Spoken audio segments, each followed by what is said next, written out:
All right, I think this is better, but I'm not taking any chances. So let me test it myself. Hold on just a second.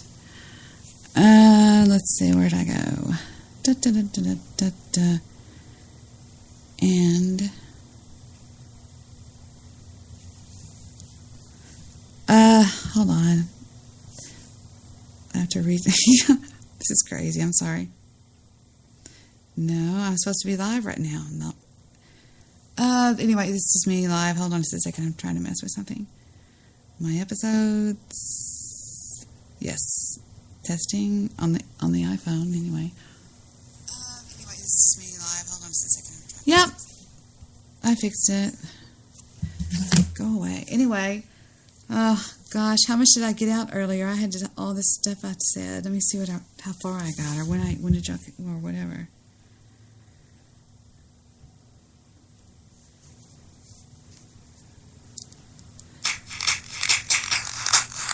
We got to start from scratch. Rats. All right, take two. Places, everybody. Places. Here we go. For all you crazy baseball people out there.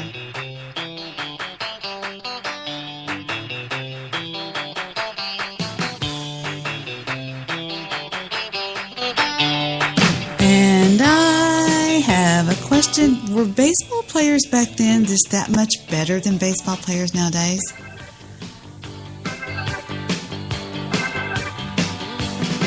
Well, I beat the drum and hold the phone. The sun came out today.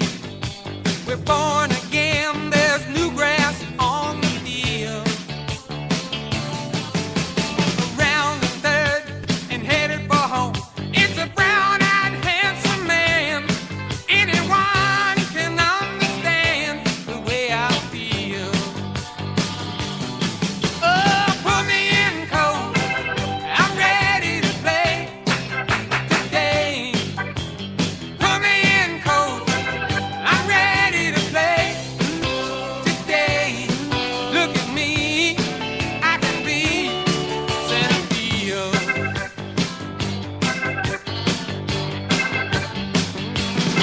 Well, I spent some time in the mudfield night, watching it from the bench.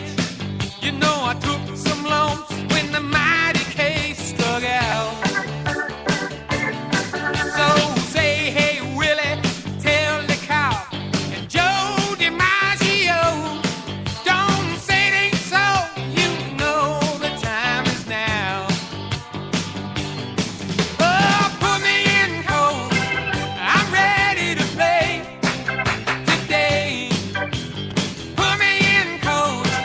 I'm ready to play today. Look at me. I can be center field. All right. Still going. Like example. Hold on, just a minute. Who was Ty Cobb? Who was all, they name all these names and it's just like people just flip out over this stuff, you know? Willie, Mighty Casey. So my question is, and it just hit me, this is really, just hold on just 1 second, boys, thank you. Were baseball players that much better back then? I mean, because you don't hear that nowadays, that kind of fandom. Huh? How about that word? Fandom, I used that, huh? And went over to I went and had ate pizza with some people, but it was really nice pizza. And I'm drunker than Cooter Brown. No, I'm joking. I'm tipsy as hell. Hold on. It's like the room started spinning a little while ago. But anyway, I am here with you to tell you how to do this podcasting thing. And last night, or the night before, 3 nights ago when I was on here talking to you guys, Mr. Midnight Movie had asked me where I thought the best place was to do podcasting on. I said, well, to be honest with you, it's Spreaker, really, or YouTube. Hold on. I got to close my door and get some quiet around here. Quiet. Numbskulls, I'm broadcasting. Hold on. You're going to probably hear the microphone squeal. All right, hold on. Anybody there? Hey, did you get your pizza? Yeah. Okay. Yeah, and what else was I going to tell you? I guess that's it. All right, bye.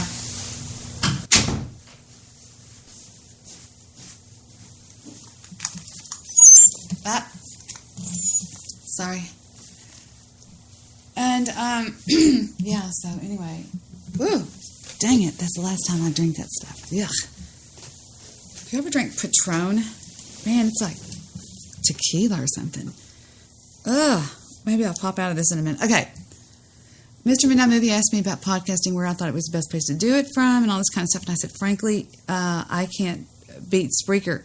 Now, there's two reasons for that, really. It's the sound quality and the fact that you can just go on at the drop of a hat. But I think what he was asking me, it is freezing down here. It's really cold outside. I think what he meant is, how do I do what I do, which is taking callers and stuff like that? Well, the only thing I know to tell you is what I see in front of me, and I know nothing about audio, but I'm working off what they call a board. You can get little bitty ones. I mean, actually, Bill Wagner has one that I think is the best one in the world, and it's tiny. You just need something like this is, I would say this is sort of like the booster or something, because you can change my sound. Like you can dial me down like this, or like this, or like that, or you can change the sound quality, right? Well, with one of these, you can also do it. I'm going to show you how to do it with other people. Okay, I think the step that you're missing, some of you out there, is the next piece of equipment that I have, and that says it's called M Audio. That's all I can tell you. I call it the interface. None of the board is ran directly into my computer. Okay, it's ran through that thing, and that's all I know to tell you what it is. It just says M Audio USB. And I think that's the step that some people are missing. Because this is Windows or Macintosh. Because I could get my Windows computer out here and put it up here and show you exactly the same thing. Because anyway, getting back to what I'm doing. Okay, so I'm on a Blue Yeti microphone.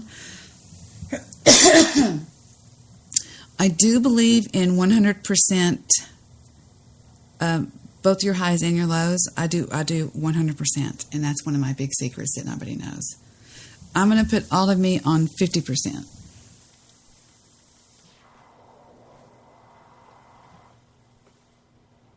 All right, here's my sound quality, and every one of them are on 50%. Let me look.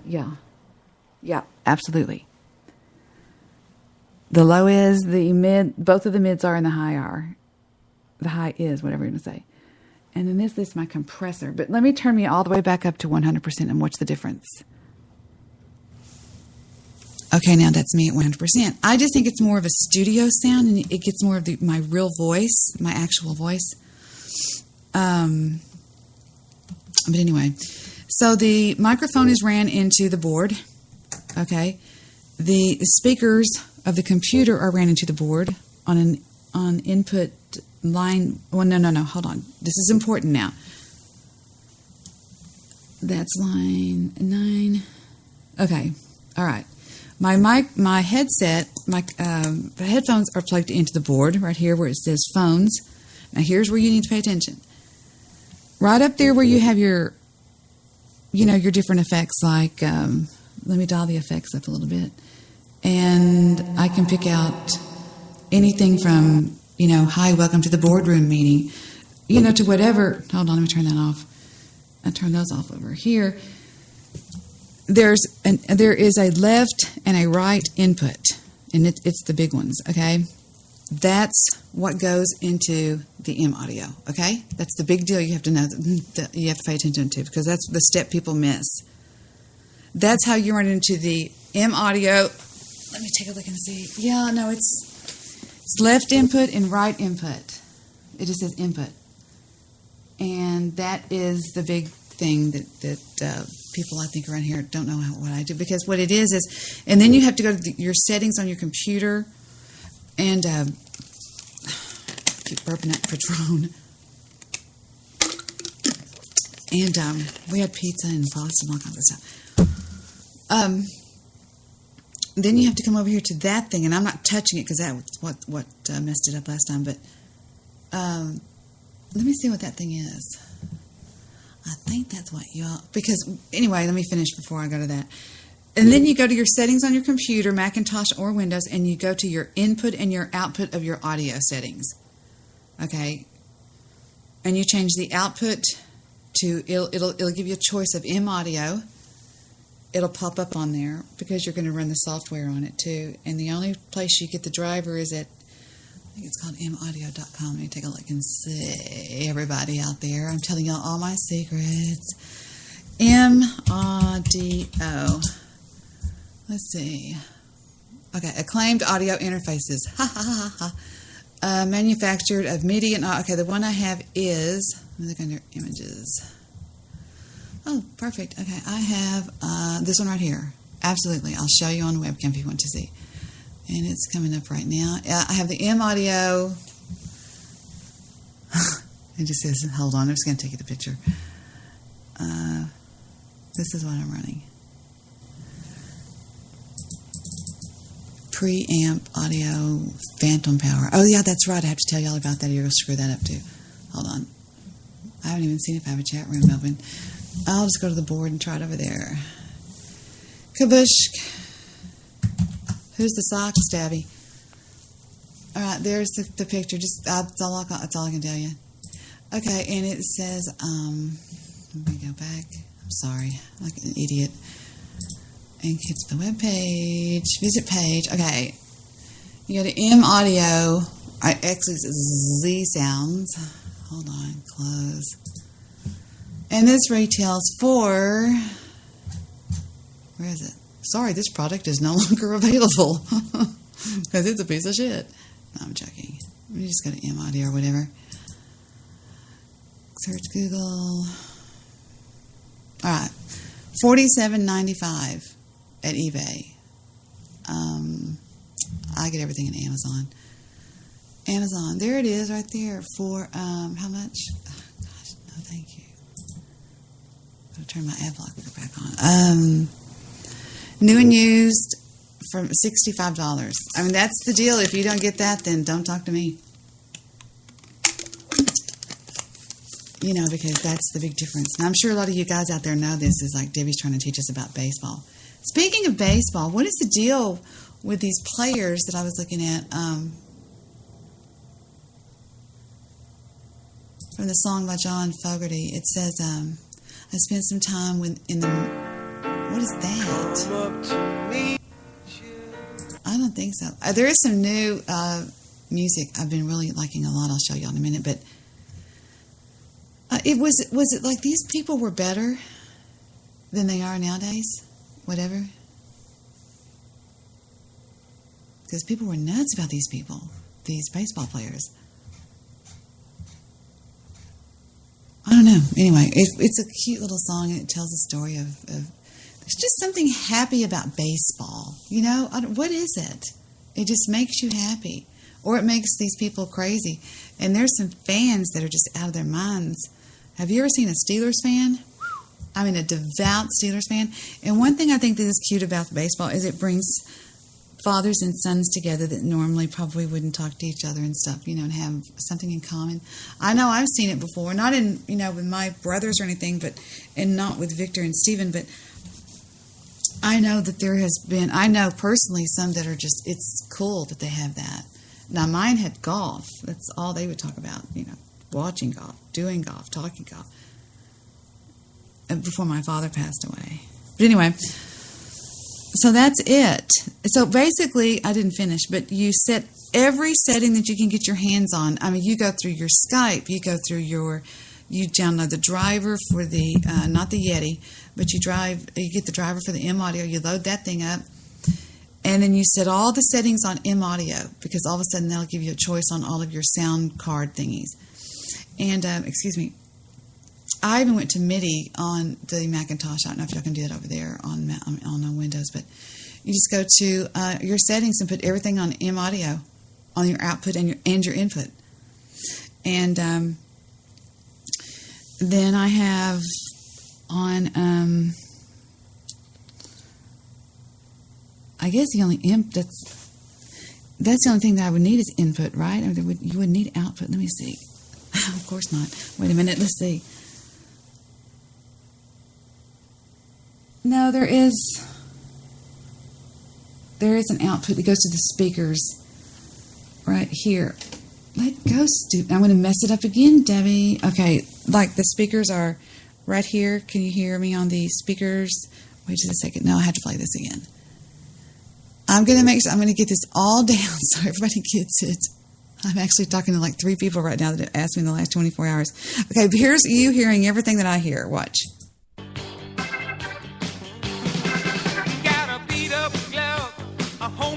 Okay, here comes the speakers on this right here. Here's the speakers. Let me turn it and see what happens.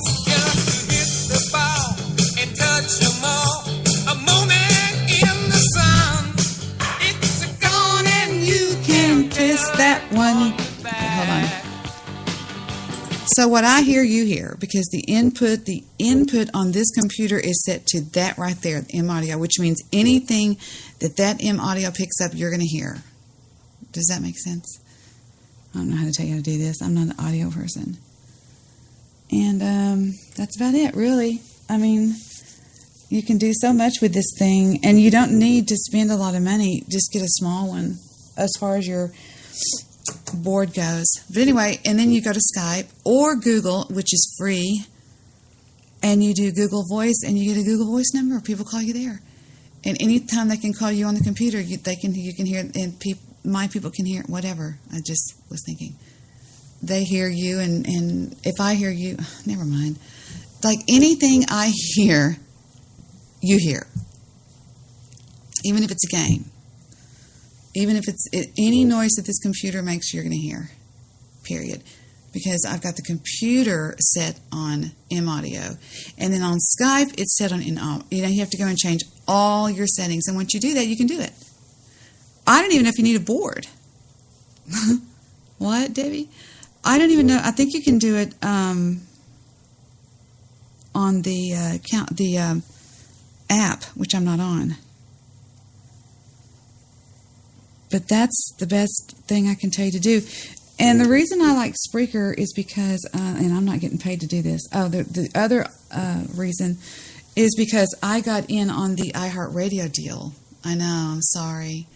I hate to say that because they were like, fuck you. Well, it just happened when I came on to Spreaker, it was 2013. And I did some shows and submitted them to iHeartRadio and got on iHeartRadio with 2 different shows. And then I did not survive the Holocaust. Forgive me for saying that, people that are of Jewish faith. But, I mean, I'm not making it light of it. I'm just saying there was a huge removal from iHeartRadio. Makes me feel better to say anyway. No, I honestly feel that that's what happened. I know everybody I knew got knocked off. So, I don't know a lot of people, though. But, anyway. Yeah, that's John Fogerty. And this is another good song that if you remember when you were in high school and you're always thinking about when you were in high school and you were doing this in high school and you were doing this in high school and boy, you wish you were what you were back in high school, this song, you'll think about that.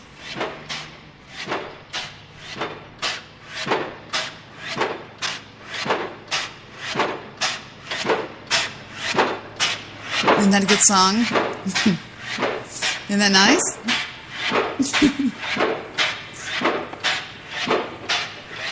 Oh, come on.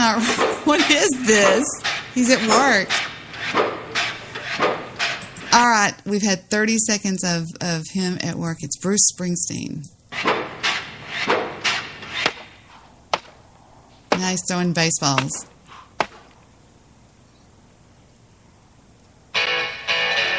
Here we go. That was weird.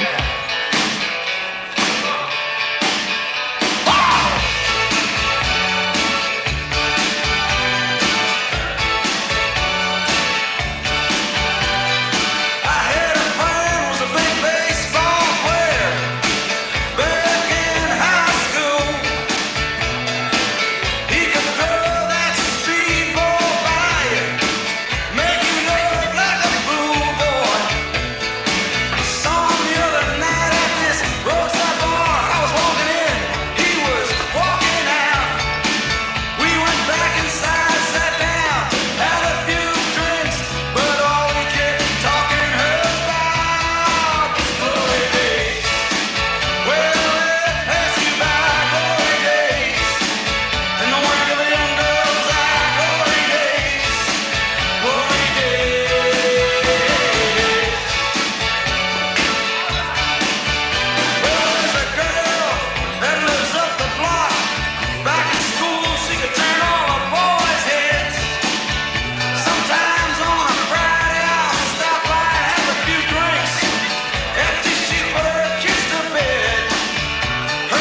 Yeah, but this is a really weird video. It's like tripping me out. It's like that weird. It is. It's really bizarre. These people are like, he's got all these people in the band, and one guy, you've got to see this guy. I don't care who you are. I want to put a link to this video, and look at this guy that's in this video, and tell me this isn't the weirdest thing you've ever seen in your life. It's really weird. Chat room. Oh, I forgot. I haven't opened it yet. Wait a minute. Okay, M audio.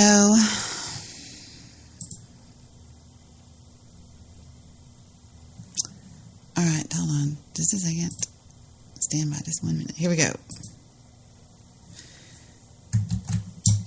There. All right, click that and look at the guy at that starts backing up Bruce Springsteen when they go into the chorus of "Glory Days." What is this guy supposed to be, or whatever? He's got a pink thing on his head.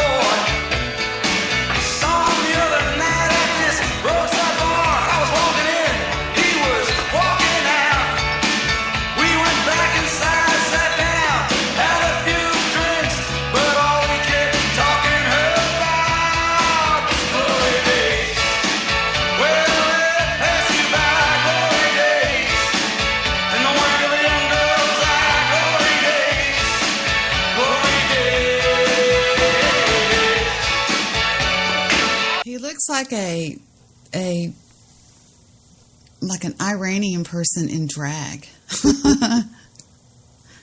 I don't know who. I guess I've never seen that video before. I've heard the song plenty of times. Now let's hear from our good friend Bill Burr. I still can't believe Donald Trump won. Now see, everything I hear, you hear. And don't ask me how. I guess it's just called technology. I still cannot fucking believe that. A reality show TV star got fucking elected. Oh, Jesus, there. Two of the worst fucking candidates ever to fucking face each other, in my humble fucking opinion. But what the fuck do I know? You know why I love Bill Burr's podcast? Because he does it so early in the morning, and you can tell he's just really still sleepy and grouchy, and there's a reason I know this to be true. He did that because you're at your peak of creativity when you first wake up in the morning. Is that what it was? Yeah, he has his own website, and it was all about his podcast. So there. See, I know that. Apparently, I know a lot, considering a lot of the fucking emails I got and all the shit on Twitter. I got a lot of shit for my appearance on Conan, which I got to be honest with you guys, was not a fucking easy one to do. It was the day after the election. Everyone was in shock. I think the reason he sounds a little bit better is he's got a little bit of this on his voice. Just about like, wait a minute. He's got, sounds like, wait. He's got just a little hint of this on his voice. Watch. I'm going to turn me off and turn him back on. Including Trump supporters. Because I went back east and I talked to a couple friends of mine and they voted for Trump. And I was like, dude, I can't believe that guy won. And they were like, yeah, I can't fucking believe it either. So, I don't know. Maybe this is like when the Patriots beat the Rams. I have no fucking idea. But anyways, that was not an easy spot to be in, you know? And I stayed true to who I was. An uninformed jackass who can't fucking read out loud, who's into conspiracy theory. I talked about Hillary dressing up like a yak and fucking people under a mountain. I talked about Trump being a dope and that whole ridiculous shit about building a fucking wall. I trashed them both equally, but, you know, people who vote for colors, right? You got a blue tie, you can say nothing wrong. You got a red tie, you can't do anything wrong, right? I got so much fucking shit. It's so amazing how people hear things. My point in all of that was like, you know, it'd be kind of cool if we all just stopped yelling at each other. All right?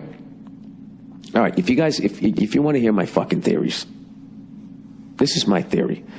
Okay, I think Trump got in because of 8 years of Obama and the progressive left. And I think they got in because of 8 years of George Bush. And Bush and Cheney. And I think they got in because of 8 years of Clinton. And I think Clinton got in because of 12 years of Reagan and Bush. It goes like way conservative, and then it goes way fucking liberal. And I couldn't agree with you more. I think that people were voting. I think in this country, people vote against something. They're more against this, and so they're going to vote against it, just to vote against it. Maybe we're just all mean, horrible people. And then it goes way conservative. You know what I mean? I mean, think about where America was, right? When Bush and Cheney were there. All right? And then 6 years later or so, during Obama's presidency, like Bruce Jenner transitioned, got her own show, and was named Woman of the Year. Okay, now that is not something that you would think could happen in 2007. 6 years later, boom, that's where the fuck it's at.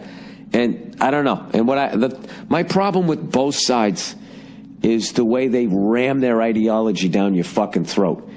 And that if you have a difference of an opinion, you know, on the right, it means you're against America, you don't support the troops, and you're a socialist.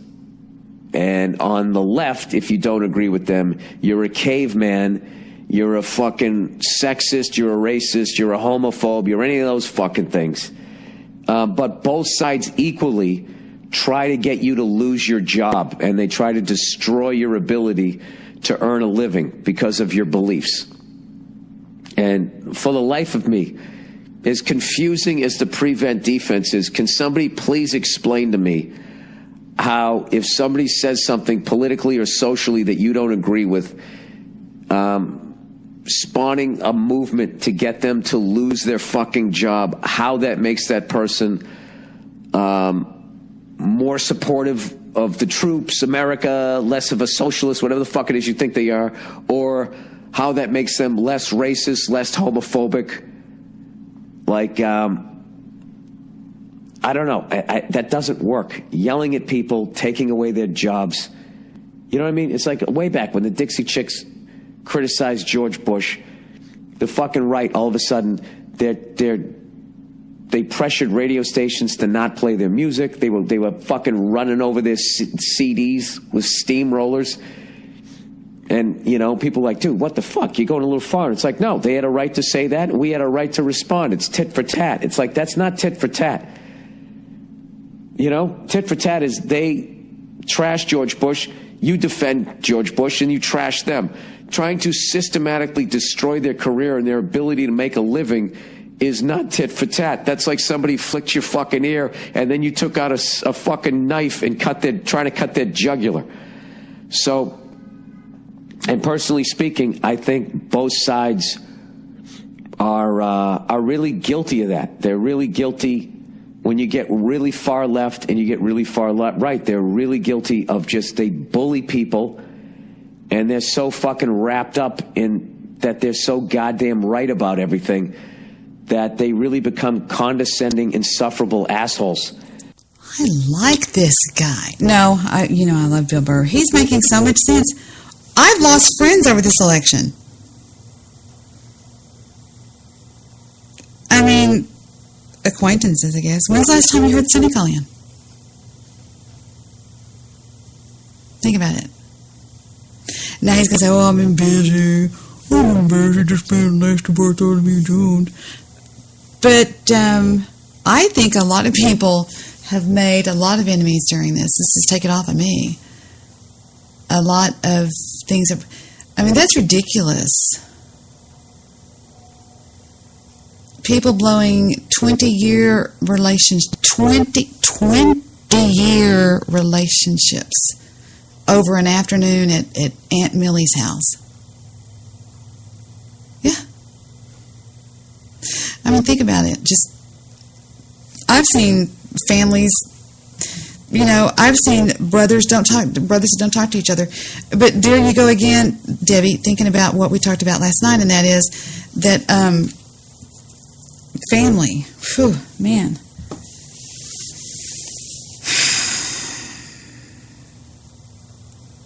Why is it people say there's nothing like family? How many people would agree to that there's Nothing better than family. Stay to your family. Stay close to your family. Family, family, family. But when some of our families are really toxic, and we're toxic to them, I mean, you have to look at it like that, right? You have to look at it from both sides now, from up and down, or whatever. I know when I was messing with the board, now I'm cleaning it. See, I told y'all I'm a clean freak. I take a ear swab and clean it. But so there you go. That's what I mean about doing a good podcast. I don't know, as far as getting listeners, if you want to know the big secret I've never told anybody, that somebody told me a long time ago, it's called 30 shows in 30 days. You have to get people used to listening to you at a certain time. Now, I'm not doing that now. I'm too sporadic now, but when I was on, well, of course you had to have them scheduled anyway, but people get used to listening. People get used to watching their favorite show at night, whether it's, Conan or whatever. And your body almost sets like a clock to it. I remember there was a time when anytime I would hear things, this song went da da da da da da da da da da da. I knew it was almost dinner time. You know what I mean? Or you just get used to these songs, and you just get, and that's why people get used to hearing the same thing. Like, I promise you, if somebody would stick with something, like I said, people would return, because people don't. I'm making sense, you idiots.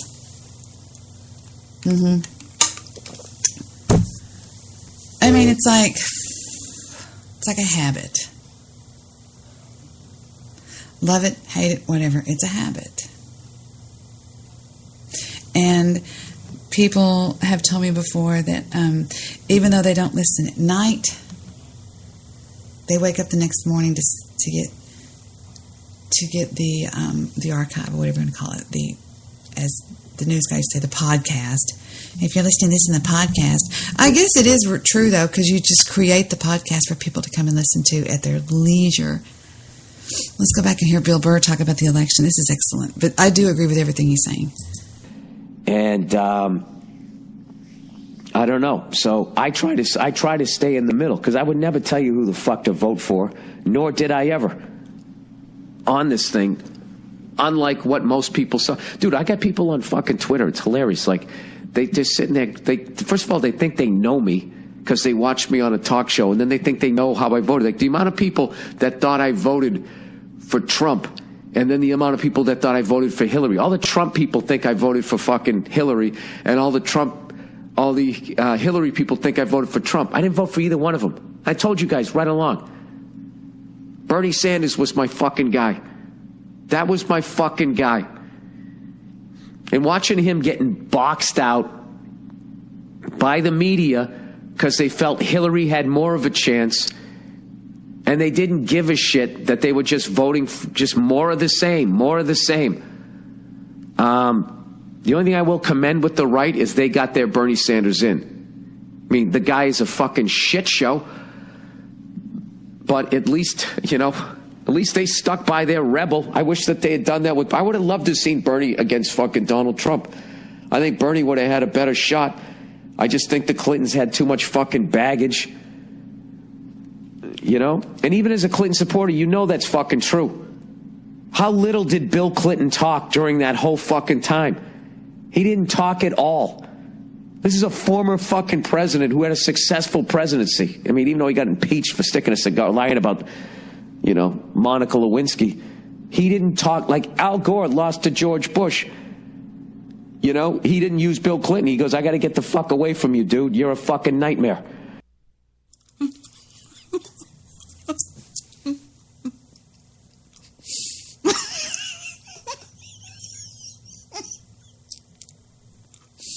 That's funny. I mean, if you think about what he just said, I gotta get away from you. You're a nightmare. Because I gotta tell y'all something funny.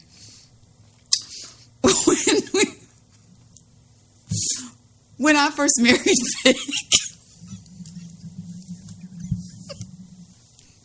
he was, a bondsman. And people don't, they don't understand what a bondsman is. They think they're this slime ball, and they're not. And I'm not just saying that. But I remember there was a girl that I went to college with, and we were at a party, right? She had just made application at the she's true story. She had just made application at the DA's office to work as a DA. And, an assistant DA. True story.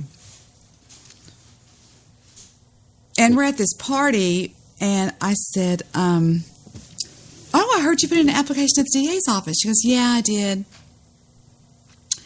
And I said to her, you won't believe how many of those people I know. I mean, I'm talking on a first-hand, drink beer, oh my God, I love you, Debbie, first name basis. I'd be happy to put in a word for you. And she turns around and walks away. And I was like, did I say something wrong, Randy? Oh, no. Shh. And I went over to Gail, the girl that was hosting the dinner party, and I said, did I say something wrong to her? No, just shh. Well, then I said something to somebody else. I said, yeah, she was crying and saying, oh my God, if she tells them that I know them, if she tells them I know them, I don't know what and I said, what? I said, are you sure she said that? So I remember going out into my car and sitting down because I was upset. And the next thing I know, her husband comes and taps on the window. And I was like, yes. And he said, open the door. And I said, okay, whatever. And he said, look, you have to understand something. Her whole life is on the line here. And for her to even remotely say she knows a bail bondsman, I mean, think about it, Debbie. Has nothing to do with you. She adores you. And I thought, she's right. And I said, but Randy, I didn't think about that. He goes, no, that's what we're in there telling her. It's impossible for you to have pre-thought that if you think about it. If you really think about it for a second. What would make you think that? And I said, okay. So he says, we're going to get you in the same room. And we just hugged it out. I said, sweetie, I'm so sorry. I never thought about that. But, you're right. Oh, yes, I know a bail bondsman across the street. That's kind of shady pudding. You know what I'm saying? Because they get them out and we put them in and that whatever. It's sort of the like my mom and dad, they were in the iron and steel business for a long time. My dad stole things and my mom took in ironing. You're a fucking nightmare. You're a political fucking nightmare. And the dude's own wife had to do the exact same fucking thing. I don't know.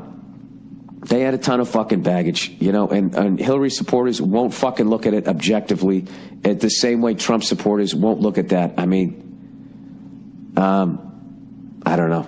It's a fucked up time. But I will tell you this, though. The time for screaming and yelling at each other is over, I feel, and it would be nice is if those people who aren't crazy.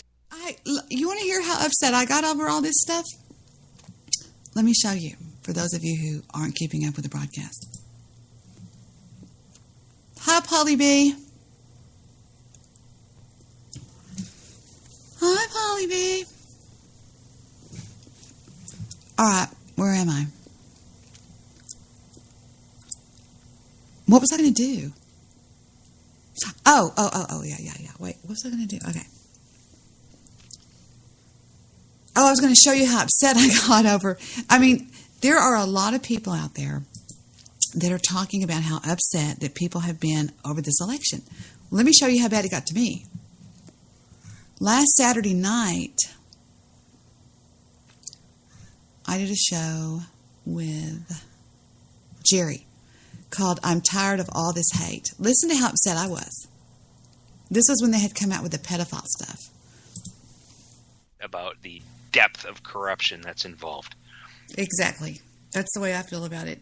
It just And then seems we're to me fucked. And then we've crossed the Rubicon, and then it's frickin', thank God there's a massive amount of FBI employees and military that are trying to put a stop to it. What but happened God, to it's this hard to do country? it I don't understand what constitutionally. happened. It's real hard to do it constitutionally. What happened to this country? What happened? What? It's People have become what? bred in circuses. It's gone on since the beginning of mankind. We should save this for the show. This part. Oh, I just did. I just went live. Oh, you went live. Yeah, well, because they were all. Oh, for God's sakes, man. Why? Now we're live. I'm sorry. Everybody's going to drive me crazy until I go live. No. What if Hillary tries to kill us? Let her kill us. I'm not worried I'm about so it. sick of her, man. I am so fucking sick of the corruption and the bullshit and the crap. Well, what about the fact know- that they were talking about breaking the Hatch rule, and here is our president out campaigning for Hillary. That's all bullshit. I was watching a movie called Bad Moms, and I know it was really parodying. It was a parody of whatever, but it's written really well. And I hate movies. If a movie's bad, I'll tell you just like that. I think it's horrible. But this is really written well, and it's got some good, funny acting in it. But it also has a vicious race in it to be the president of the PTA. Y'all would like it. It's got the girl in there from Surviving Sarah Marshall. It's the girl that plays, what's her name? She's real cute. And it's got the other girl that played on Ted. Is it Ted? Yeah. And it's got this funny girl in there from, I think, Saturday Night Live. And that's really all that is. But anyway, it's really funny. So it's also got Christina Applegate. All right, moving right along. But they also get into this vicious thing. This. And then the funniest thing in the world that I have seen in a long time, and I know you will agree, is we're going to get back to Bill Burr, but the little points he brings up I'm going to elaborate on because, well, to be quite honest with you, it's either that or go out and watch HBO or work on some other stuff, and I don't still feel like doing that. Okay, anyway, all right. So we talked about the M Audio. I should give y'all the link to that. 48 customer reviews, 6 answered questions. Let me finish up with this. It is an audio interface, 2x2, 16-bit, 48 analog IOS with preamps, 2 microphone inputs, 2 high impedance instrument line inputs, 0 latency, hardware direct monitoring, and USB powered for total mobility. And you can have 2 different microphones. If you have the microphone that has a phantom power, which I have an Audio Technica microphone. I have the M4040 that requires phantom power. And I have no idea what that means. But if I don't have that pushed on it now because it's just the Blue Yeti, which is USB. This microphone right here needs phantom power that the boys come off of whenever they're still on vacation. I think they're coming back tomorrow. And that's about it. But that's how I do it. And so if I take a call, like I said on Google Voice or Skype, as long as my because even on Google Voice I have to change the settings. Because when I went there the other day, let me go there right now and show you what I'm talking about. Let's see, Google Voice, G-O-O-G. I hate this keyboard. And I moved the microphone on the desk now, so it's the horrible sound quality because I'm using the other one over there for my YouTube. I have a video thing set up. It's really nice. It's really nice. Google Voice. All right.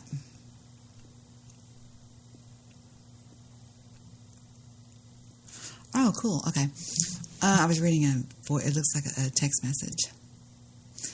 At Google Voice, I have to, let's say I just say call. And I'm going to call me.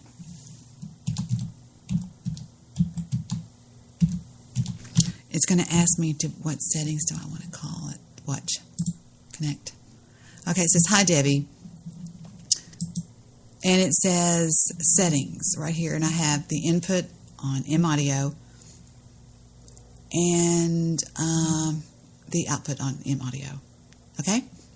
So I'm telling you, you have to do this everywhere you go. You have to change your settings. And even on Google, I have the input output on Google. On M Audio. Because if you go to let's see, what is it? I forgot. No, it's on I'm sorry, it's Chrome. You go to Chrome and you go to Preferences, and then you click on you scroll down, show Advanced Settings, and then you go to Content Setting. No, wait. Advanced Sync Settings. That's the real important word, is SYNC. You have to sync everything up. Okay. Advanced Synced Settings. Click on that. Okay. And then, no, that's not it. Hold on. It's,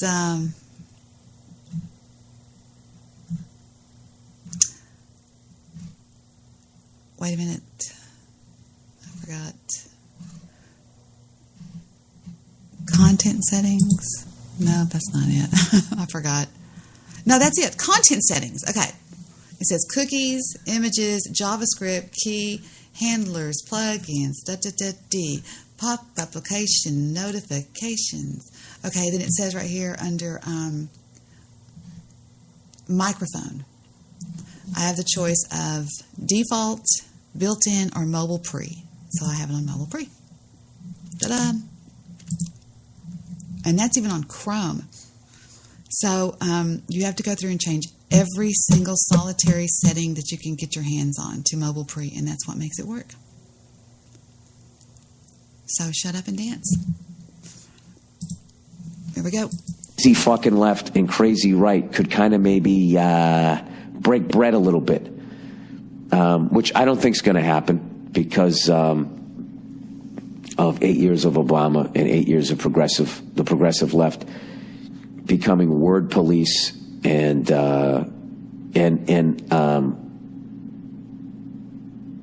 social police and idea police and all of this stuff, telling you what the fuck you're supposed to think about everything and what you're supposed to say and what word you're supposed to use. And I really think it's overly simplifying, saying that the right voted the way they did because they want to say homophobic and racial slurs.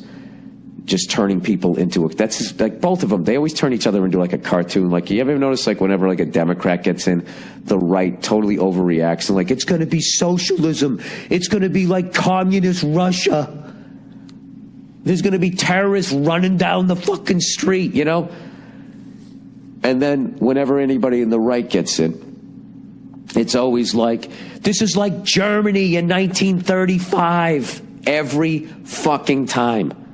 They say that every fucking time. I'm not. Hey, you want to hear what I heard? Bill? Let me show you this. The reactions of, it's probably on my history. It was called, hold on. Anyway, it's reactions to Trump. Let me show you what I'm talking about. The media reactions. Here we go. I mean, it's unbelievable. Check this out.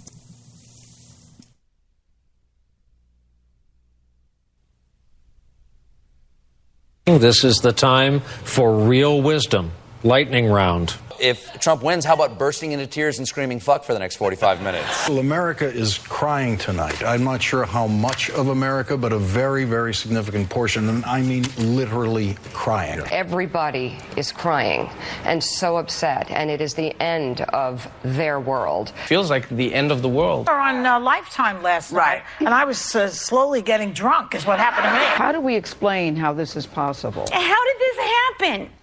Experienced politician versus racist fake gynecologist. Get your abortions now, because we're going to be fucked, and we're going to have to live with it. You're awake, by the way. You're not having a terrible, terrible dream. Also, you're not dead and you haven't gone to hell. This is your life now. This is our election now. This is us. This is our country. This is a different Earth today than it was 24 hours ago. It's a different place. Cause it just is different. The woman who President Obama called the most qualified person ever to run for the White House couldn't break through. The question remains, who can? Deeper concerns tonight that the world's shining light of democracy has gone dark. Decency lost last night, and that's what's so hurtful about this. Decency lost last night? People. Now, come on, you know me. This is Debbie. I don't care for anybody. I mean, I like a couple of people. I mean, I'm just saying that is ridiculous. Decency lost last night. Who said that? Let's go back. Decency lost last night, and that's what's so hurtful about this. This was a white lash. Concerns tonight Hold on. that the world's shining light of democracy. You know, shame on, this is NBC Nightly News on doing this one. Shame on you for making this man feel bad. I mean, how must Donald Trump feel? I know a lot of you don't care because a lot of you are jealous of his wealth. Did I just say that out loud? I think I did. But I've known some guys in my days that hate wealthy men. Hate them. They hate anything that's not like them. You either have to be like them and watch hockey and drink beer and sleep late and, you know, mow your lawn or whatever, or you don't like them. I mean, we've given it to the politicians for quite a while and we're really not getting anywhere. So why don't we try this guy? I mean, if he acts a fool, we'll call Monica. We'll call Monica Lewinsky. Get her to go in there and what's that? Climbing harness. We'll go climbing tomorrow. Oh, yeah. And you're gonna go climbing with Stephen? Good. Yeah. Isn't that cool? I don't like to think about it though. What does that hold on to? My want to do show.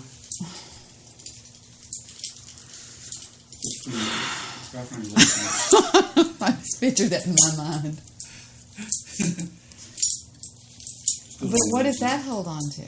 Rope coaster here is looking. I don't know what you call a special thing. I don't Coaster here know. and it's automatic catch. If you mess that up, he will kill you. I know, it's automatic catch, so like you go and hand slip or something like that. Well, you know, you should fish for whale. Aren't you going to say why? I know as soon as I go to sleep, you're going to be here greasing these things or undoing the screw. Because fish is good brain food. So you taking the screw out, go, accidental, fall off the mountain. Shame on you people for making him feel so bad. That's horrible. I mean, I would feel terrible because these people hate my guts.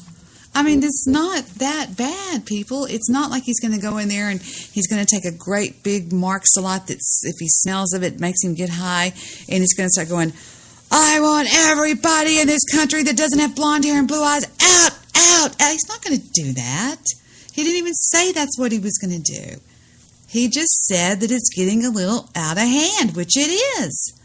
I mean, you can call them Americans and just people, but we got so much going on right now as it is, and most of them that come in are refugees from other countries, and they don't have There's a man standing behind me. I hate that. They don't have money to do things, and they're going to get on the welfare system, and it's just going to be more whatever. I mean, I don't claim to be a political pundit or anything like that. Y'all know that's not what I do, but it just feels like that to me. It just feels... Hold on. Wait, just 1 second. Hold on. No, stop. I'm doing Saturday Night Live. Remember Saturday Night Live? Just hang on a minute, Jane. And he goes, no, I got a guy. I got a buddy. All right? You want to talk about luck of the Irish? I'm talking bad luck of the Irish. He goes, just a second. Hold on. Just a second. She goes, you know, and what was that called? Sorry, it was just... it was John Belushi's... This is one of the funniest things I've ever seen. I think I've got that. No, I don't. Anyway, yeah, I do. No, I don't. Yes, I do. News update or something. It's... With John Belushi and Jane Curtin. And he was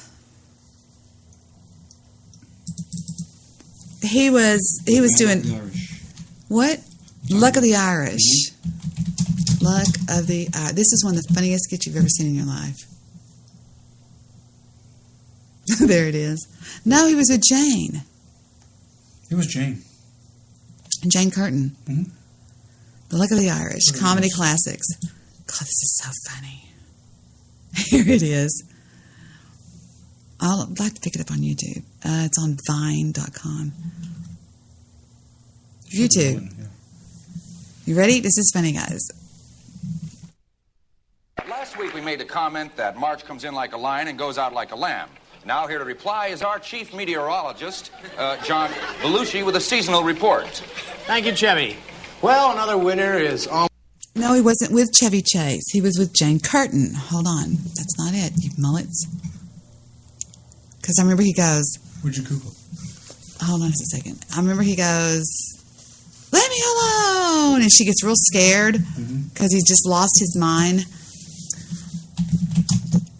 John Belushi, Luck of the Irish. They have it right here. Okay. Why did I look this up? Why was it? Oh, because you were trying to talk and I go, just a minute. Here it is. Yeah. Last week we made a comment that March comes in like a lion and goes out like a lamb. Now here to reply is our chief meteorologist, John Belushi, with a seasonal report. Thank you, Chevy. They're showing me Jane Curtin and they're playing Chevy Chase. You're not going to fool me 3 times, maybe. No, you're not. Rats. So this is why I need a producer. You have to go to the website and do that. Oh, everything's on here. Wild and crazy, guys. Everything in the whole world except that stupid thing, which is absolutely hysterical. He tells Jane Curtin, he goes, just a minute. But why are they showing me? Let me put John Belushi and Jane... Wait. And Jane Curtin. You idiots. Nothing. Nope. I wonder why they took it off. It must be... Oh, I think I know where I can find it, though. We will not stop. See, here's what normal people would do, or if I was on YouTube or doing something really professional, you would hear none of this. I would have gone to the board and said, I'll be right back and just put on a song or something. But with you guys, you know, who gives a piss? It's just us. Just lonely old us.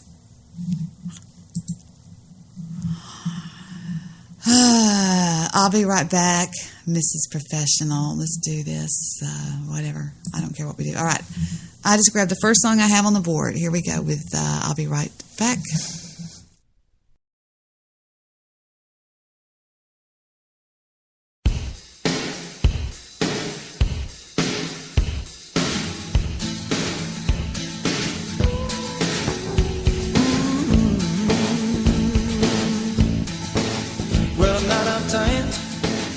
Not unattractive. Turn me on tonight. 'Cause I'm radioactive.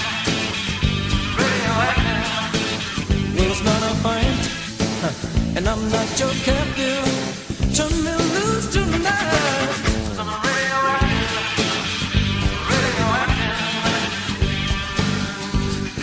I want to stay with you.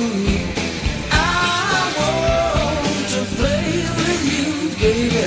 I want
straight.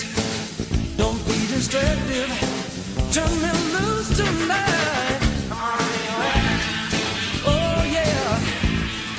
Yeah, yeah, yeah. Oh yeah. Yeah, yeah. Don't you stand too close. You might catch it. Don't stand too close, baby, right there.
Well, it's official. I don't have it. It's nowhere on the internet. I found it. Where?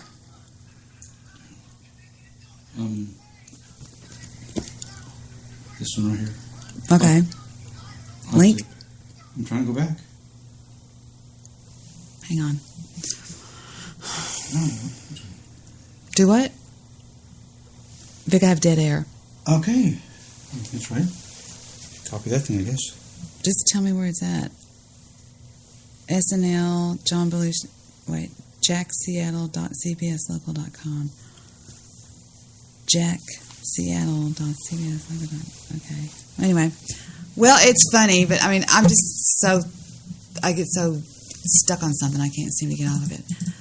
So it's Jack Seattle. And then what was it? cbslocal.com. What was it? Yeah, cbslocal.com. cbslocal.com. Try this.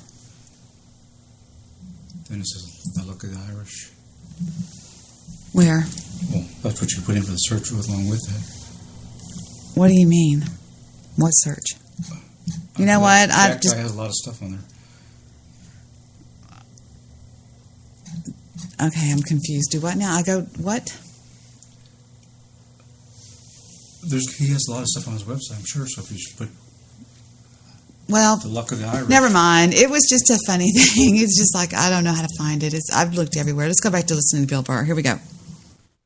Not saying that one of those times it won't be fucking true, but they say it every fucking time and they completely freak the fuck out. And I don't know. And then when they get in, they ram their ideologies down the other person's throat. They have zero empathy for somebody else. They have zero empathy for how people want to raise their kids. And they just, both sides, they just like, we're 100% right, and you're going to fucking take this right down the throat. And I don't know. Each election, I think the pendulum keeps swinging farther and farther. But even if you're not fucking Democrat, you have to be proud of the last 8 fucking years. I mean, at least there was no cigars and pussies. There was no, they have weapons of mass destruction. Oops, we can't find any. Oh, now it's a liberation? There was none of that shit, right?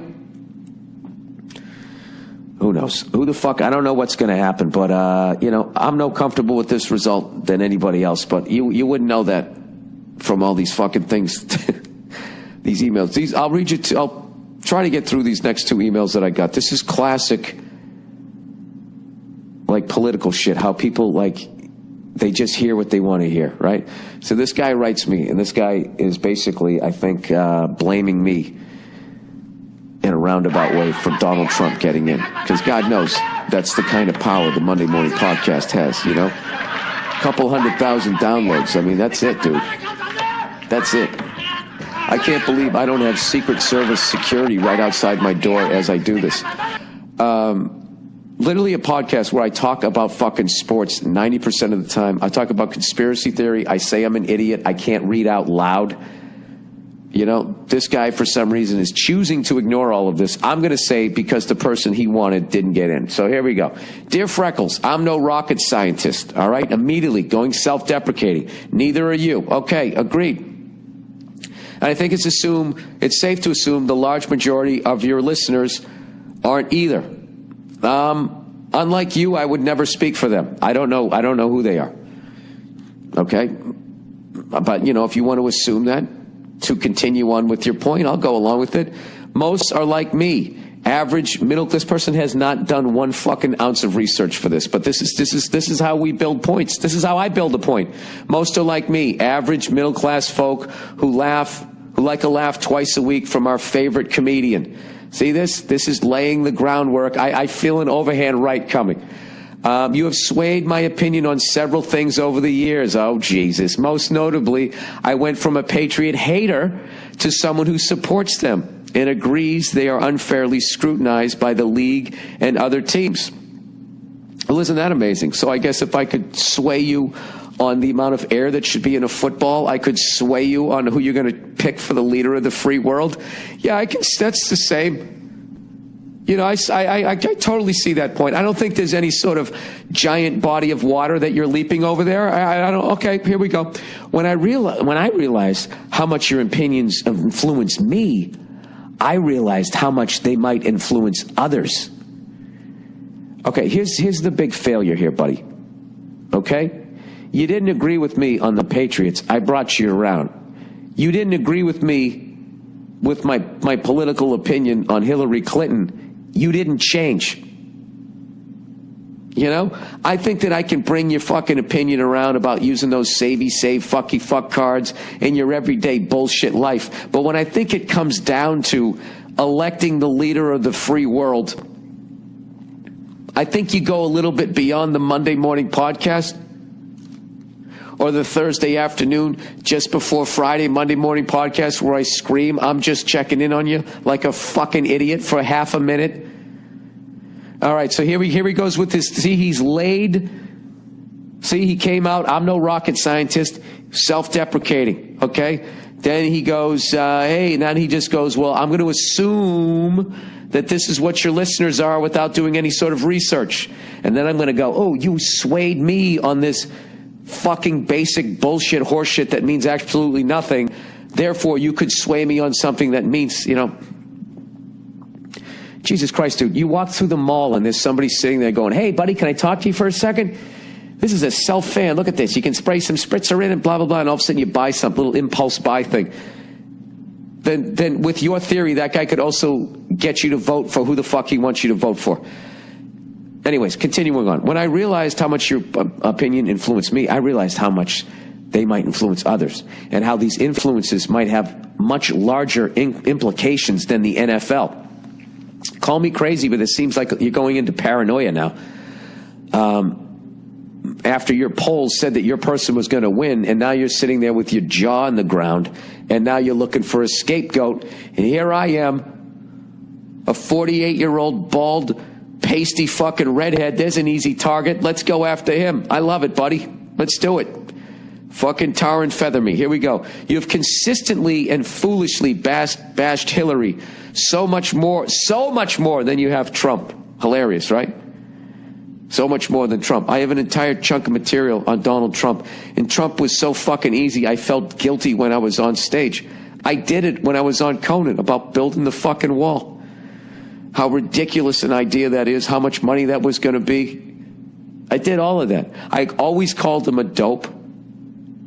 I always called him a reality TV show star. Didn't even remotely respect him as a businessman. I said I didn't believe that he was a billionaire. I said I don't think that he could get you $6,000 in cash if you gave him 6 or 7 weeks. I thought he was completely leveraged out. Yeah, but let me tell you something. I made fun of his hair. I made fun of how he... It's because you won't hate him. You have to do... In this world, in this culture that we live in, and this goes on everywhere, if you don't believe like certain people believe, they don't want you to, it's not only that, but they take it one step further. You have to hate the person. If you're not, and some people just aren't like that.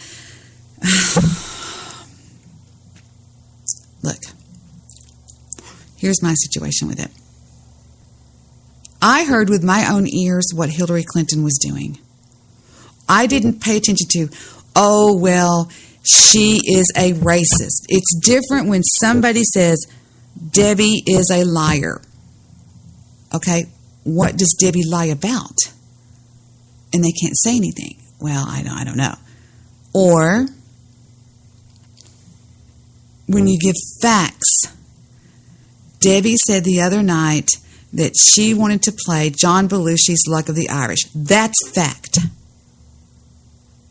And with Hillary versus Trump, I was hearing with my own ears and seeing with my own eyes and watching her mouth move the things that were really making me really not like her.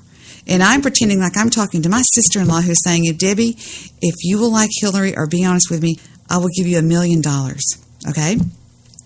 Gina, I'm just saying that what I saw and heard of not only her, like what? like Benghazi, all right? In the Benghazi trial, not trial, but the Benghazi hearings, she lied about what she did. She did not do what she said, and she's got this brain of 1 billion people. She's got the memory of an elephant. She would remember every move that she made, and she lied. Well, I didn't say that. Yes, you did. What do you mean, take a cloth and wipe the servers like that?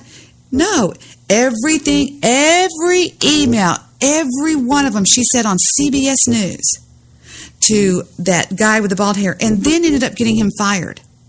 He lost his career. Okay?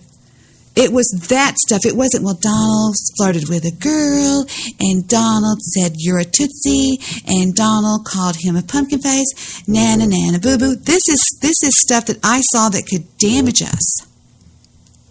Because, like I said, she's not going to, y'all just think that, okay, she lied during that, but once she becomes president, she won't lie. Because she can't lie. Oh, sure. You want to bet? Do what? She'll keep on lying. Well, I'm just talking. And I said, you want, just hold on a minute. Just hold on, Jane. Hold on. Just a second, Jane. God, I wish I could find that. Well, I didn't find it, but it won't let you play on yours. No, it says this has been taken off of the internet for some reason. Didn't it say? It said the video's off the internet, but I do have the audio. Remember? I don't know. All I could do is hit play and it came out. They don't care about the video. They can't see I know, but I couldn't even. Mine was on a Vine, repeat. And I couldn't find where it was, and it was pissing me off. If you have it, let me see it. I can play it off your whatever that thing is. What is that? Oh, is that your iPhone? Is that your iPhone?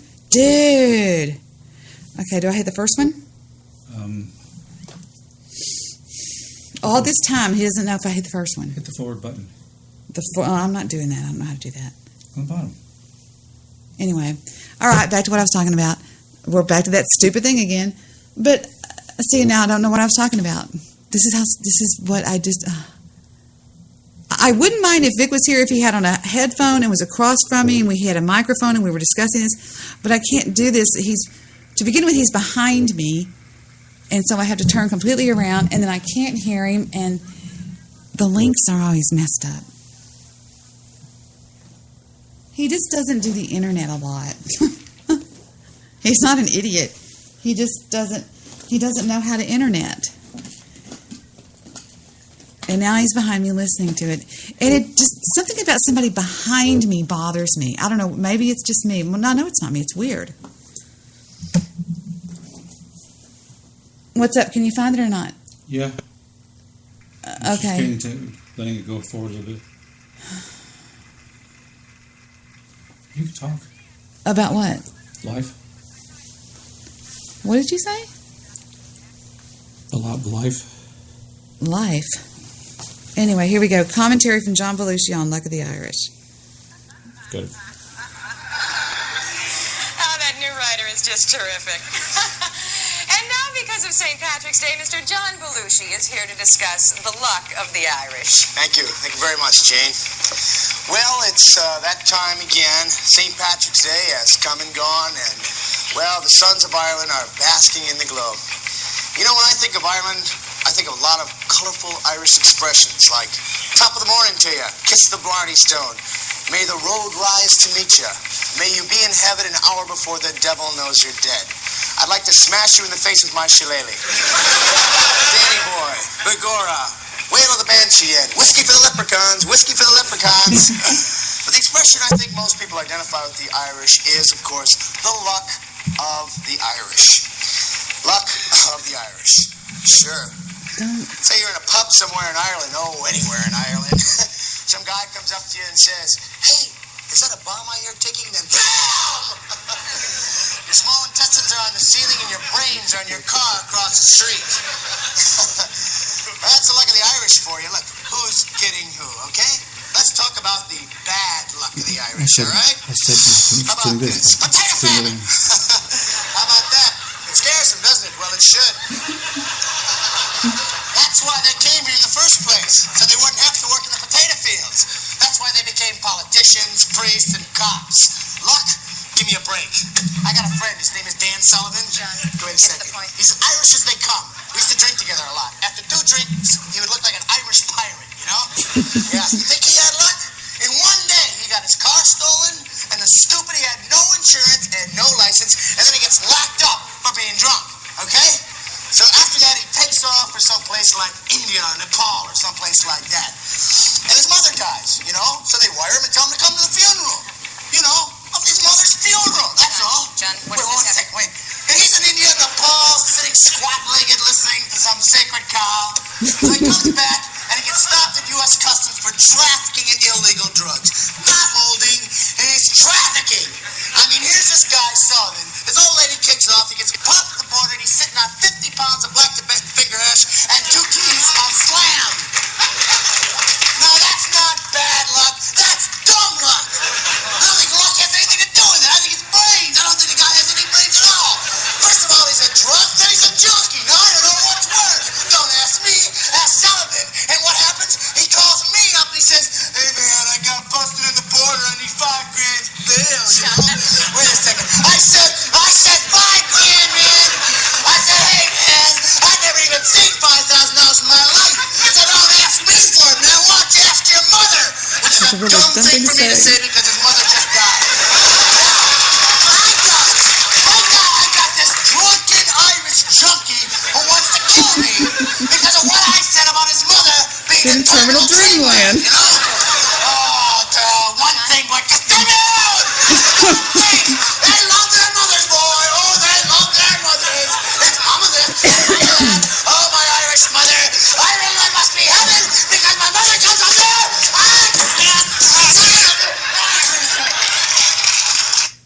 And there you have a commentary about John Belushi. But did you hear him keep going? Just hold on a minute. That's what when I was talking and making this rant, Victor would say something and I go, just hold on a minute. But that is one of the funniest bits. And it's nowhere on the internet. That was just the audio. I wasn't watching anything. It says audio only because it says the video was taken down. But I'll tell you who's really hitting on all cylinders tonight, and that's Bill Burr. I have not heard this. It was just published 3 or 4 days ago on his site. But this is crazy. He's nailing it. I mean, this is so true. Oh, I was talking about Gina.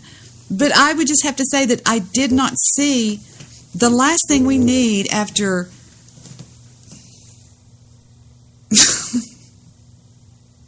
He's behind me now. The last thing we need is somebody in there that's corrupt. Donald J. Trump, to me, doesn't seem like he's corrupt. I just think he's a normal American male. I mean, you know that half of you think like this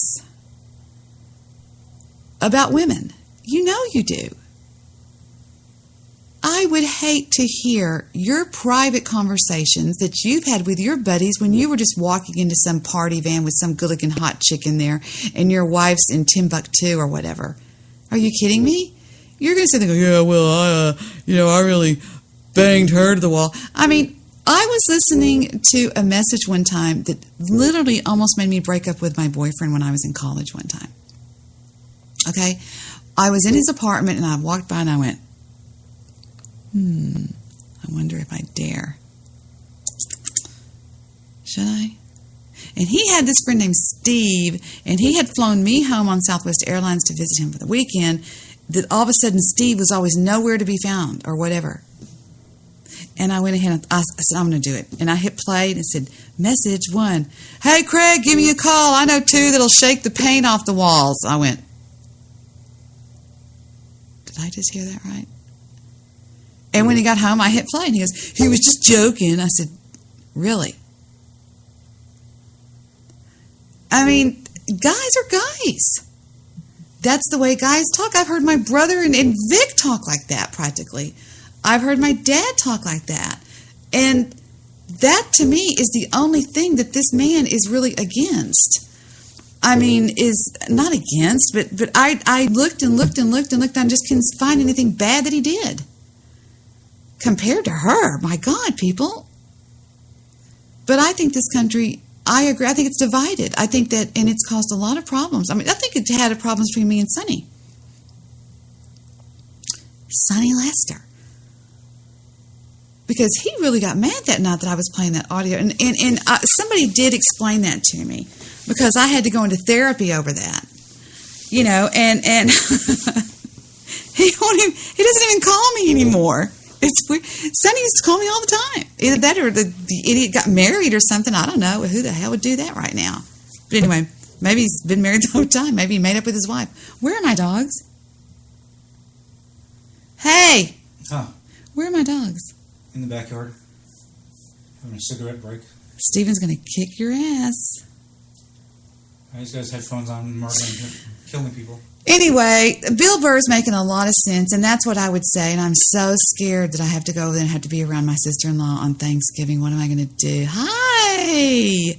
And my face is going to be saying, na, na, na, na, na, na. Because the last time I was over there, I walked by Paul in the kitchen, and I said, Paul,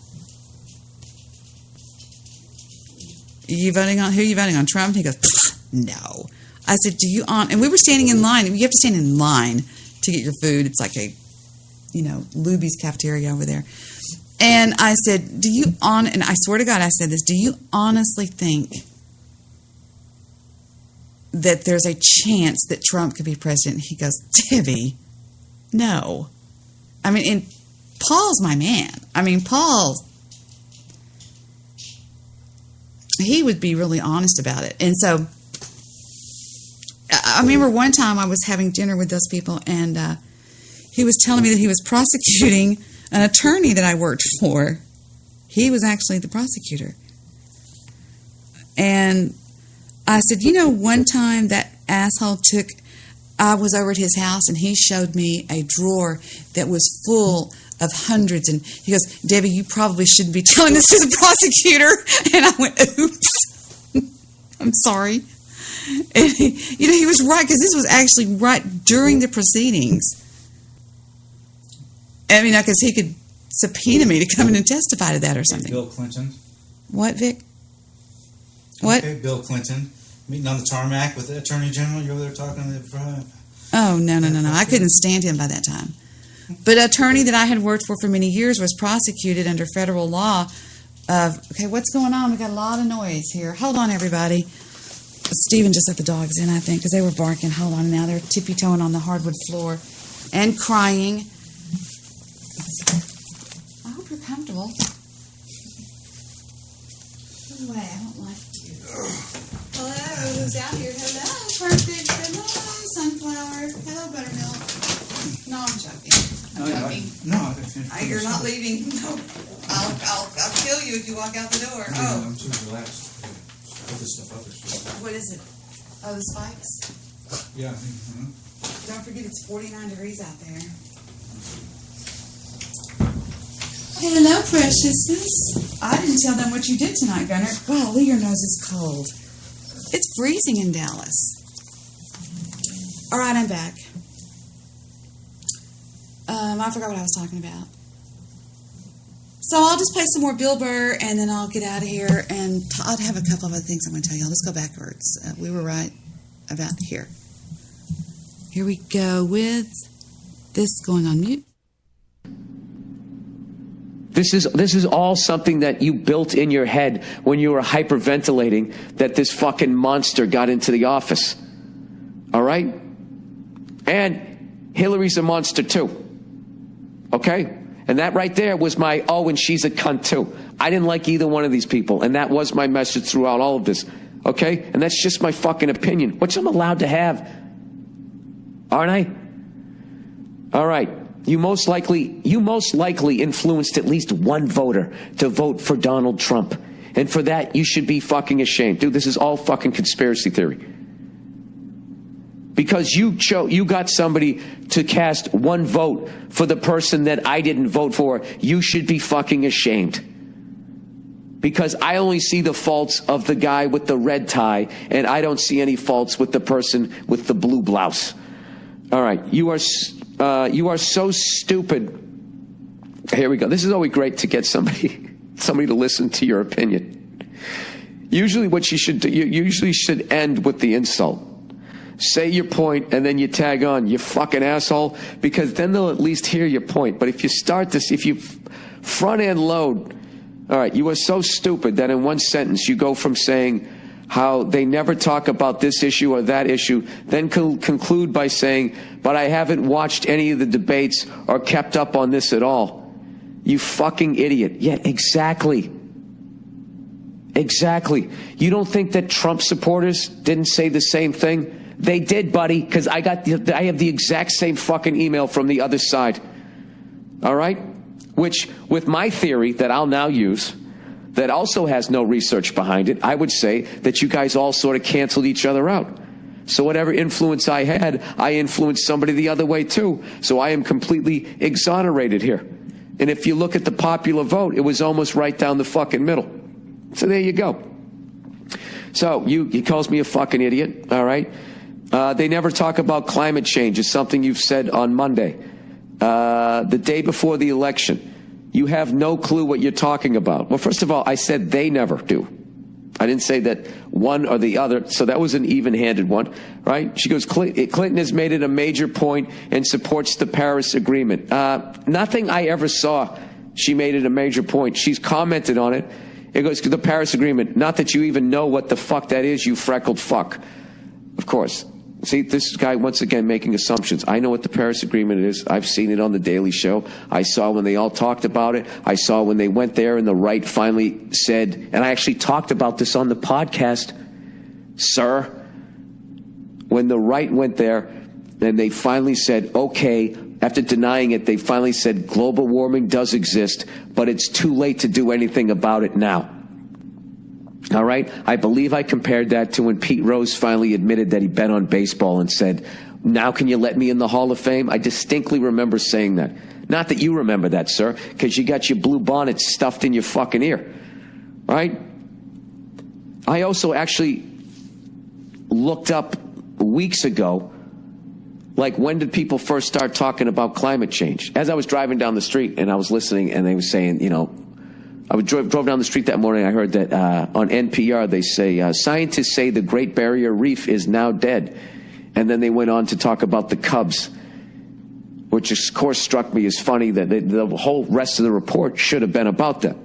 Or that swirl of trash in the Pacific Ocean and all that shit, which none of these guys really talk about. They do a little bit of lip service. That's about it. But they're not going to fucking do anything about it.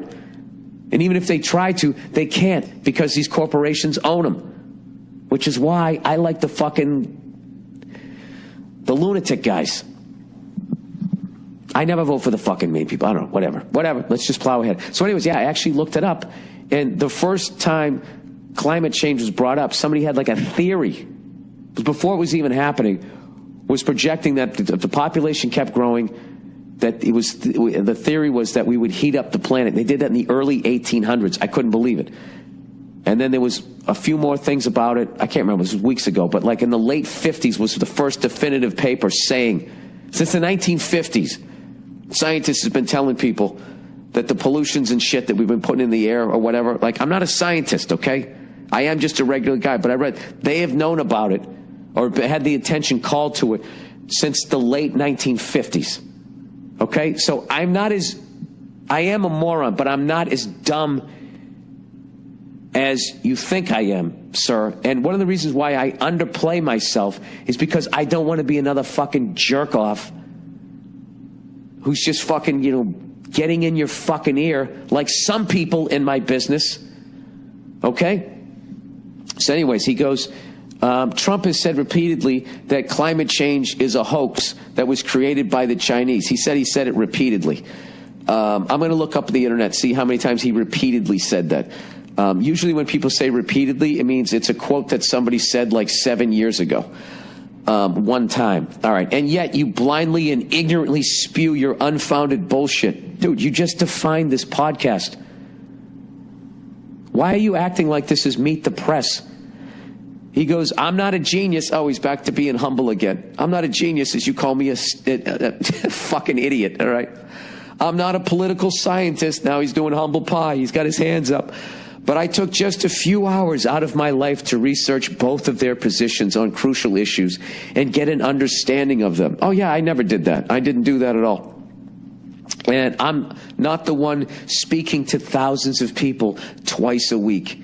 You should truly be horrified at the thought you had anything to do with this fucking train wreck. I love how do you think that Hillary has any responsibility for the campaign that she ran? I mean, from day one, her campaign could not use an unbelievable asset, which was former President Bill Clinton. Because of all of the shit show that guy was, both professionally and in his personal life. Her husband, it was a former president that was wildly popular. She couldn't even use the guy because of all the fucking skeletons in his fucking closet. You know? And together they both had skeletons, you know? It's a very polarizing candidate that she picked. And I thought in key moments, you know, where she really could have come up with something clever to say, she didn't have it. Look, sir, be honest with me. What really gets you into office? Your policy or playing the saxophone on fucking Arsenio Hall? Or not sticking your head out of a tank and looking like a fucking dope?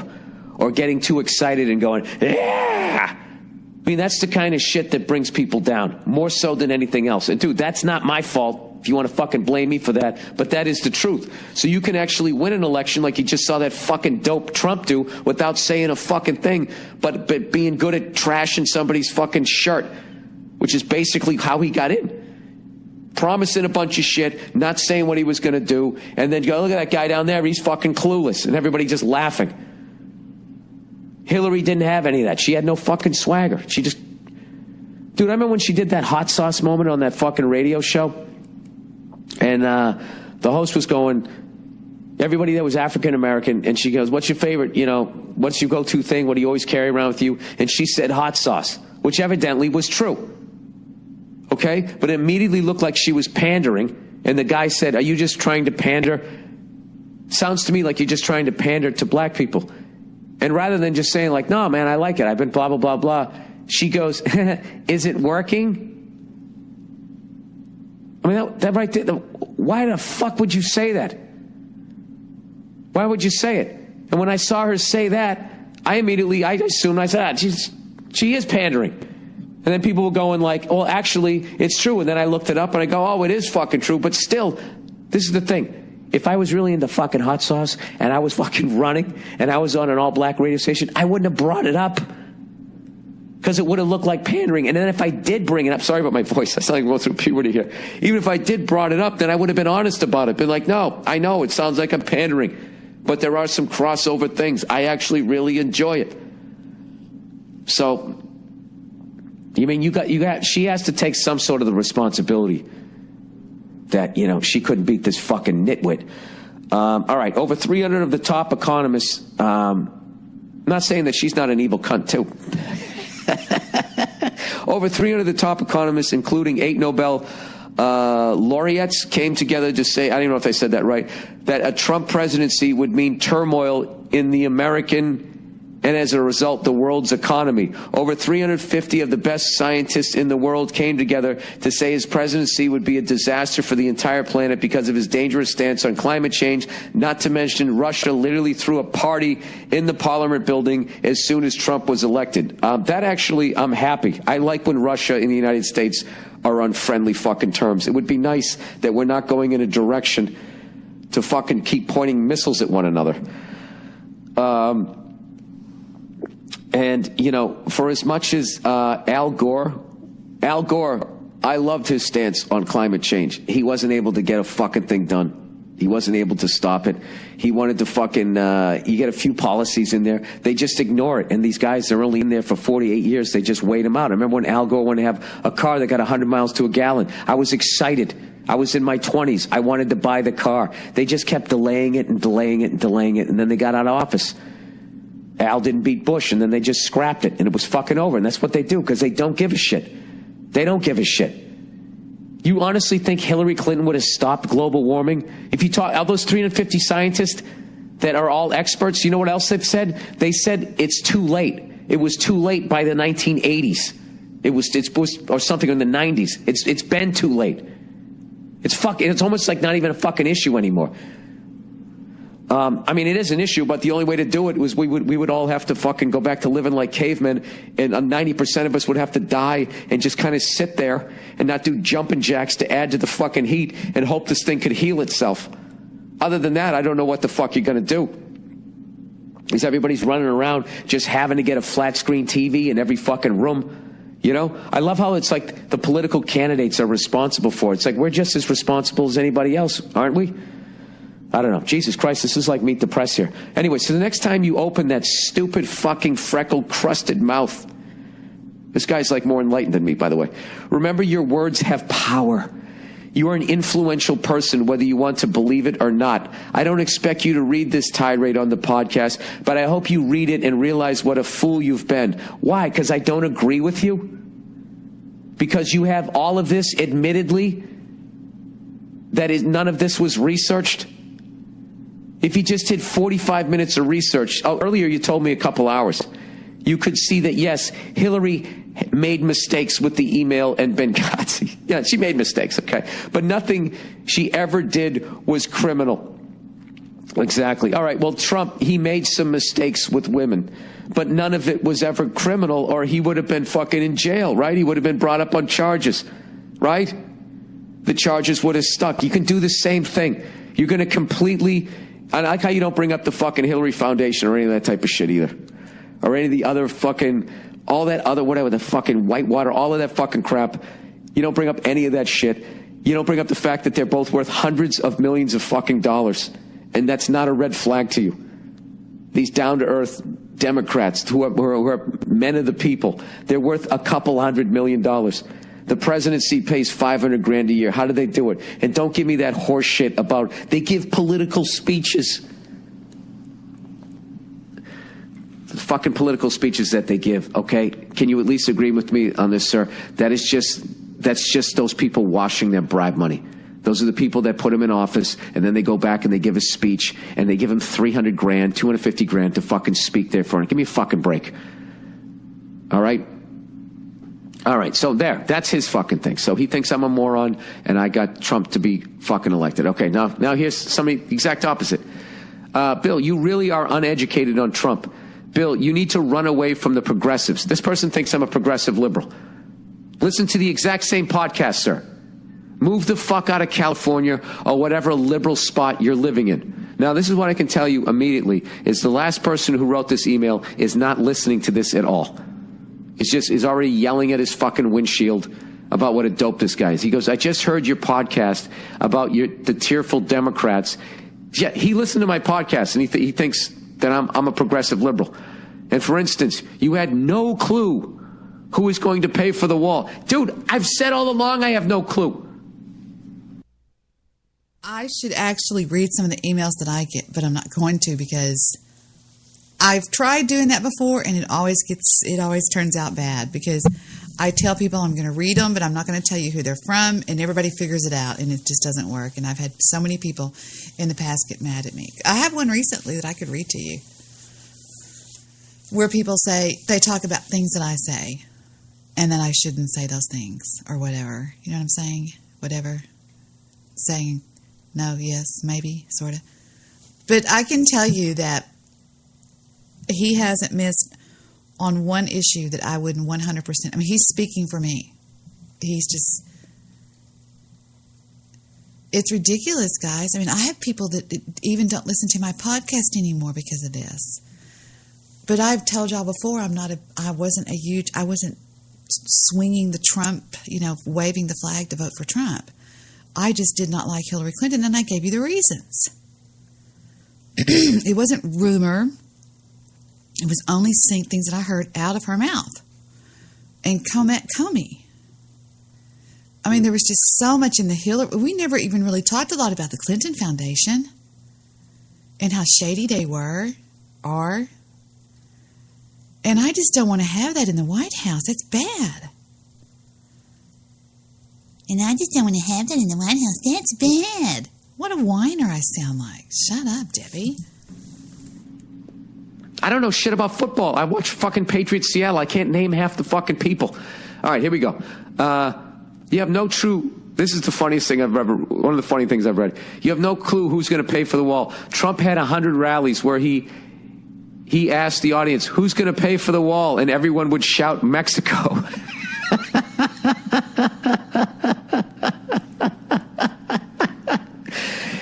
Do you realize, sir, that all you were doing was just repeating what he said was going to happen, but he never said how he would get Mexico? Sir, just imagine you didn't like your next door neighbor, okay? And you were sick of him cutting across your lawn or whatever the fuck he was doing. You know, cutting across the corner of your lawn and making the grass go flat, and you were fucking sick of it. Now, let me ask you this.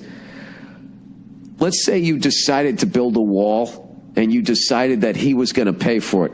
How would you go about doing that? Exactly. Now, let's move it up to a fucking country level.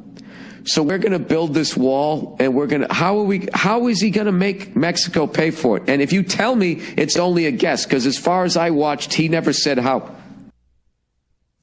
I had my hand raised.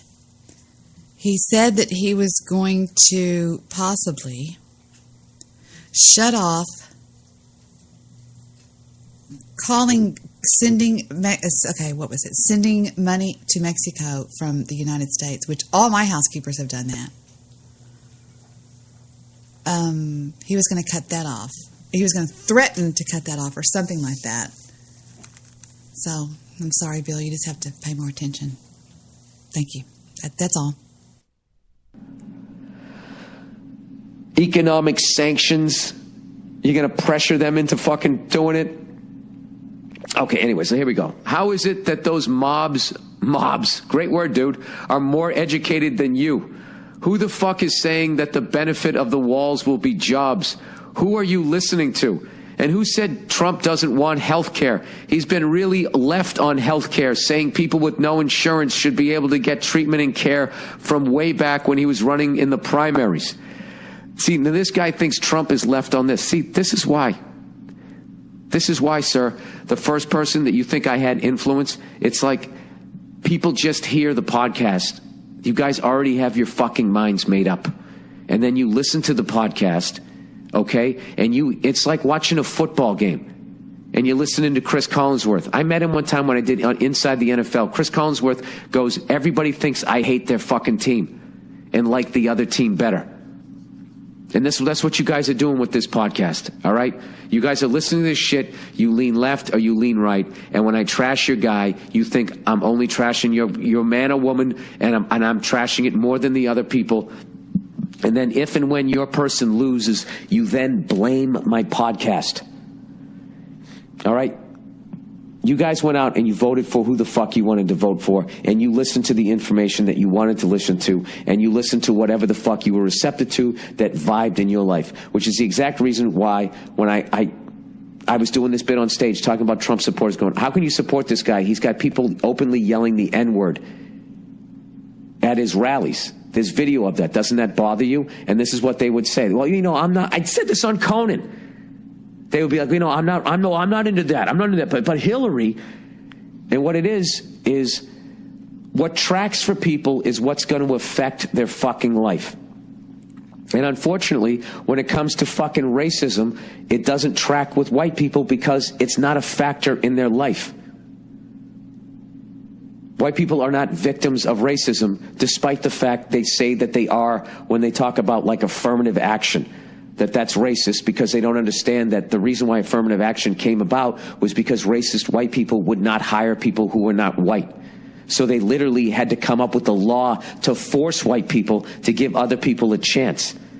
And then what people do is they just look at that moment. They don't look at the history of it. They just look right then and there.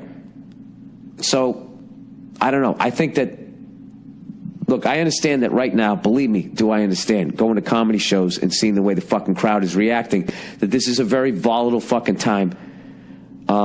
This guy goes on to talk about how fucking people thought Republicans were being dramatic when they said no to World War III, vote Trump. But the Democratic National, the DNC, I don't even know what the fuck it stands for, forces Russia to, why isn't it DNP, Democratic National Party? Make my life easier. Force Russia to dump tons of money into hypersonic nuclear missiles. They have these fucking hypersonic carriages that can hold 16 nuclear warheads that can penetrate our missile shields, blah, blah, blah, blah, blah, and all this type of shit. Reputable scholars were saying that we're moving towards World War III if you elect Hillary. Now they're all changing their tune thanks to President Trump, former host of The Apprentice. Get on board with Trump. Your annoying voice should be on our side. See, he doesn't think I'm fucking on his side. You don't think I'm on your side. Both of you have scholars and scientists that say your point of view is right, because what you guys do is you go to I'mRight.com and you memorize a bunch of horse shit. And then when your person doesn't win, you then fucking blame a podcast. So there you go. I don't know what to tell you guys.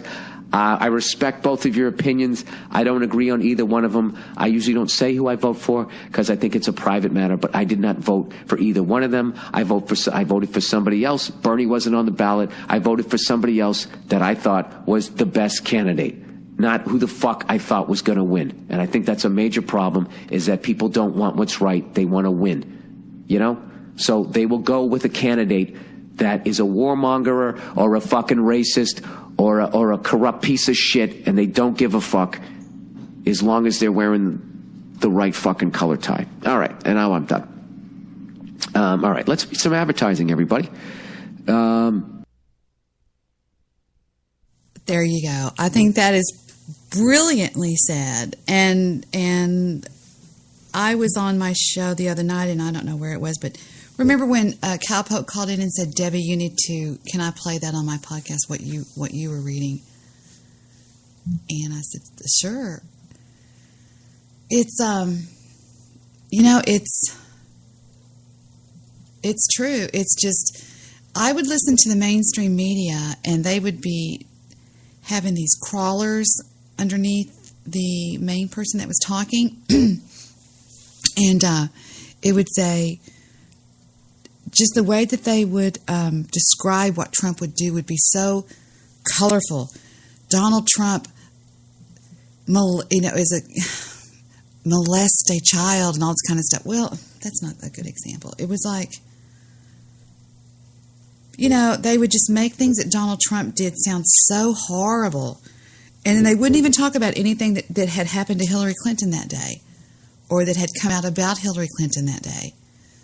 They were just completely, they weren't telling the people like my in-laws or your parents or, you know, people down the street that drive little old Oldsmobiles, you know, that have those gigantic cars, and they go to the beauty shop once a week, and they or their husbands, you know, still go to their offices because they don't want to be at home with their wives or whatever. The little retirees and stuff, they weren't telling them the truth. They weren't telling them what was going on behind the scenes. That email server thing, guys, was a little bit more than you think it was. You have to look at why she did that. I mean, she is very intelligent. She is probably one of the most intelligent women in this country. But that does not preclude her from also being a little on the dark side. I mean, you have to realize that there's people that are like your neighbors or people that you've known in school that make it all the way up to the White House. And they're still dirty, rotten scoundrels. It's like I did that show. If you put lipstick on a pig, it's just a pig with lipstick on. Remember when I did that one? And I said, you can dress it up and, you know, do this and do that, but it's still, you know, they say about a woman, you can dress her up and you can take her to church, but she's still a whore. That was terrible, wasn't it? That was a bad example. But it's like, you know, what about the thing with Haiti? Okay. The actual president of Haiti came forward and said, hey, look, the Clintons came over there after the earthquake where almost 250,000 people were killed. That's a big earthquake. And they capitalized on it and went over there and said, hey, we're here. We're your friend. And we're going to do this and that and this and that. They made millions upon millions of dollars off of that deal. And Haiti is over there sucking wind. They're like, wait a minute. And then her brother becomes on the board of the miners, the gold miners, they're going to let people mine for gold, and they haven't done that in 50 years. That's what they said. And they said that some of the mountains will shine a gold color in the sunshine, that there's so much gold, and there's gold in them there hills. No, and I mean, don't y'all think that's a little bit sneaky? Now, as far as Trump goes, well, he never paid his taxes. Well, that's because he wrote it all off in one way or the other because of real estate law. I mean, you can make $1 million a year, and just because you're in real estate, you write off every single meal you go because you say, I'm with a client. And I'm sure he wrote off everything he could. He didn't owe any taxes. He took advantage of everything. He even told Hillary, then don't talk. I used the bill that you said to use. He even said that in one of his arguments. Okay, so that's that. He's not a tax evader. He would be in prison or whatever. Maybe not prison. But, you know what I'm saying? They're not going to let somebody in that big of a spotlight get away with tax evasion. And that's all she talked about was that. There just wasn't any hardcore. I said it. I'm sorry. I heard it. If you didn't hear it, then you're lying. I heard it. No, I heard the whole thing. I heard the whole thing. Y'all can all just sit there and go, no, she didn't say it. Yes, I did. And I don't care what anybody says. If I get everybody else in trouble, I get in trouble too. So here we go with our stupid punishment. And I've been doing so much better on that. You know what I'm saying? I really have. I've been doing a lot better. We haven't had anybody say that in a long time. You know what I'm saying? And I totally forgot the guy's name. The guy's name is, my name is NDS. What is his name? I'm drawing a blank. Maybe I'm going insane or something. Well, you might be off the hook because I don't remember who did the song. It was by, what is his stupid name? It used to be on my history all the time. I know how to find it. You just put this in, put the whole word in there. I feel Scooter. That's his name, Scooter. Okay. Scooter. Wait a minute. Yeah. Scooter, and the name of the song is Hardcore.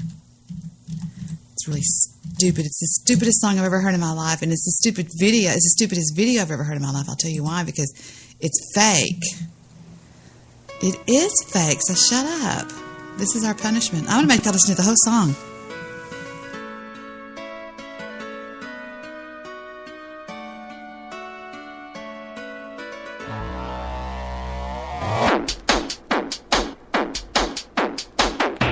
He's the horseman. I am the horseman. He's mentally mad. I'm mentally mad. He's a super sharp shooter. Sitting on the rooftop.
Shut up. I am getting a little bit busier with my knitting over here, so sometimes I look down and start doing it, but I'll put both of the needles down.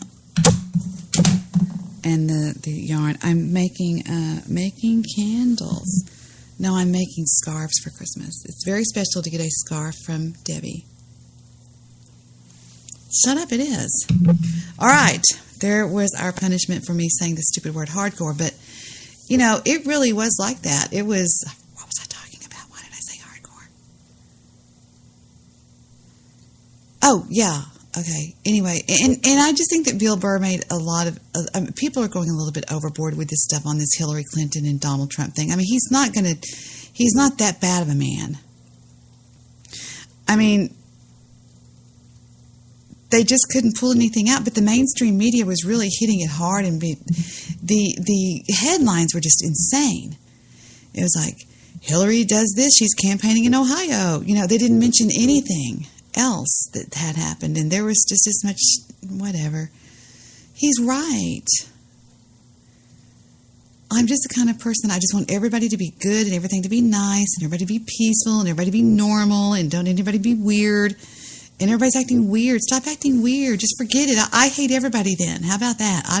Let's just don't even vote anymore. Let's just forget it.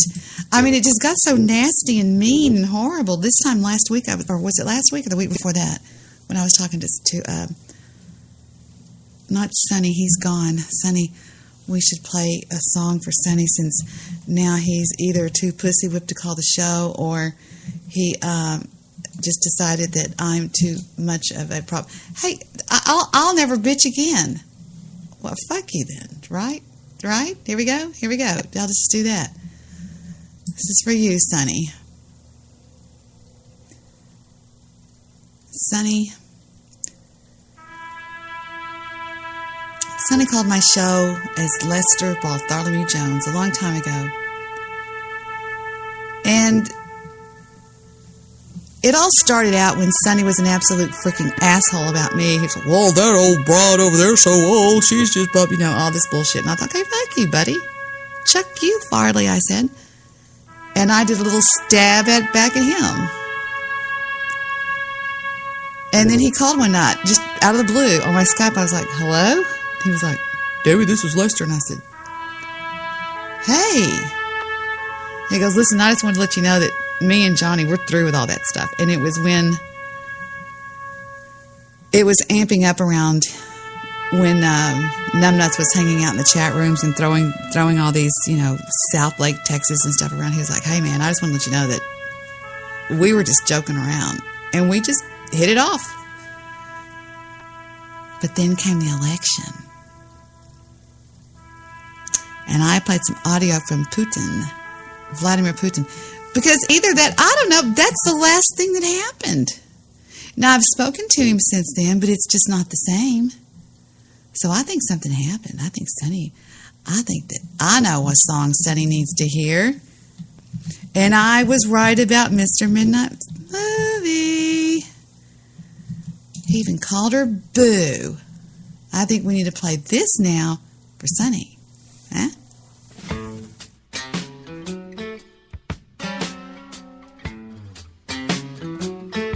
You know how those girlfriends are. You better not go talk to that Debbie Taylor anymore. I've heard you on her show.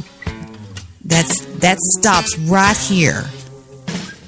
How come you don't call into my show anymore and talk to me about whatever? How come you don't call me during the day just to bitch about something that you heard somewhere on the radio? And you know, it's just to call me all the time to say, hey, what could make Sonny behave this way? I know. Sonny's in love and his pussy whipped. I mean, I'm just friends with Sonny. What more would I be? What, his girlfriend? You know, his mistress? His mistress of darkness? No. So it had to be something that changed in him. And the only thing he did was he just got, I'm not going to say the word. I'm not going to say the C word. Rhymes with monkey. No, I mean, he got pretty upset on my, that's the last time he's called. Hey, stop it. That's rude. And, what? Stop it? I don't know. Did y'all know that Gunner's afraid of that little kitty over at Heather's house now? Scared to death of it. It's this little tiny kitty cat. It popped him good. You should see his face. His nose. He's got 2 big scars on it. But that John Belushi thing was so funny. Now, last night, I put the show on private because I thought I just didn't like the way it turned out. There was a certain time when I was talking on it that I did, and then it just kind of went just kamboopla, went weird or whatever. So here's what I'm going to do. I think I'm going to leave that show down just because it's it's something that needs to stay down. Just wait, why is my Skype bouncing up and down? Am I not getting Skype messages tonight? Oh, shut up. You didn't chimp out. Hi, Easy. Hi, Angry Vong and Apocalypse and Jeff and RD and Jewish Producer. I'm not getting any notifications on Skype. No, you didn't chimp out. Shut up. You don't chimp out. You don't drop your gun. Huh? How about that?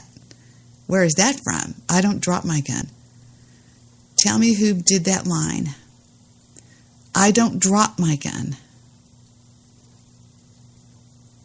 Y'all know who, stupids? It's from Suicide Kings. What's his name? The guy that's the best mafia guy in the whole world? And he goes, drop it. And this guy goes,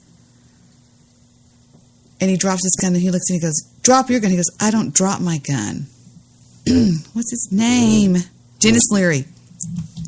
Dennis Leary is on this fabulous show that I made all the boys watch. I make all guys watch Suicide Kings. I think there's so many lessons in Suicide Kings. I made Steven watch it.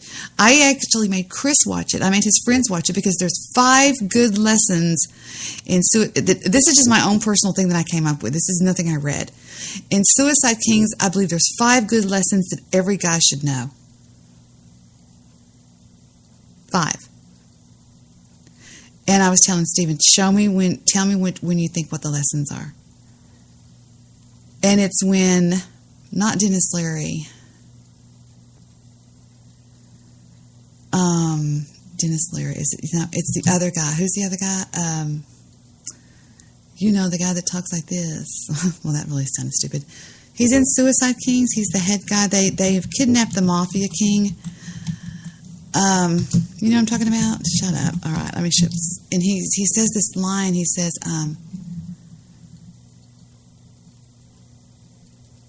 "Oh, this is it. It's called Suicide Kings. Drop the gun." Wow, they even have it on here. Fuck. Yeah, huh? Jesus Christ. Jesus fucking Christ. What are you guys, nuts? Drop the gun. No. You drop the gun. Drop the gun. Oh, take it easy. That's Lano. He's a friend. He's a friend. All right. I'm gonna blow your fucking friend's head off. Drop the gun. Don't put a gun in. Oh, thanks, Brett. Put the fucking gun down.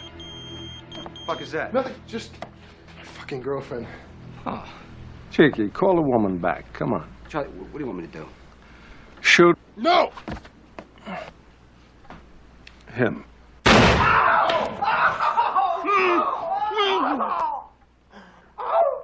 Let me! It was your idea, Dunsky. Oh. You okay? So. You know, except for this. You cut your finger off? Fucking sick fucks. All this fucking rap shit, isn't it? Who's he? That's Ira. That's my man. It's his house. It's a nice house. You're welcome. Avery, put it down. You shoot yourself in the foot. I can't let you go. Oh, Charlie, come on, let me fucking shoot this kid. Huh? Thank your lucky stars. I don't let Lono do to you what he would like to do to you right now. Fucking ain't right. You let Lono take me out of here right now, everything goes ahead like nothing changed. Look, I can't let you go. Avery, we don't have a choice. I got a gun in my hand. We have a choice. See what, you want to end up like your friend on the floor, huh? Come on, drop the fucking gun, kid. Get it over with. If we let him go, at least it's as good as dead. Oh, Christ, Avery, we don't let him go, we're all dead. At least this way, at least he's got a shot. Okay, here's the plan. I'm taking Charlie with me to the hospital, okay? You'll get your sister back, maybe you'll live to see graduation. Got it? What guarantee do I have? If I let you go, you won't just back out on this whole deal. Avery, you got my word. Oh. Do you believe this fucking guy? What are you doing? There you go. Let him go. Ah, at last. Obviously a graduate. No, you're not. I'm not kidding. Put the fucking gun down. What are you gonna do, shoot me? Do whatever you gotta do, but I'm letting him go. The gun again. Can't you guys just play nice? Drop the gun, asshole.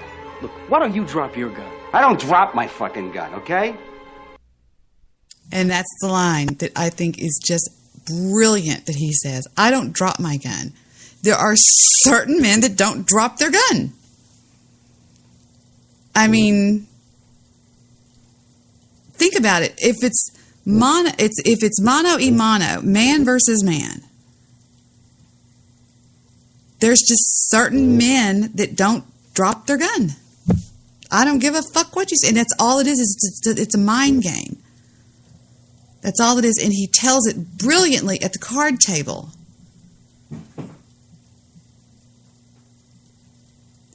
When they're playing Suicide Kings. And here it is. Oh, wait, this is the whole movie. It is the best line I've ever heard. When they're playing cards.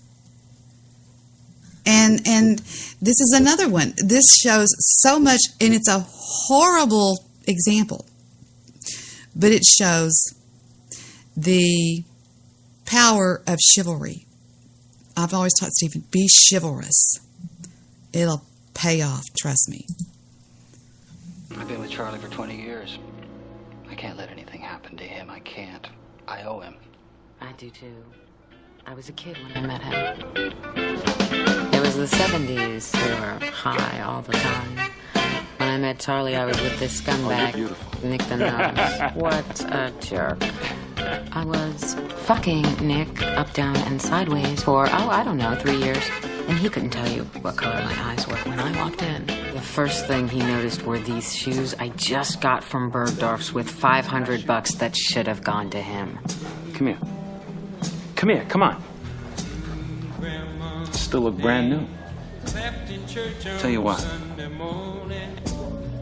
When we finish up here, I'll take you for a little ride. He was gonna kill me. To Bergdorf's. No doubt about it. I go right past there. Drop her off. I don't think so. I knew right then and there. 3 years with this guy meant nothing. Then Charlie waltzes in like a white knight, but Nick isn't letting me off that easy. He wants his pound of flesh. I can't help it noticing. That's a hell of a ring you got there.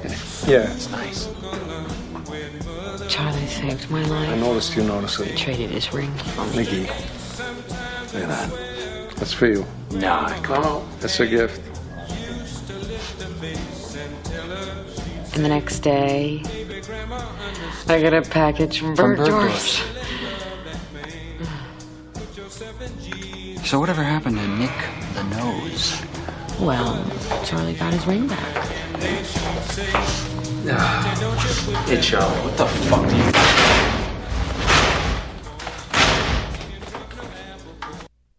Now, that is a horrible example. Obviously, Charlie blew Nick the Nose away and got the ring back.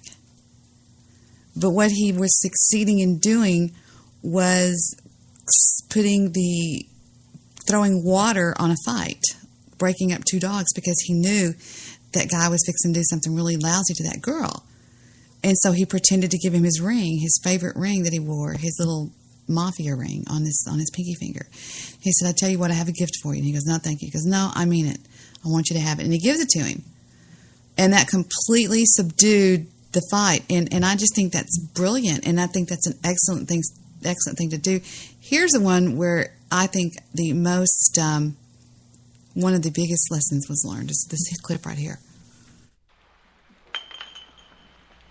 Oh, full boat. That's a shame, Max. No, forgive me saying so, but could it be this is not your night? Yeah, tell me about it. You ever send a guy a newspaper with a dead fish in it? You got me mixed up with something from the movies, kid. People make that mistake. It must be my classic profile. Ira, shuffle the cards, right? What, I am? I thought you said you were practicing this at home. What difference does it make? We're playing a game. Like a monkey fucking football. Brad, join us. Take a chair. Pass. What's the matter? You might enjoy yourself? It's okay. You're allowed. I don't want to play with you, Charlie. All right. The rest of you fags want to play? Go ahead, have fun. Thanks, Brett. That's... No fraternizing, eh? Oh, well. Have it your way. Okay, Brett's out. 5-card draw. Say aces, deuces. One-eyed jacks and suicide kings are wild. No, Ira, that's the whole deck. So what? It's my game, my rules. Ira, there's no challenge in that. That's like... Gentlemen, keep in mind, the cards you hold in your hands are nothing but dumb luck. The difference between winning and losing is being able to read your opponent. That's why I'm still here. See what I mean? That is so important in life. Even if you're at a softball game, you're having an argument with your brother, any situation that you're in, that's one of the main things that's cool. And listen to what else he says. It's being able to size up your opponent. A number of times, the only thing kept me out of a satin box was I could size up the other guy maybe half a second quicker than he could me. What the fuck are you talking about? You're taped to a chair. You saw us coming a mile away at the plaza, didn't you? I admit,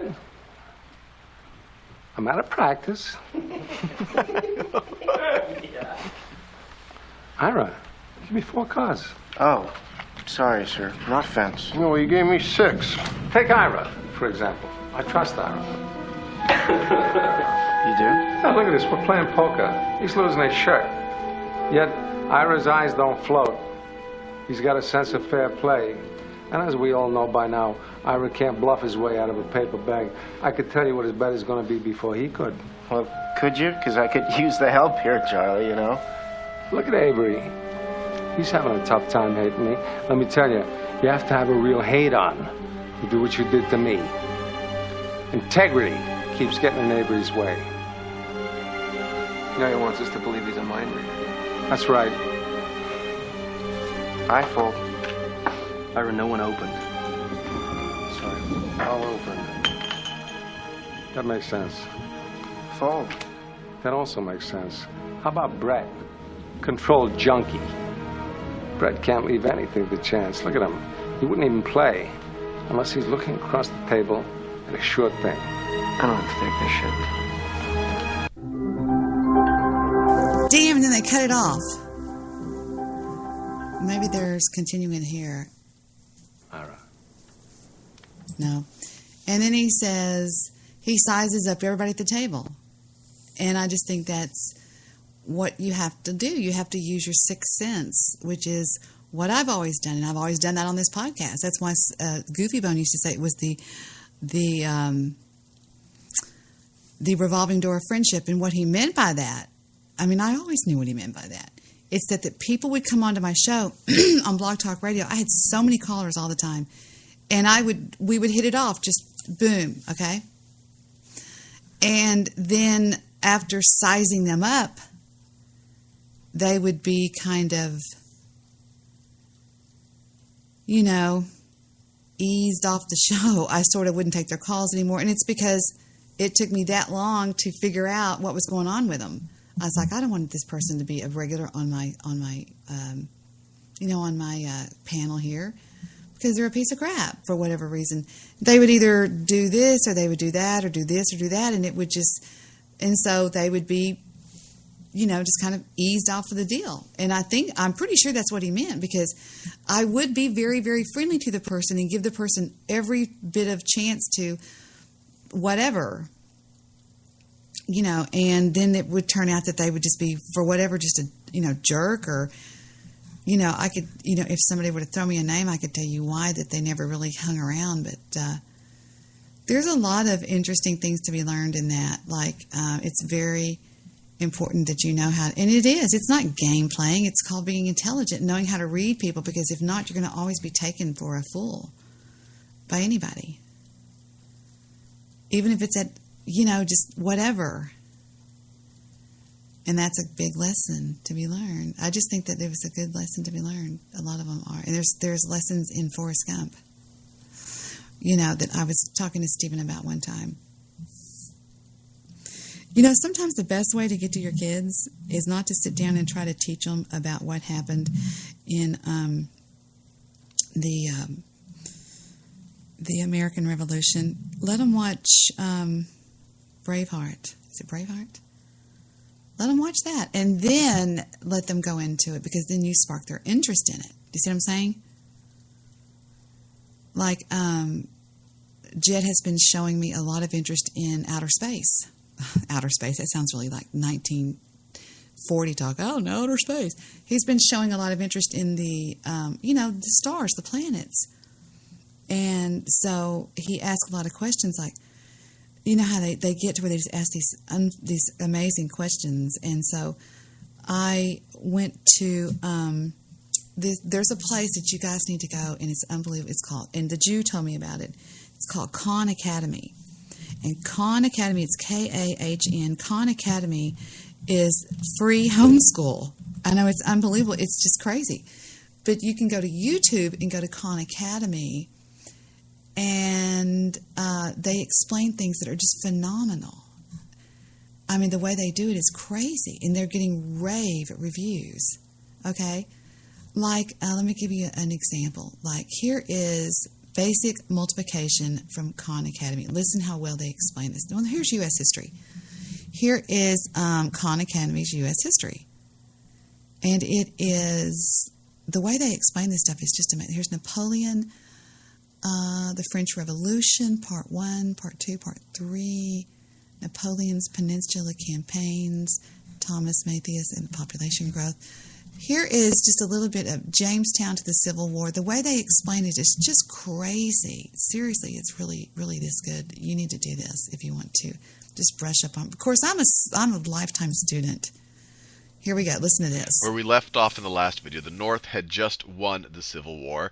Unfortunately for Abraham Lincoln, it was 2 months after he was assassinated. But now the North was dominant and essentially occupied the South. And we enter a period called Reconstruction. And Reconstruction can refer to one of two things, and they're somewhat related. One is just the reconstruction from the war. Obviously, there was a lot of damage done on both sides. But it's usually referred to the actual reconstruction of the South, and to some degree, kind of the reform of the South. And I'm going to glaze over a lot of details like I did in the last video, and I might ignore some major events that you might find important, and I'll get back to them, don't worry. But the three big things that happened during Reconstruction, other than the fact of the North occupying the South and essentially, to a large degree, suspending democracy in the South and installing its own politicians, its own lawmakers, is that the United States passed the 13th, 14th, and 15th Amendments. These are known as the Reconstruction Amendments. In 1865, you have the 13th Amendment, and this abolished slavery. So let me write this here. This ended slavery. We talked about the Emancipation Proclamation, and that was essentially Abraham Lincoln's executive order. This was the speech he made, but now it became official law in 1865. Then in 1868, you have the 14th Amendment, which made everyone, every person born in the United States a citizen, and this includes the freed slaves. So it's kind of like the slaves are now free, and they are also citizens. And then in 1870, you have the 15th Amendment, which gave all free men the right to vote. And obviously now all men were free. There were no non-free men, so the right to vote. And I emphasize the men because even at this point, women did not have the right to vote. The right to vote. And the 14th Amendment also introduced due process, which I won't go into the details here, but it essentially said, look, the government has to go under a due process, or essentially it's subject to its own laws when determining what. I mean, but isn't that the neatest way that they do that? The way they explain things to you, and that's what I think people should do. I don't even know what I was talking about that. I need a co-host. I do better. I'm so spoiled to having two people on the show that I forget what I'm talking about. I forgot why I showed y'all that. Let me do this. I said it's easier to do that sometimes with kids, to teach them stuff like that. Yeah, it is. I mean, they say that in school they don't teach us how to be people.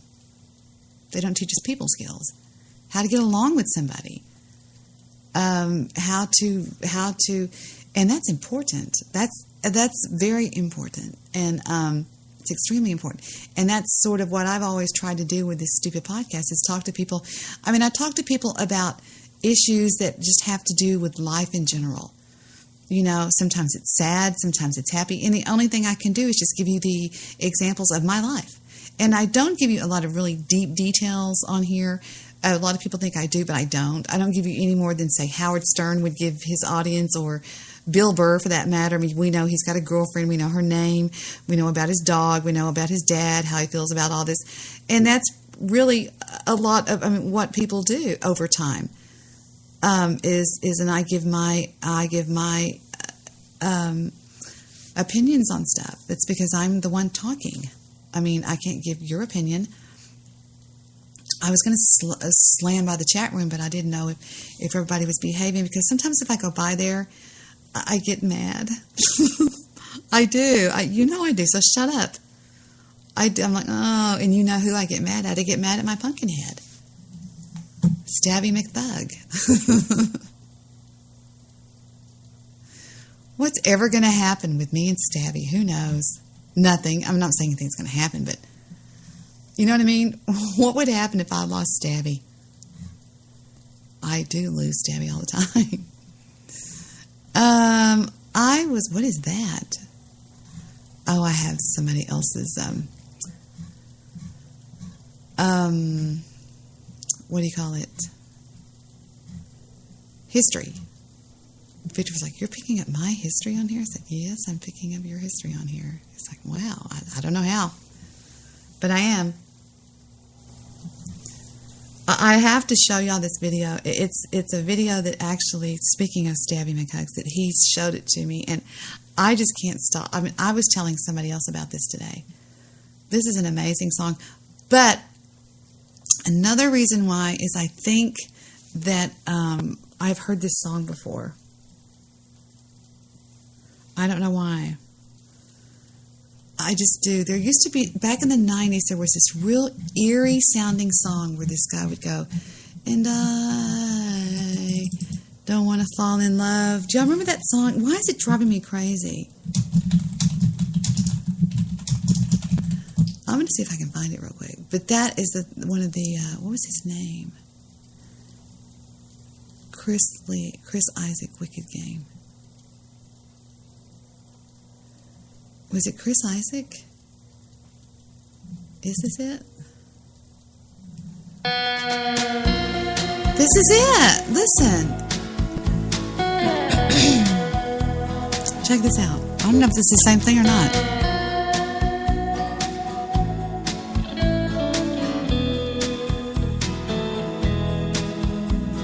The world was on fire and no one could save me but you.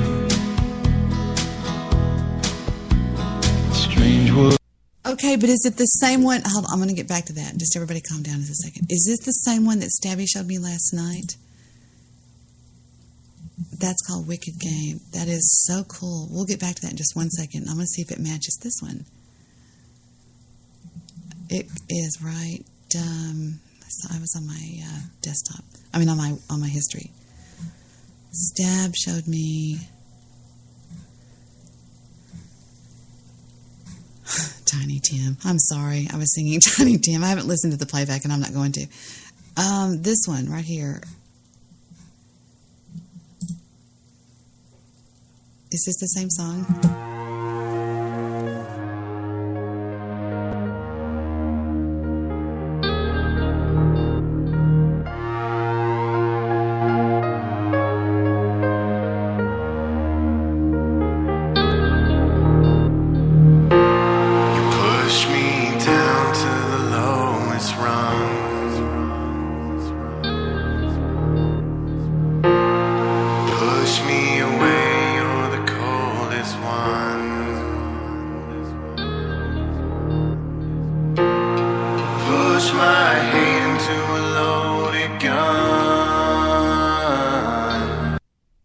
Something about this video is absolutely just pulls you in. It is so cool.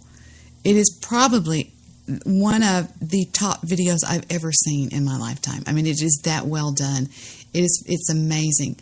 He's showing a story of what happened between him and his girlfriend, but it goes in reverse. But I'll show you the part that I think sounds like that song, and he's probably just using it like some of the rappers do. I think this is fabulous, as is Chris Isaak's. Is it Chris? I forgot. Send you back to hell where your soul is from.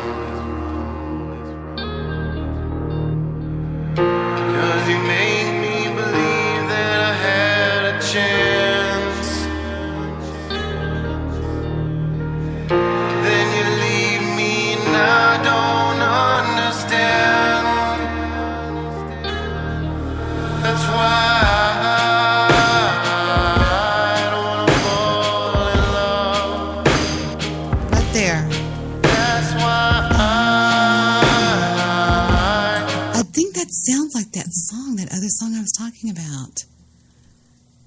Right here, listen. I mean, it just sounds like it. I don't know, whatever.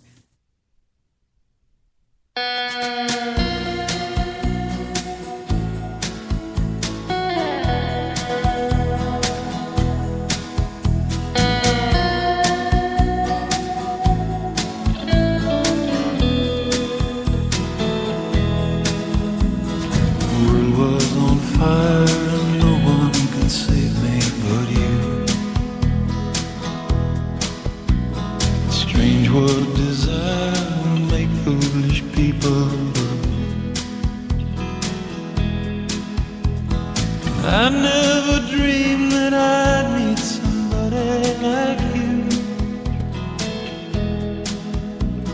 And I never dreamed that I'd lose somebody like you. No, I don't wanna fall in love. No,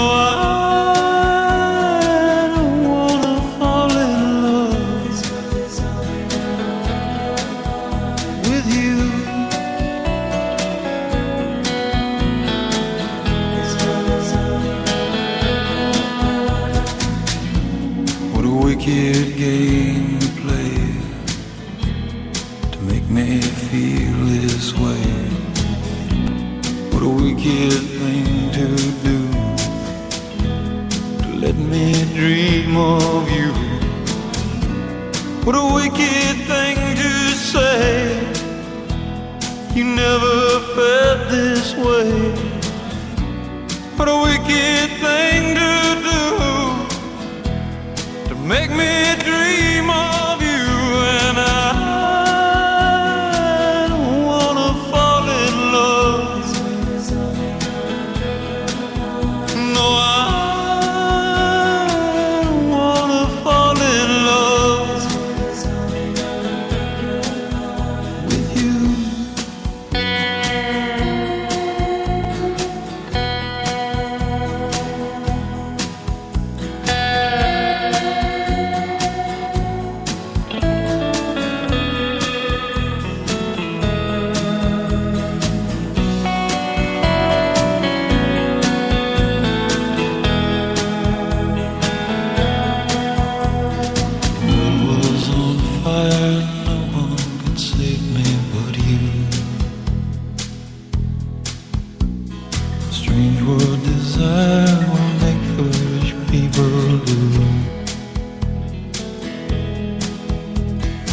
I never dreamed that I'd love somebody like you. I never dreamed that I'd lose somebody like you. No, I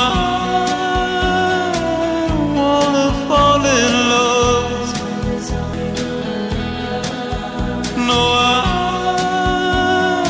don't wanna fall in love with you.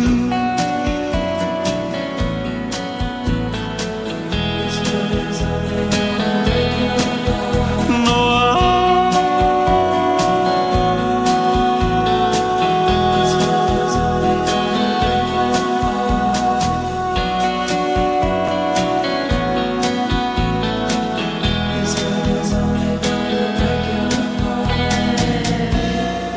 nobody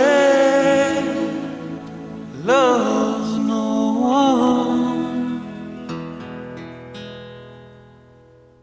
Well, there you go, as Sonny would say. Nobody loves no one.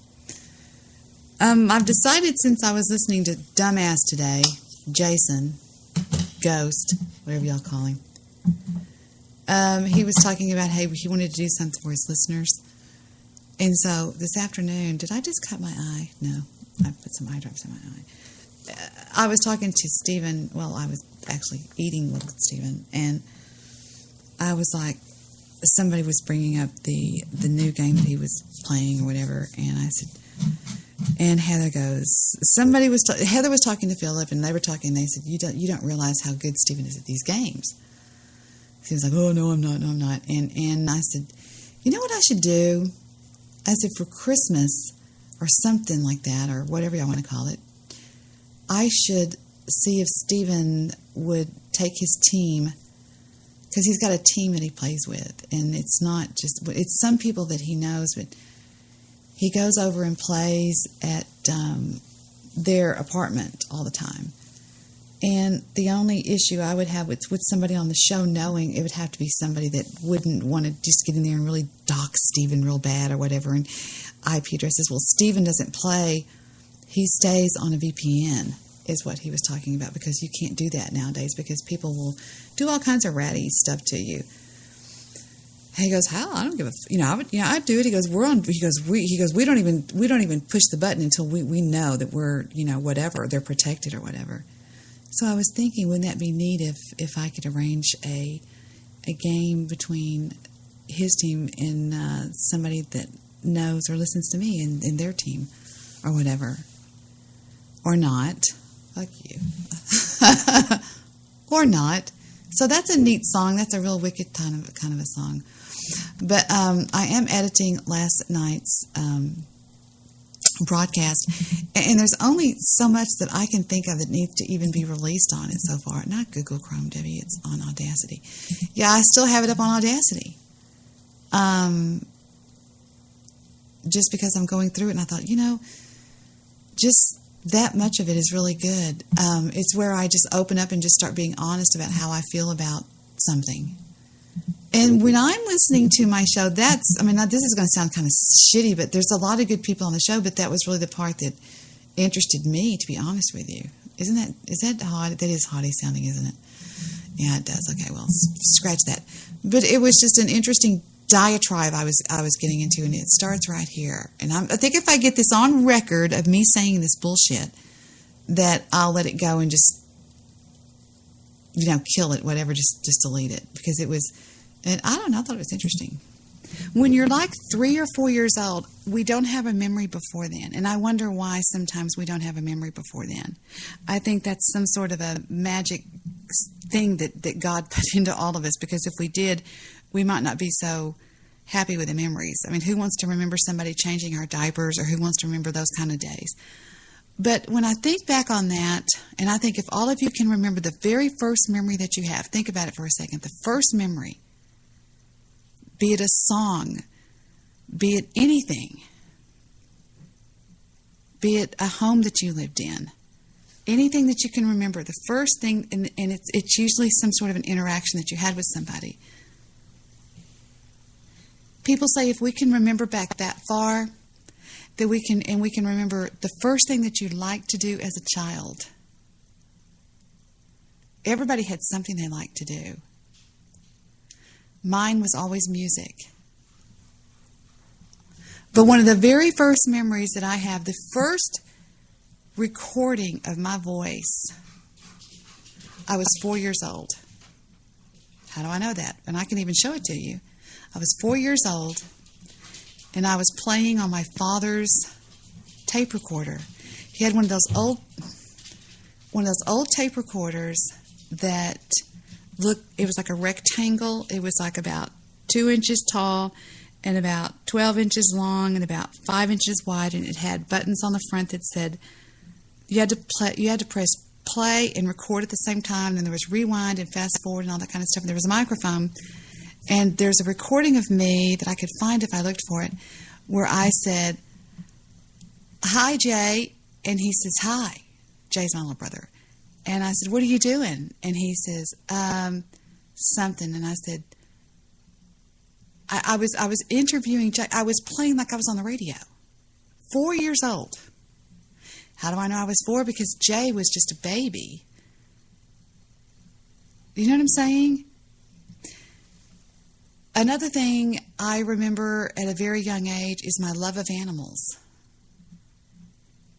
And then somewhere along the line, and if you think back in your memory, that's who we were. That's what we were here to do. And I think that our job, our purpose in life, is to try to get back to that. To try to get back to being one with the world, with who we are, with the world, and with Because I don't care what anybody says about Jesus and Muhammad and all this kind of stuff. I do believe that there is a creator. I don't care who you are. I believe there's a creator. I'll never, ever back down from that belief. And one day, I hope to be proven that I am, that I'm right, that there is a creator. I don't believe when we die, we go to heaven. I don't believe that Grandma is with Jesus. I don't believe that. Do I believe there's a heaven? I'm not really sure if I do or not. I believe that the Bible was written by some people that wanted to use it as examples on what to do and what not to do. Kind of a manual for life. You know, I think that the book of Job sometimes I think it was written on how men should be raised. Because there's an argument that goes down in one of the chapters, I think it's chapter 30 or 28, where God is having this argument with Job. Now, it's hard for us to believe that an invisible man in the sky could actually have an argument. But I think that it was written to prove a point, to teach a lesson, because the first 5 books of the Bible are really the only thing that I believe contains history. You know what I'm saying? Some of it's mythology, but some of it's history. Like some of it's, you can actually track it. It's in the history books. But what I'm saying is that, you've got Genesis, Exodus, Leviticus, Numbers, Deuteronomy, Kings and Judges, or Judges and Kings. Anyway, but Numbers. But there's Numbers and Kings and Judges. But it just goes through the history of King Solomon, King this, King that. And then Judges are when people took over the world that weren't, like for a long time, I don't want to get off on the Bible, but for a long time, and I can actually tell the story of most of the entire Bible. I mean, I can tell it in my own version, that like, what I know about Kings is that, Judges is that there was a 700-year span in the history of the Jewish people, they called them Israelites, where there was no leader. They had lost Abraham, they had lost Jacob, Joseph, all the big leaders. They'd lost Joshua. This was just a big, just like a memory.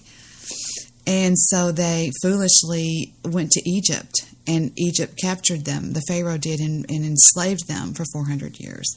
And then, the story of the Moses deal. But there was a time when they didn't have any kind of leadership, and so people would just step up and kind of take over. And one of them was Samson. Samson was born an Israelite, and he was, his mother supposedly saw this vision or whatever that he was. But what Samson teaches you is that your strength is all in your head. It's like the magic feather theory. I think that's why that's there. And there's just different things about that. This is why I say you don't really know me, because, some people will say, oh, Debbie's a Bible freak. She believes anything. No, I don't. You don't know me in real life. I'm trying to be more real with you people, okay, instead of putting on some kind of little show or some kind of little act. No, I don't believe that there was a man named Job that, I think it was a story that was written by who knows who and kind of put in there after the original Torah was made. Because they put in like Proverbs and the Psalms of David, because they found all those, and they found all this, and they found all that. So forth and so on. But I won't go into too much of what I believe, but that's what I feel like it was. You know what I mean? That's where I'm getting to on this. So now we're going to go back to the replay. I don't believe a lot of it's true, but I do believe that the basis of it is true. I believe that there was a creation somewhere at some point. Because it's just too mystical. This world is just too mystical. This world is not completely just concrete. The world is not all science. I just believe somewhere, somehow, something is going on. I believe that there is some sort of an energy inside of us that goes somewhere when we die. I don't know where. But I know it goes somewhere. I have no idea where.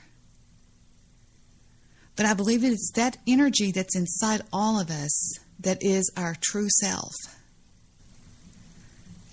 And I'm not talking about quit your job and go become a monk somewhere or start chanting or some crazy shit like that. I'm talking about just being who you are and being true to yourself on who you are. Whether it's, I see people and I meet people and I think about, they can be angry type people, or they can just be people that don't get along with people. And I'm thinking, who ruined you? Somebody somewhere stepped on you, or you just believed too much stuff. See, and the reason why that's my battle cry, and the reason why they gave me that stupid nickname of saving the world one caller at a time, is because when I would have people call into me so many times, and I really did, I took a lot of callers, guys, and I mean, there were a lot. And these were not just idiots calling in. Some of them were executive women that would call in for my advice. There would be men calling in. I had a fireman call in all the time that wanted my advice on his marriage and says I saved his marriage. Because I actually got the wife on the phone one night, and I said, look, let me tell you something, sweet cheeks. This man really loves you a lot. And I did that, and that's where they gave me that nickname, or whatever you call it, that slogan. But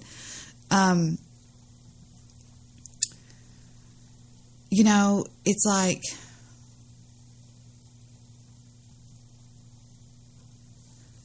I don't know. I just think that when somebody is mistreated as a child,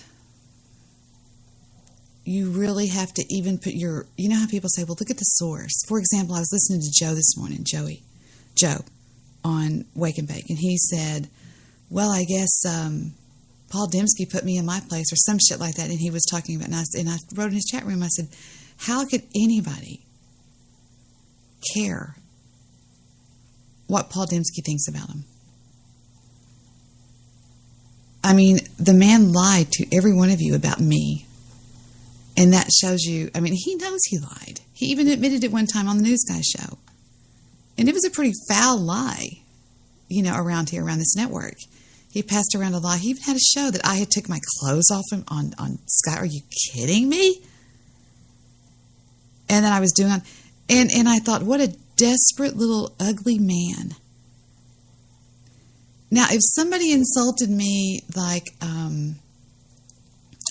some people that I know that have other shows that we not even part of our little ruthless group, but you have to put into what, you have to look at the source of the insult and look at the source of the crap that's coming at, that's being, some people can just be written off as nuts.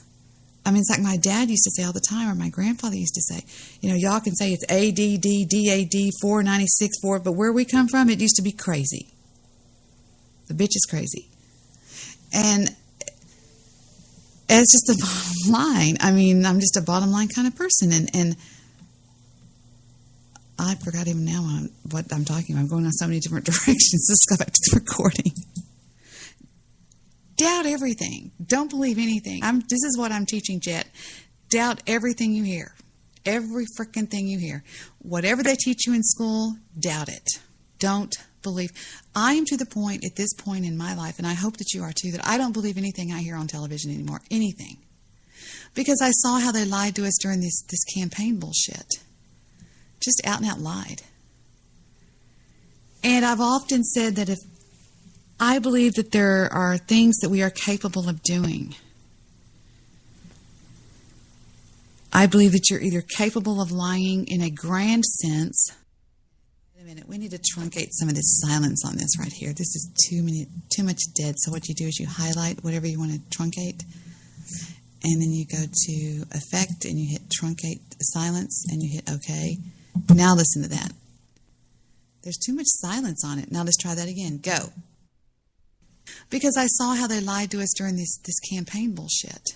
Just out and out lied. And I've often said that if I believe that there are things that we are capable of doing, I believe that you're either capable of lying in a grand sense, like we witnessed during the campaign, or you're not. And when when Secretary Clinton proved to me personally that she could lie on a grand scale, I'll never trust her again. Because that tells me she's capable of doing that. Now, I'm not going to sit here and blow smoke up your ass and say I've never told a lie, and I don't believe that anybody did. We all tell lies. I mean, right? But it's a lie that is meant to hurt somebody that I don't believe in. A lie that's viciously against somebody. A lie that is really, really nasty. You know, if it's like, hey, Debbie, what size are those jeans? These are a 6, you know, when they're an 8. Or, you know, just something goofy like that. I understand that. If that's, I mean, I believe lies come in levels, you know, to stand there and lie about something that we were lied about during this election was horrible. And I think a lot of people got misled into believing certain things that weren't true because they don't go, you know, I don't do the internet, or I don't listen to them podcasts, you know, or whatever. When people were out here screaming the truth, they didn't say it on mainstream media. Never. They made Hillary out to be a goddess. And everybody thought that it was just a bunch of bullshit. Well, it wasn't. And I was trying to help people make a decision. I wasn't trying to push somebody to hate somebody. That's not the way I do business. But anyway, so that's what I was just trying to make the point of. But anyway, here, let's go. I'm almost done with this. Then I'm going to get out of here. Because I saw how they lied to us during this campaign bullshit. Just out and out lie. And oops, I repeated it. Let's start here. Because that tells me she's capable of doing that. And when I learned a little things that I've never even told you guys about, like I learned who her mentor was. He was a Satanist. And this is stuff that I've actually heard from her mouth that she spoke to me. I don't just take words. One thing I never believe is anything anybody tells me about somebody else. I will such and such this, such and such that. But you have to have a pretty good rapport with me. Wait a minute, we have more silence. There's a bunch of, when I'm alone, there's a lot of dead air because I'm trying to pre-think my thoughts. Let's take this silence out. Repeat, truncate, silence. All right, here we go. But you have to have a pretty good rapport with me. You know what I'm saying? I would believe most of things. I mean, if we're going to talk about people that are online, since we're online, I would believe most anything Mr. Midnight Movie told me. Jewish producer, things along those lines. But most people, I don't believe anything they say because I just know they're full of shit. But getting back to what I'm talking about, it's really hard to put into words. It really, really is. But I will say this. I've been doing so much soul searching lately. It's ridiculous because I have time on my hands now. And I think it keeps going just a little bit more. Not a lot of time, but I do have some time. And one thing I've been trying to do is I'm always constantly trying to better myself or educate myself into some, for whatever reason, educate myself. I think the biggest key that I was trying to make, and the reason this came to me, was observing the new little baby and the formation, and not the formation, but the introduction to his personality. And people say that personality is formed, when you start, whatever. Oh, no, I completely disagree. I mean, I've seen this kid come from, the first time he, almost took his breath. And he's got quite the little personality. I mean, you can see so much in him. He flirts with his reflection. He loves, that means he loves other babies. He adores his big brother. But he can be an absolute selfish little prick. He really can. And it can go from just being one thing to just no. And he takes his little right foot and he just stomps it. I mean, he's just stomping it into the air because he's laying on his back, but he just goes joint, joint, joint, joint, joint when he gets mad. And it's only because he doesn't want you to be doing what you're doing, like changing his diaper or changing his outfit. He's just like, and when you're done, he's like, okay, fine, thank you. You know what I'm saying? And it's just so cool to watch the formation of these people. And I would be so scared that there are people that raise children that become 2 years old, 1 year old, 3, 4, 5, and they start squelching their personalities. They just kill them. You know, that's horrible to say, but basically that's what I'm trying to say is think back and see what part of you, make it your goal to find out perhaps what part of you was squelched, was silenced, and try to get back to that, you know. I try to look at different people that love different things, and it makes me think that somewhere back in their lineage, I mean, some people believe in reincarnation. I don't. I mean, you know, nah. I mean, it's just a little bit too far-fetched for me, but and UFOs and stuff like that, it's really weird, but I'm not going to go into that. But I just believe that, for example, this is going to sound really stupid. The men that love to drive on the open road, a trucker, for example. I've said this to Oro 1,000 times. I believe that there is a spirit inside those men. Not all men want to do that. Not all men want to do that. There's a spirit inside that man that comes from the old days of wanting to be a free spirit, like not a drifter, but you know what I'm saying? And I think that there are certain children that you see at a very young age that want to perform. And they're good at it. And we get told, you know, like the song says, shut up, it's time to make, get up, it's time to make money. And don't ever, what is it, whatever you love, keep loving it and keep doing it. I mean, making money is just, like I said before, that's your 8 to 5. I don't care if you peel potatoes at the local potato factory. I don't care if you wait tables in a restaurant. I don't care what you do. I don't care if you babysit. I don't care if you flip burgers. I don't care if you type behind a desk. If you're a cop, whatever you are, go there, make your money, and the minute you get out of there, center yourself and find out who you are and what you're supposed to be doing. What is it that you love?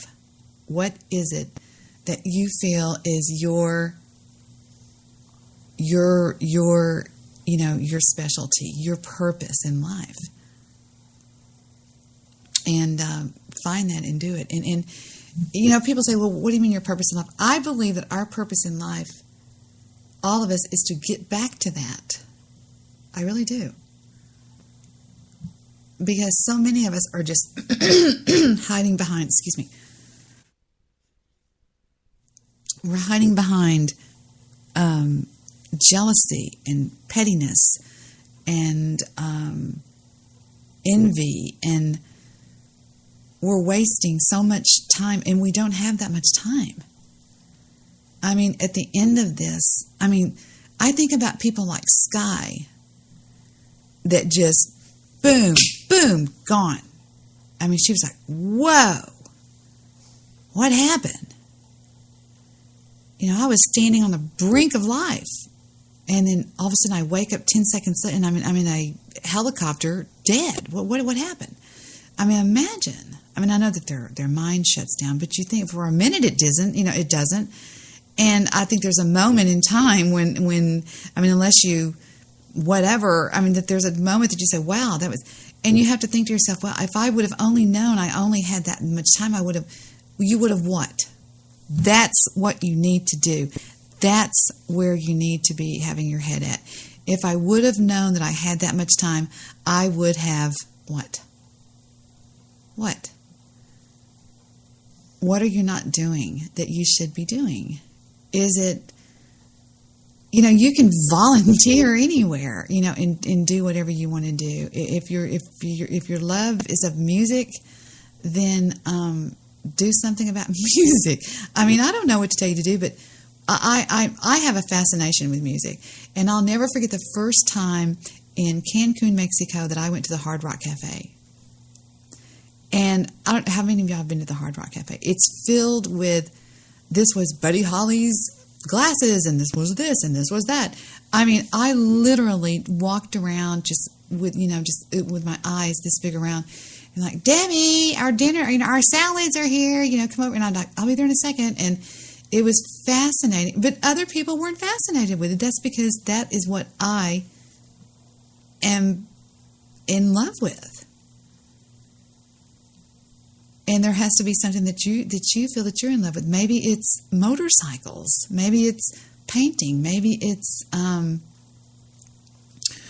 but you have to find that, and you have to get back to that, and you have to stick to that if you're ever going to be happy. And the only true way that we're ever going to all get along is be happy yourself. And I'm not saying like Happy the Clown, but be content with what you're doing and who you are. And the only way to do that is to be content with what you do. You can't control other people. You can't control that somebody's going to be a jerk.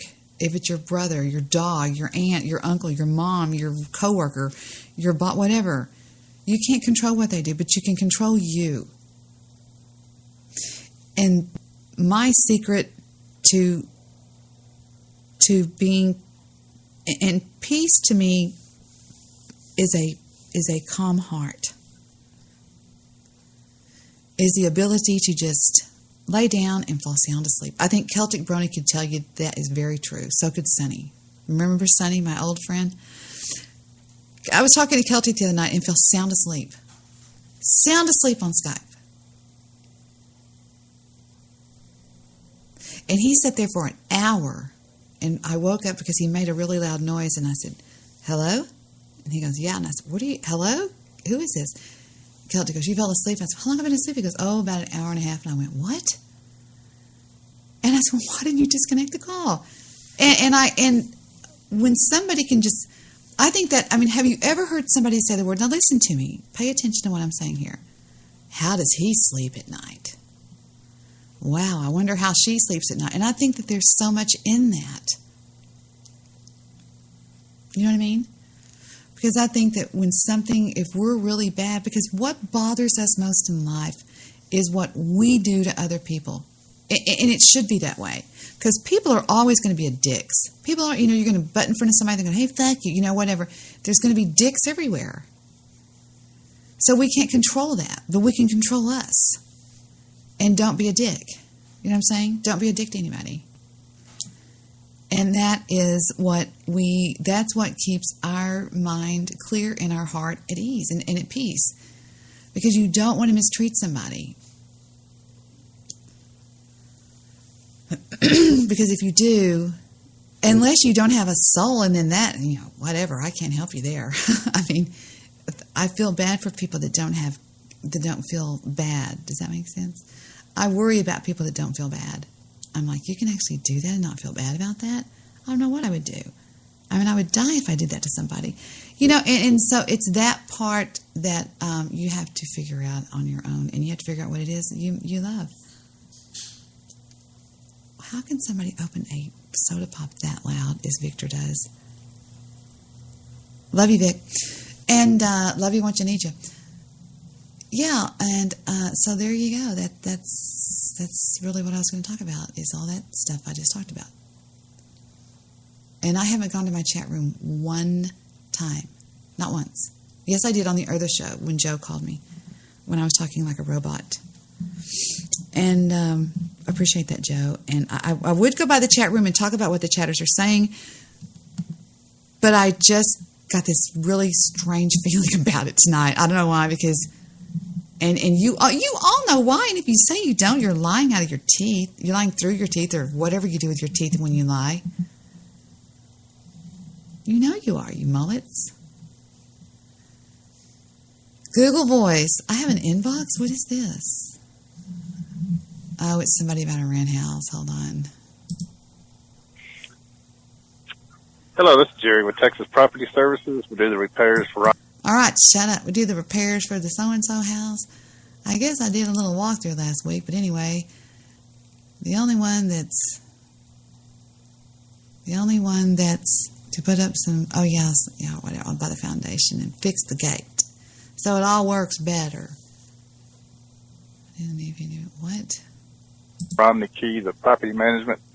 I guess I got did a walkthrough last week. But anyway, the owner wanted us to put out some dirt on the left side of the house around the foundation. Okay, wait a minute. The owner wanted us to put some... Why would he say it like that? Oh, that's not our guy. Let's see who this is. Wait, maybe we'll get to... Oh, there we go. Debbie? Hello? Hello? Hello? Something's not working here.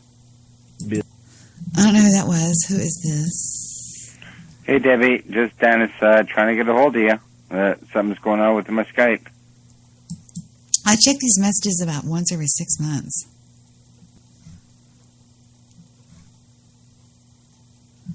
What is this?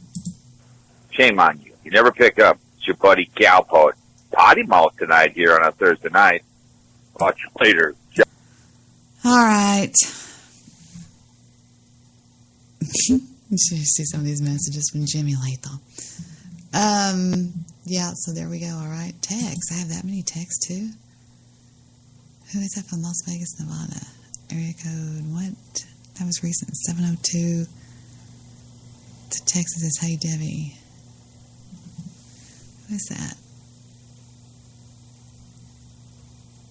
I sent one to Sonny 20 months ago. This is hi, and he writes back, who are you? Y'all remember Sonny, my old friend Sonny? Remember? I think Sonny just got mad. I don't know, what am I supposed to think when somebody doesn't tell you? He's just gone. And not. I'm going to make an effigy to Sonny with all these different drops and stuff. I could do that while I'm on the air with you people. They're like, oh, that would take me 6 weeks. It would take me 30 minutes. It would, because you just throw it over in GarageBand and hit.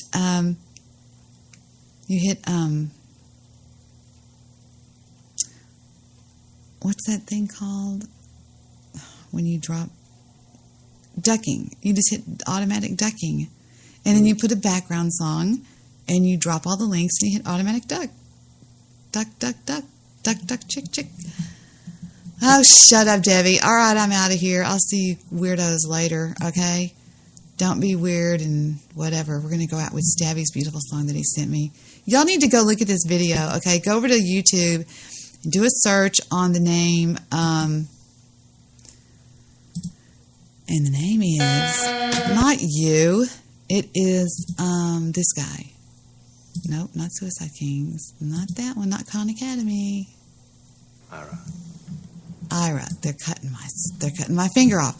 No, it was I'll go back to their history. Look, we're gonna go out with this song. It's a good song.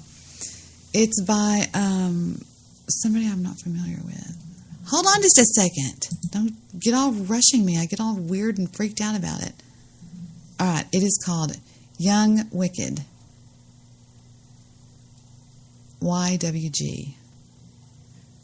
And the album is called Slaughter. But that's the way it's listed.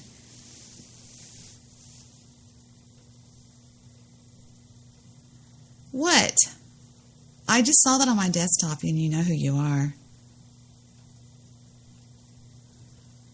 I want to be in a good mood. And don't call me Jesus. This is the baddest frickin' video I've ever seen.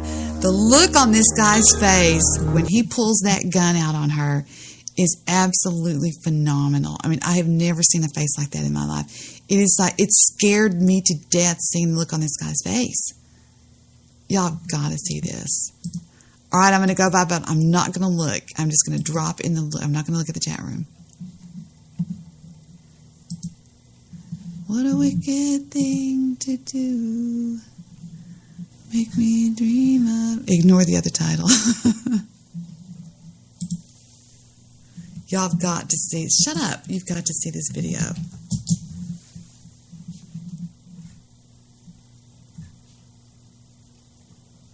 Nope. Debbie, stop looking, Debbie loves to be called Jesus. Shut up.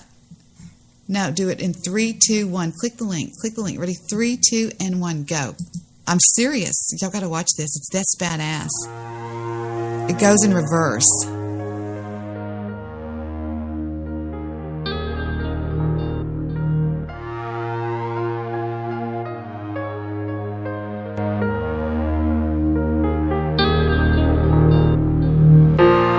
Push me down to the lowest rung.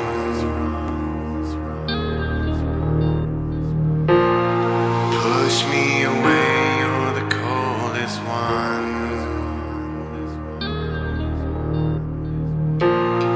Push my hate into a loaded gun.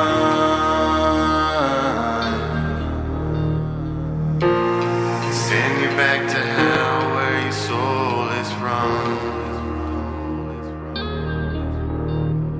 'Cause you made me believe that I had a chance. Then you leave me and I don't understand. That's why I don't wanna fall in love. That's why I don't wanna fall in love. Push my hate into a loaded gun.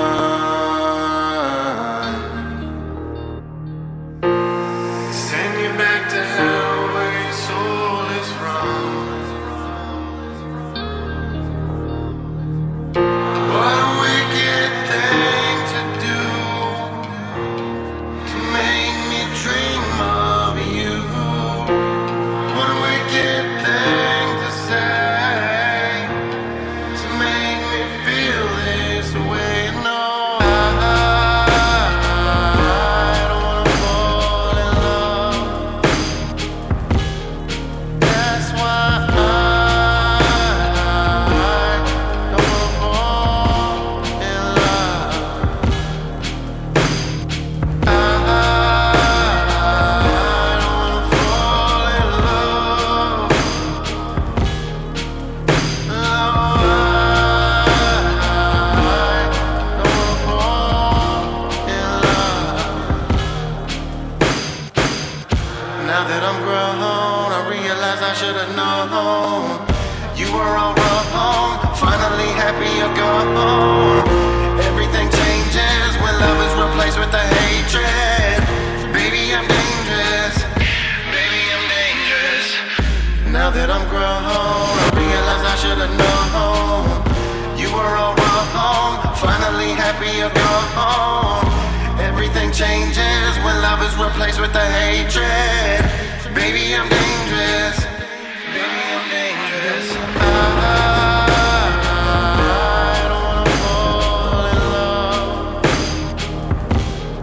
That's why I don't wanna fall in love. I don't wanna fall in love. Hello? Hey, sweetie. How's your day going? It's going good. Same old, same old. What are you up to? Faxing some papers for my boss. You know, I swear we've been using the same fax machine for the last 3 years, and he still hasn't figured out how to use it yet. Oh, for real? Mm-hmm. All right, I'll see you tonight. Okay, love you, baby. Love you too.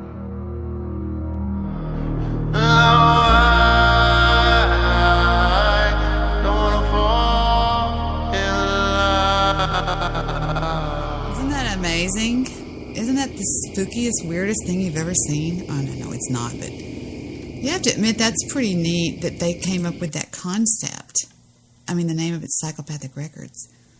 But that's pretty neat the way he did that backwards. And I don't know, it's really good. And I'm not saying this because it's stabby, but I'm just saying it's a really, really good video. It's well done, well played, well everything.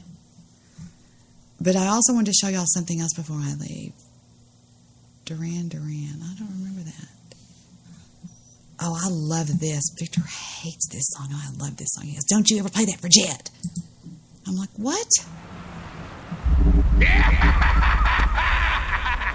Play for Jet, but I want to play for Jet.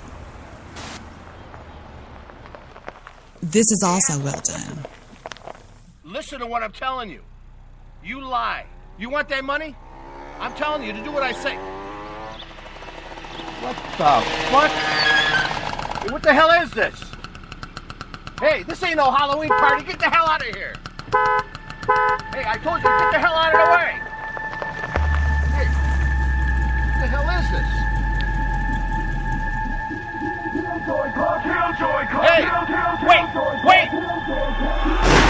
Surprise! It's my lucky day! Shucky ducky, I'm fucking lucky! Hand over your chain, your watch, your jacket! Damn, you're a player, huh, partner? Now toss me them keys and beat him, bitch!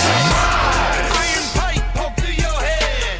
Make a bong out of it and smoke with the dead. Your homie came for revenge, I choked him instead. Your obituary was a joke that I read. I'm a guru master, causer of disaster. Drink all flavors of Fagel, so fuck Shasta. Woo, spellcaster, drunken old bastard. Surprise when we trade blows, I throws mine faster. Surprise, motherfucker, no surprise, we the rawest. Making indie money, y'all want any money, starving artists. You saw my rolls parked in the project. That was just to make you haters hate me more, project. I do shit on purpose just to make you haters wanna hurt me, touch me, trick my click and spread like fucking herpes.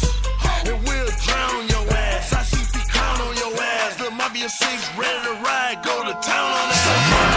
Nippies pressed against your forehead, machete to your neck, wrong move and you're dead. Double barrel place right to your spine. Empty your pockets, what's yours is now mine. This could be the end of your life. Decision time. You should've reached for that knife. You don't know. Just don't be stupid. Now it's me they want, yeah. Pistol grip, never slip, I'm a grown man. Crystal dark in disguise, gonna tell you why. Tell you I'm a rhyme just to hit your fucking life. You see, Mafia 6, hand, I see people beat their hands so like a DJ Palm beat. There he go, quickly reload, down on the floor. Thought I told the nigga that the clip up in his hand. Surprise! Suddenly it's hard to breathe. I just let you dope in the back. Remember me? Before he dies, I wanna look him deep in his eyes. You know what you did to me?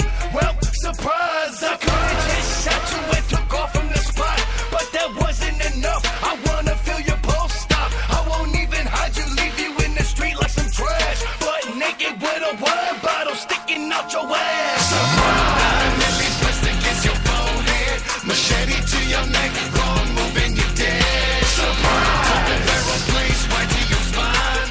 Empty your pockets, what's yours is now mine. Surprise! This could be the end of your life. Decision time. You should've reached for that knife. You don't know.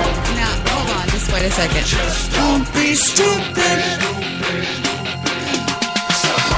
When I came up on 'em, I'm so sick I probably make you vomit. The 5-0 out there looking for me, cause I got a murder case and they came to solve it. Surprise a motherfucker with my dangerous content, and every time I spit it you can tell it's the bomb shit. I'm weighing heavy on the haters' conscience, so y'all fucked up trying to tame the monsters. Y'all better pray to Jesus, ain't another rapper in the game to see us. They try but they can't defeat us. Your body bleeding, I know. Y'all ain't ready for me or my hatchet family. Still running beneath the streets, no surprise. I can make you move, you can bet that. Hunt the unit on them, is you with that? See, I rob niggas like Kit Kat and make them get bad. Bitch, nigga, get bad. Hunt the unit on them, rob a nigga for his sack. Stick and move, I told you I'm with the shed. Easy come, easy fucking go, ho. I'm looking for that motherfucking dough, bro. Surprise! Nippies pressed against your forehead, machete to your neck, wrong move and you're dead. What I can get out of this song is that they're obviously, hold on, just push it down a little bit, boys, a little bit, push it down a little bit. I think that a lot of times in these people's life, they have come across something in their life that has really made them mad, that they've wanted to do these things to people, and I think it's just all for You know, there's nothing. Okay. Stephen said last night, Mom, you didn't shelter us. I'd never believed for 1 minute that anything that my children watched, experienced, like visually or listened to, was going to make them do it. You know what I'm saying? Like a long time ago when I called into the Tom Leykis show, which was really gutsy of me, and I said, Tom, I think that this woman is being ridiculous because, you know, for me to say that my children cannot go down the street where somebody smokes cigarettes because I'm afraid they're going to start smoking is ridiculous. You have to have more, you have to spend more time with your kids and teach them, you know, show them, not really teach them, nurture them, but show them right from wrong in what you believe it is to be right from wrong. If you're a good parent, I mean, if you're an idiot, you know, God help your kids. But, you know, I would say to the kids things like, I would see a kid, you know, acting horrible. Because where we were from, in their Plano, there was a lot of brats. And they would be like just throwing tantrums. Like, look at that kid. Look what an idiot. Look how that looks. Do you see that? Y'all look over there. And you know, where they didn't see us. Or something along those lines. Just showing them and teaching them right from wrong. And I think that's what you have to do. But in this is, there's nothing that Jet can listen to that's going to make him go and kill somebody. You know what I'm saying? I mean, that's stupid. Psychopaths are made. I suppose some of them are born, but I believe that when you talk about somebody being crazy, they've been driven crazy for whatever reason. Most of the time, well, I take that back. I do believe that the brain is capable of missing some parts or firing wrong that can affect us. Some physiological. Okay, let me see if I can word this right. I remember I did a paper on this a long time ago. I promised I would read y'all some of that stuff out of my old books that I found. I'll go get that. I think I found it today. I don't know what I did with it. I did something with it. I believe that the brain can physiologically screw up and manifest in emotional ways. Do you know what I'm saying? So, yeah, I suppose that a psychopath can be born if, in fact, something's not right. Like, I mean... But, you know, I think the oldest story, one of the oldest stories in the book was a story about a girl named, why do I want to say Beth? Sybil. There was a story of a girl named Sybil that was severely abused as a child, and she turned out to be this multi-personality type person. And there's a new movie coming out about multi-personalities. I forgot what it was. Mr. Midnight Movie and I saw the trailer on that, but it looked kind of interesting. But anyway... You know, and I think that what these people here are doing is, number one, I've heard that Shaggy 2 Dope and Violent J have always had a lot of respect for old school rap. You know, Flavor Flav. I mean, I know that Violent J, one of his idols was Flavor Flav, and the old Run DMC and people like that. And that's a lot. That's what I hear in this. I see a lot of that in this. I don't know who these people are in there, but some look at their older rappers that they have in there. But anyway, and I think it's just they won't do this stuff. Obviously, I mean, they're not going to go out and take a machete and do this and that. I mean, how many times a year or in your lifetime do you read about somebody doing that? It's not that often, but it's just. I just think it's part of what they do, and you either get it or you don't. I don't know what to tell you, but. I can't excuse their stuff, but it's just, I like it. I think it's cool, and I just do. I just do. So there you go. There you go. You know what I mean? I can't explain it any more than that. There's a couple of other things I was going to play. Just all my favorites for some reason, like ICP Homies is on there, and I've got Twisted. Just a bunch of different things that I like a lot. I've got Duran Duran. Can you believe I have Duran Duran? I know. I love Queen. Just different things that are on my favorites on YouTube and things along those lines. No, I'm not scared of anybody. It's just that I'm real sensitive about things, and if I go over and somebody's being ugly, I'm like, oh, I don't like that. You know what I mean? I just, whatever. I mean, you heard Jet rapping this song the other night. He rapped it perfect. He knew every word. It was kind of, you know, it was like you never know the psychopath sitting next to you. You never know the not axe murderer, but the whatever. He knew every word to it, and I played it so many times that he's now going to do it for the talent show. Did y'all know when Heather was about, I don't know how old she was. She was young. She was like pretty young, 9, 8. She wanted to be in the talent show, and she wanted to sing a song. I said, okay, fine.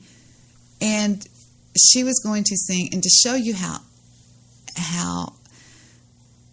PC and all this weird stuff that this school was, I had him in a private school in Plano, and I got a note at the very last minute. They said, okay, what are you going to sing? And Heather said, and she had been practicing this song. They sent home a note 2 days before the show. Dear, Harper Valley PTA, she can't sing this song because it's just not a good song. I said, why is it not a good song? I called up there. I was like, what do you mean she can't sing this song? And this was before this was not the school district that I was known for, but it was the one before that in Plano. And I said, what do you mean she can't do this song? And they said, she just can't because it promotes violence. I said, no, it doesn't promote violence. It talks about violence. It doesn't say violence is good, violence is nice. You don't understand the depth of the song. And my daughter does. And it is it's just sad that they did that to her. And so she had to spend the last 48 hours cramming, and she went in and she came in like second or third place. But she was going to sing this, and they said, nope, it promotes violence. I said, no, it's about domestic violence.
Okay, so far you have somebody that says she came home to her favorite room, the kitchen.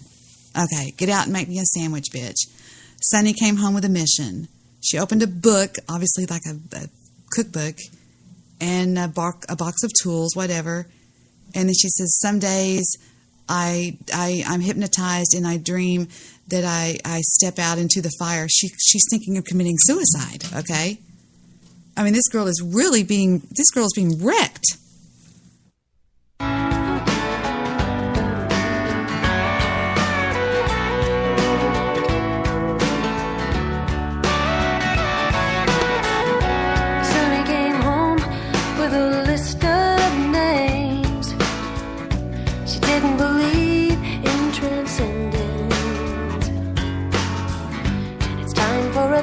Small repairs, she said.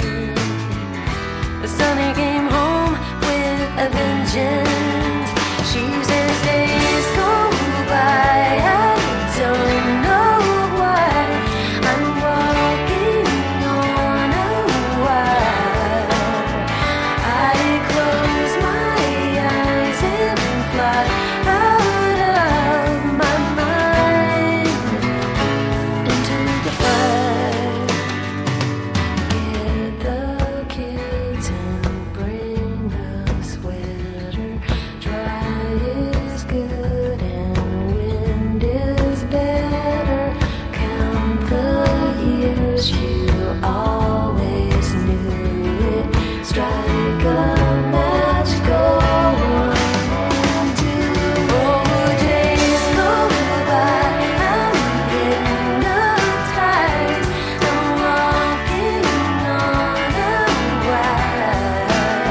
Sonny came home.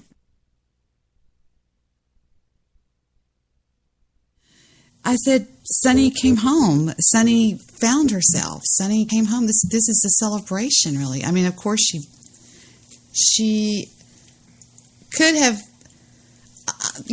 they're talking about burning down, the burning bed. They're not talking about the burning bed. They're talking about just, what was that? What? Fufu, you okay? That was just like, she's talking about just getting out of, and Fufu, stop it. She just really made a statement. They said no, and I said, I have to say, I could say this a lot of different ways, but that's really censorship, and that's stupid. If you think that kids listening to a song, they hear it on the radio all the time. That's why Heather wants to sing it, you mullets. I'm just like, ugh, be normal, be nice, be right. Don't act stupid. Anyway, whatever. It just pisses me off that people can just be so stupid. Just what do you mean? What do you mean? Well, that's promoting violence. Yeah, that's Heather going, hey, everybody, kill your family. Kill your family. Are you kidding me? Whatever. There's all these old songs that they suggest that you play. Do y'all remember this one? This was a good one. A long time ago.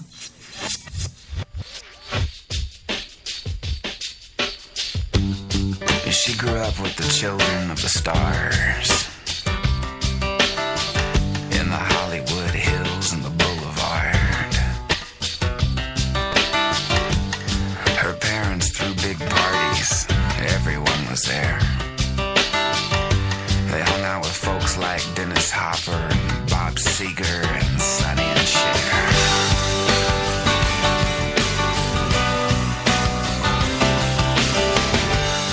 She feels safe now in this bar on Fairfax. And from the stage I can tell that she can't let go and she can't relax. And just before she hangs her head to cry, I sing to her a lullaby. I sing everything's gonna be alright.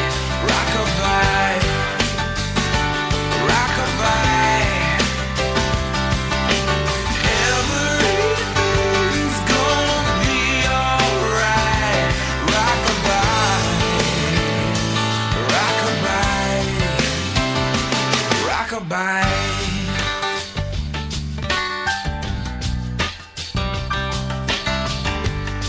She still lives with her mom outside the city, down that street about a half a mile. And all her friends tell her she's so pretty. But she'd be a whole lot prettier if she smiled once in a while. 'Cause even her smile looks like a frown. She's seen her share of devils in this angel town. Everything's gonna be alright. Rockabye, rockabye. Everything's gonna be alright.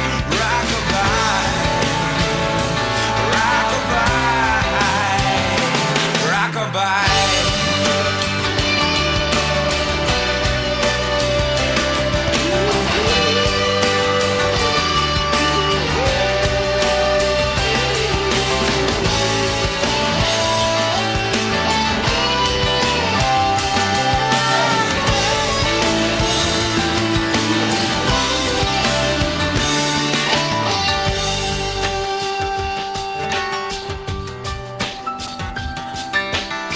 I told her I ain't so sure about this place. It's hard to play a gig in this town and keep a straight face. It seems like everybody's got a plan. It's kind of like Nashville with a tan.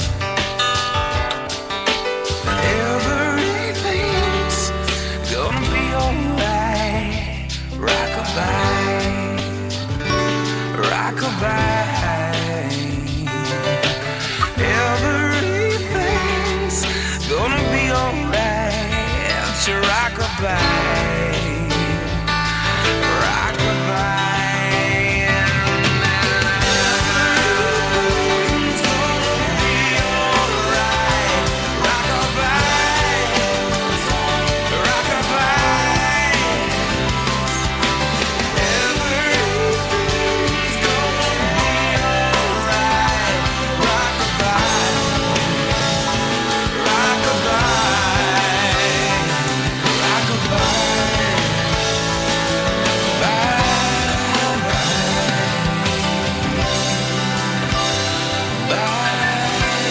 Y'all think that guy just stop, that's a little bit too much. Well, back it down. I picked up the mic now. How many of y'all think that guy was just simply over mic'd on that song? You know, she'd be a whole lot prettier if she'd smile once in a while. You know, sometimes I think people are just over mic'd a little bit. That's all. Just a little bit teeny weeny over mic'd. Yeah, so there you go. I snuck up on the chat room a minute ago, and now I'm back over here did y'all see that video, though? I want to know if y'all like that video. Is it me, or is it that cool? I think that video is amazing. I mean, when that guy, look, call Sonny, he won't answer. He's turned into a little girl. It's like, nan. Oh, he's in my chat? Oh, I didn't see that. What do you mean this message has been removed? Sonny, what did you say? What did you say, Sonny?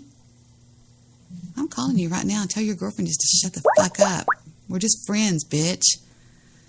We're just friends, bitch. Step back. Step off.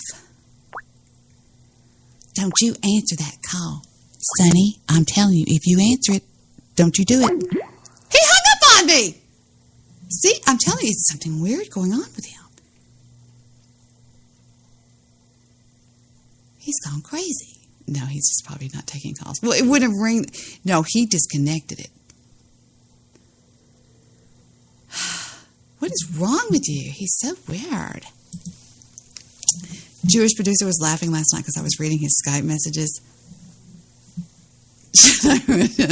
What? He did, Apocalypse. I'm not kind. He shut up. I hate your guts, all of you. See, this is why I hate y'all. Was that a hang up, or was that, what was that? Happy birthday. What was that?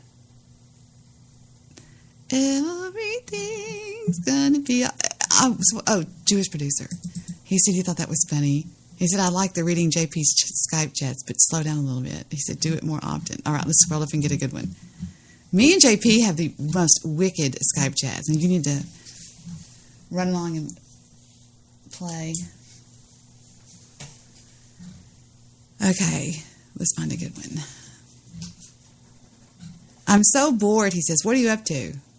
Ooh, he says, Angela's doing a show. She's disgusting. I said, let's do one just to piss her off. She's calling hers, he says, studying the Talmud. She's such a stupid pea brain, he says. Yeah, let's do. I said, she's such a pathological liar. He says, call it Talmud Studies with Debbie. I said, okay.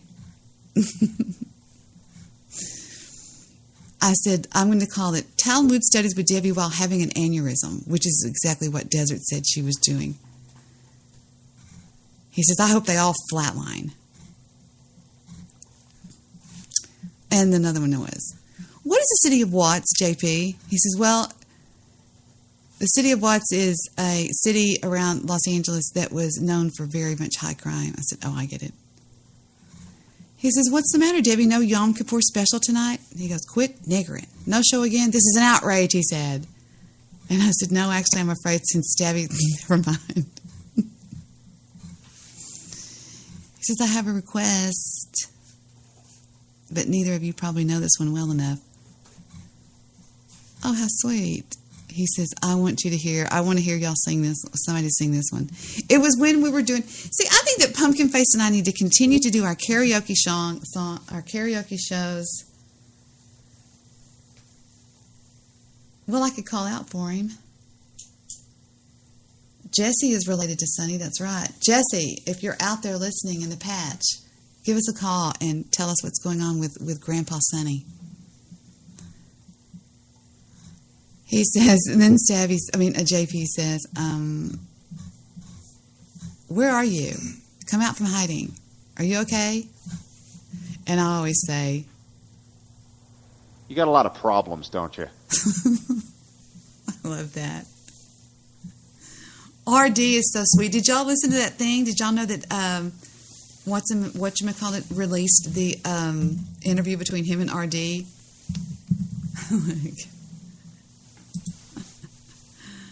Good times. This is the one I have. I have this one on John Belushi, which is really funny when he's doing the he's playing Beethoven. Yeah, it's really good. It's really funny.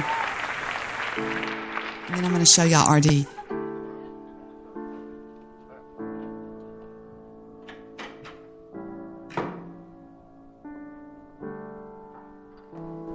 Look at him, Frida. He hasn't touched his food. Oh, and he hasn't eaten in weeks. He has no appetite. Ludwig!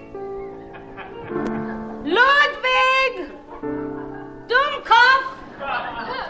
Good morning. Nice to see you two. Call if you need me. Ugh.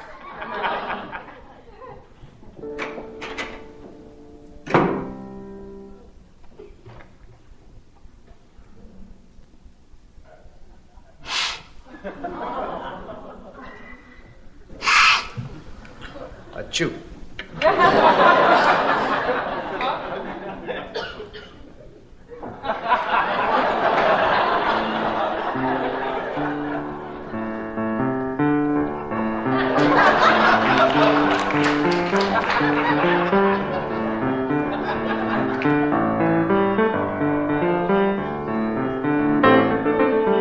Mama, don't you treat me wrong.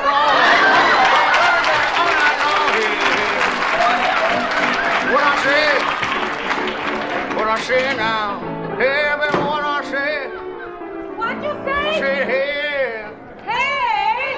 Oh. Good Times with John Belushi from the first season of, I was going to say Charlie Brown, of Saturday Night Live. I have season 1 and season 2. I have lots of Mad Men. I have all 5 of the... The other day I was going to binge watch Breaking Bad just because I was bored. I was like, what am I? And I binge watched The Hills. You want to talk about if Jewish producer, if you're not around right now, if you're ever around again, is this really the way people are in Los Angeles? Are they this? Well, I love you so much. I love you. Call me when you get back. Spencer, thank you for everything. My pleasure. I love you. Love you. I love you. And they try to sound like they're 5 years old. I'm like, what is this? I mean, these girls, am I jealous? Well, of course. Hello. They're beautiful, rich, young, and talented, but they just sound so fake. Gorgeous. Thank you. Can we do this again sometime? Actually, we're having a birthday party at my house this weekend. We can meet some of my friends. Really? Oh, that'd be fun. Whose birthday? It's for my roommate, Adrina. Was she a good friend of yours? Yeah, she's one of my best friends. Yeah, she's like my best friend. Oh my God, she's like my best friend. They're just so flat, just bleh. Especially this little bimbo here. Now, this one I don't really like at all, Heidi. Cute. Where's Spencer? I don't Do you know. want some breakfast, you think? We wake up a lot later than you. Really? You're like early bird. We are late birds. Yeah. Having a Good great morning. time, so. Good morning. Good morning. Made some breakfast. Do you want some, Spencer? Is that breakfast right there? Yeah. Is that breakfast right there? I mean, they're just so fake. It's like, oh my God, it's like candy. Ugh. I just hate the way they sound. Just, ugh. I know it's all scripted and shit. I even have the Girls Next Door. I have Run's House from Run DMC. I have It's the Great Pumpkin, Charlie Brown. I have Hogan's House, Hogan Knows Best. American Gangster, Paranormal State, American Psychic Challenge, Lewis Black Comedy Stand-Up, more of The Hills, Mad TV, and Juvies, Rob and Big. Isn't this wild? The Murder of Princess Diana, Lisa Williams, Life Among the Dead, It's Always Sunny in California, it's Philadelphia, The Munsters, Saturday Night Live, the complete first season, The Flintstones. Some of this is Jets. Rob and Big. Do you remember Rob and Big? Who remembers Rob and Big? Did y'all used to watch that? It was crazy funny. It was Rob. This is my man, Rob Deerdaddy. He's been a professional skateboarder since he was 16 years old. See, this is what I mean. This is when I started realizing there's something wrong with me because I really like this stuff. It's not like I'm doing this to show off to people and say, oh, look, I think I'm young. I really like this stuff. That's what's so weird about it.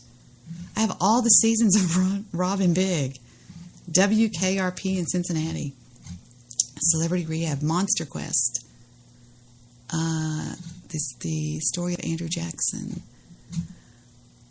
Big Love, Celebrity Rehab, The Hills, Sons of Anarchy, Black Gold, Family Guy, all the South Parks you can imagine. And then Jets are Wonder Pets, Disney's Mickey Mouse, SpongeBob SquarePants, Family Guy. Well, he doesn't watch Family Guy. Cyberbully, Dino Dan, Conspiracy, The Little Drummer Boy. Down the Wormhole with, what's his face? The Bible, all 5 seasons, or all 5, The Kardashians. That was season 1. I never bought another season. It was like, you are kidding me. And, yeah, so that's what we were talking about. But I guess I'm out of stuff to talk about. Yeah, probably out of stuff to talk about. So I should end it now. Because if I don't, I'll just start rambling and fall asleep again. Oh, RD. I was thinking, what was I over here for? This is the cutest thing, one of the cutest things I've ever heard in my life, to listen to Barco talk to RD. Listen, I talked about this last night. I want to show y'all what it sounded like. Give me a minute. All right, killed that. And here we go. Okay, listen, here's where he calls him. I had a bit of the spliff just now to chill me out because, man, I was all over the place. Now they're probably the cops outside. Probably not the best idea to, after you went outside to smoke a marijuana cigarette, go to the window and pull back the shades 3 times to look for cops. I mean, at that point, they're just kind of like, well, that guy's stoned. Let's go fuck with him. Hey, oh, come on, no. What's that noise? What are you doing? Are you torturing the kid? No. She's destroying stuff, as usual. She's just crawling around the room, destroying everything she can get her hands on. So she's definitely RD's child, then. Yeah. She has the destructive gene in her. Well, yeah, you sure that's a girl? That sounds like a boy to me. Yeah, well, maybe if she is a little like her mother, then she's probably 50-50. PD crawls around the floor, banging stuff and whining a lot? Maybe when she was a kid she did. I don't know. Because sometimes I do that. I mean, listen to what a great guy RD is. I mean, you can tell he's this massively chill guy. You can't troll this guy at all. You cannot get this guy upset. Watch Barco kind of punch at him just a little bit, and watch he just rolls with it. A little like her mother, then she's probably 50-50. PD crawls around the floor, banging stuff and whining a lot? Maybe when she was a kid she did. I don't know. Because sometimes I do that. I mean, you know. So to get to the most important question in your life, I think the thing that everybody who knows RD knows, above everything else, the most, you know, RD has a love, a dedication. He puts time and effort into one thing. A small, kind of round ginger-colored thing. How were your tomatoes this year? I got too much tomatoes. Oh, so it was a good crop? Yeah, it's crazy good. Yeah, it's so bad that we have to eat tomatoes every day now.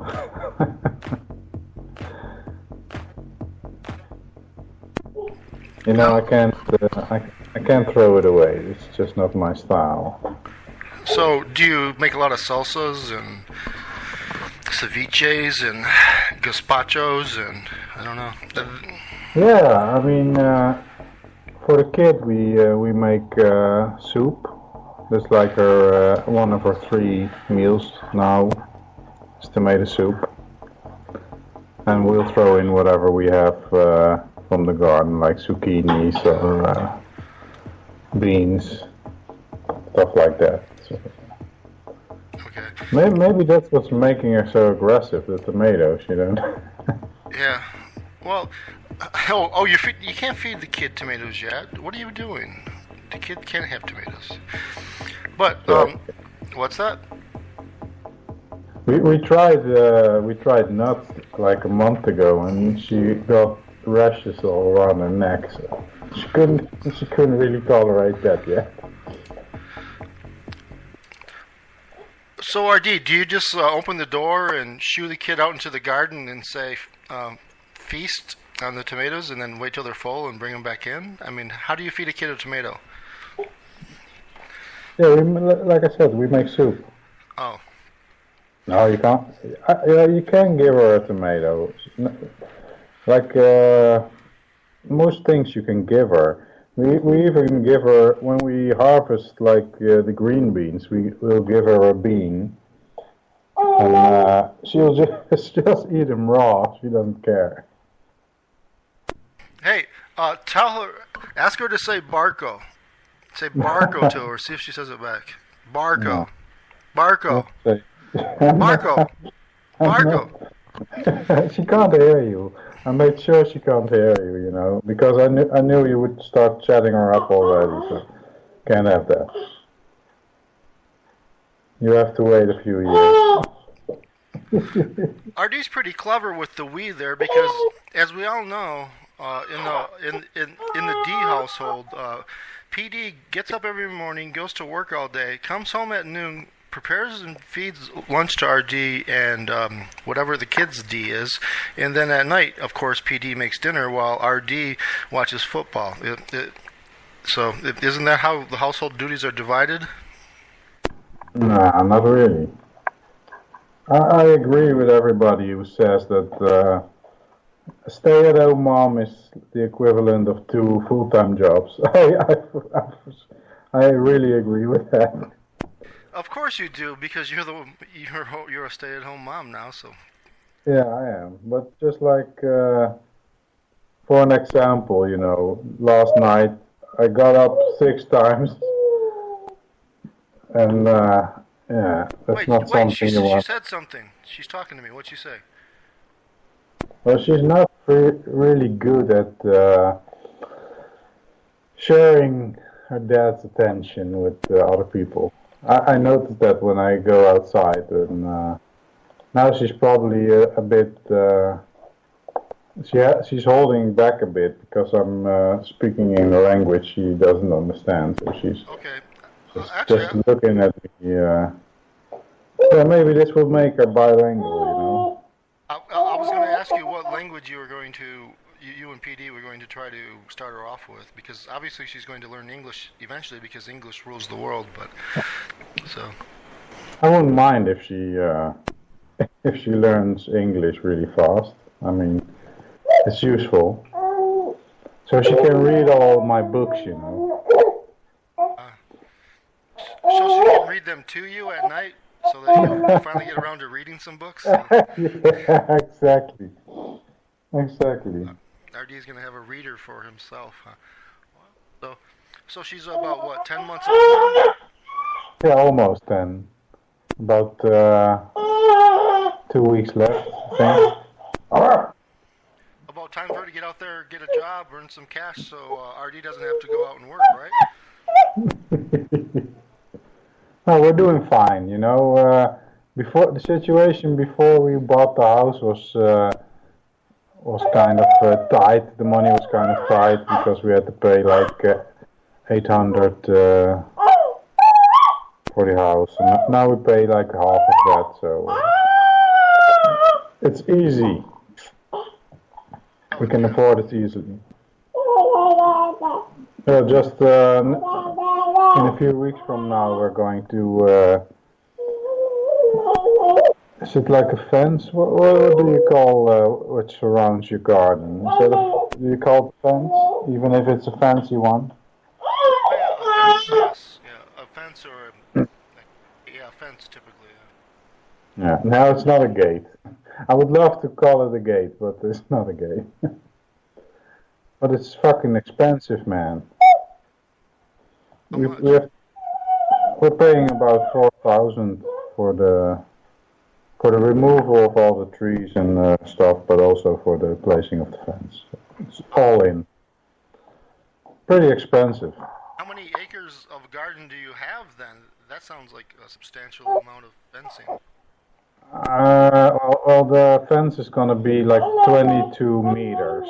I don't know how to put that in feet or whatever. 66 you people. feet. 66? Yeah. Okay.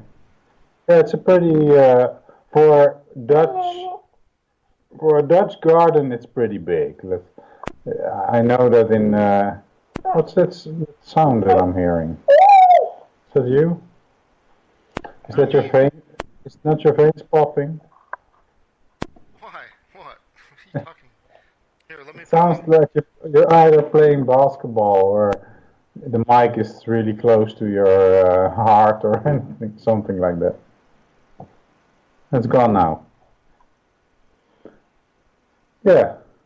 So, how you been?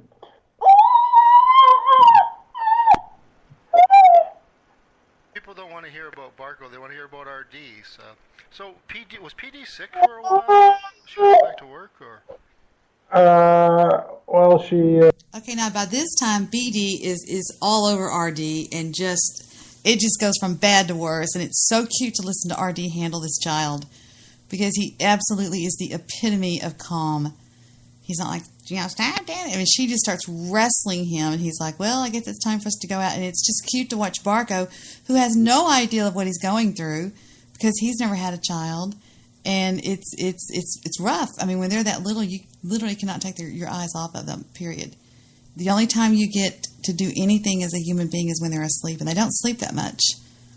And it's hard. It's hard. I had two of them. I practically had twins. That was weird. It was bad planning on my part. It was an accident. Stephen was an accident. Call him FedEx. So that's it. That's really all I was going to talk to you guys about tonight. I guess it's time for me to take my you-know-what out of here and bid you all adieu, which is it's adieu, not adieu. Bid you all adieu. What are y'all talking about? Are y'all look how mean you are being to each other. Chafee, make up your mind, bozo head. Y'all are so mean to each other. If Barco was in there, it'd be the four horsemen of the apocalypse. RD Toddler forages in the garden for nuts and berries. See, it's all sad. Yes, by the way, I've seen the show name, Stabby, that you've changed. I meant to mention that. I forgot to. Now look at what Jewish Producer says. What a sack of pussies here tonight. Can someone fucking call? You call. He was here earlier. Where is Shillbilly? He is a master of keeping Debbie up. Oh my God, that was so funny. You know, when I heard the playback of that, I realized he was actually doing that on purpose. Was this a recent show? It was about 2 weeks ago, I think. Debbie says, I did a couple of music shows that no one came to. Stabby. Debbie connected the dots. Let's see. Yeah, you did. You should hear what he does. Let me show you the names that he does. Okay, let me go to his page. And I always take a shortcut to Twitter. Okay, he'll tweet my show and he'll say, okay, here we go. Yesterday was listen to Sly and the Pudwhackers by Debbie Daly. Tweeted that out. Changed the name of it. What an idiot. Let's see if he did it tonight. No, the last one he did was November the 17th. He says, listen to Sly and the Pudwhackers by Debbie Daly. That is so mean. He did another one too. Listen to Stupid Show Title by Debbie Daly. And it was called Participation Trophies Destroy People. And he said Stupid Show Title. And then he did another one, I think. I don't know. He tweeted out Mr. Midnight Movies thing. It's so bad. It's mean. And then we got into an argument about the sun But yeah, anyway, Slappy McHappy.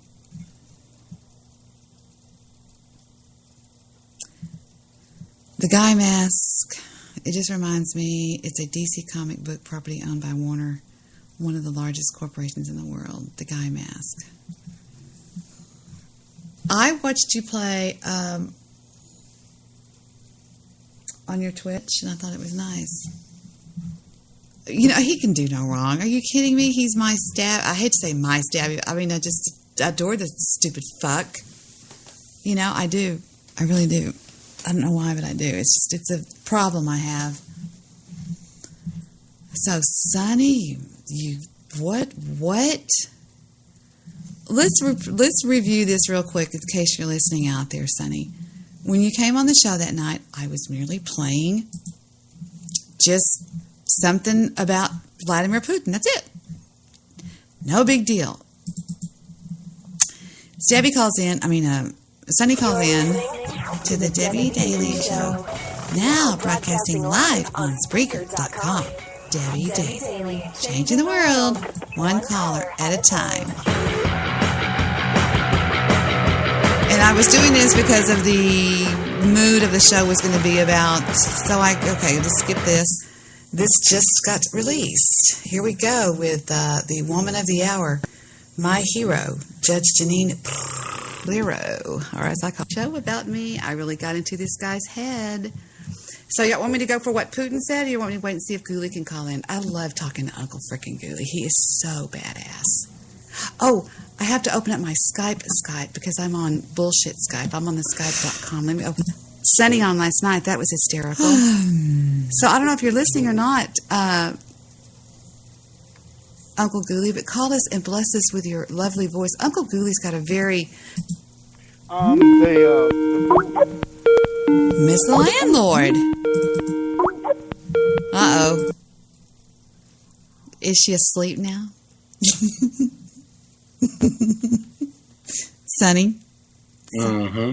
What's the matter with you? I'm going to tell you. What? You're making... why don't you just exaggerate a little bit more? I am not exaggerating. Okay, wait just a minute. Can I finish? Oops. No, I'm not saying that like I'm upset. I'm just saying, here's the deal. You're making it sound like you and I haven't communicated, and that's wrong. Well, I've got a bunch of text messages, and you do too.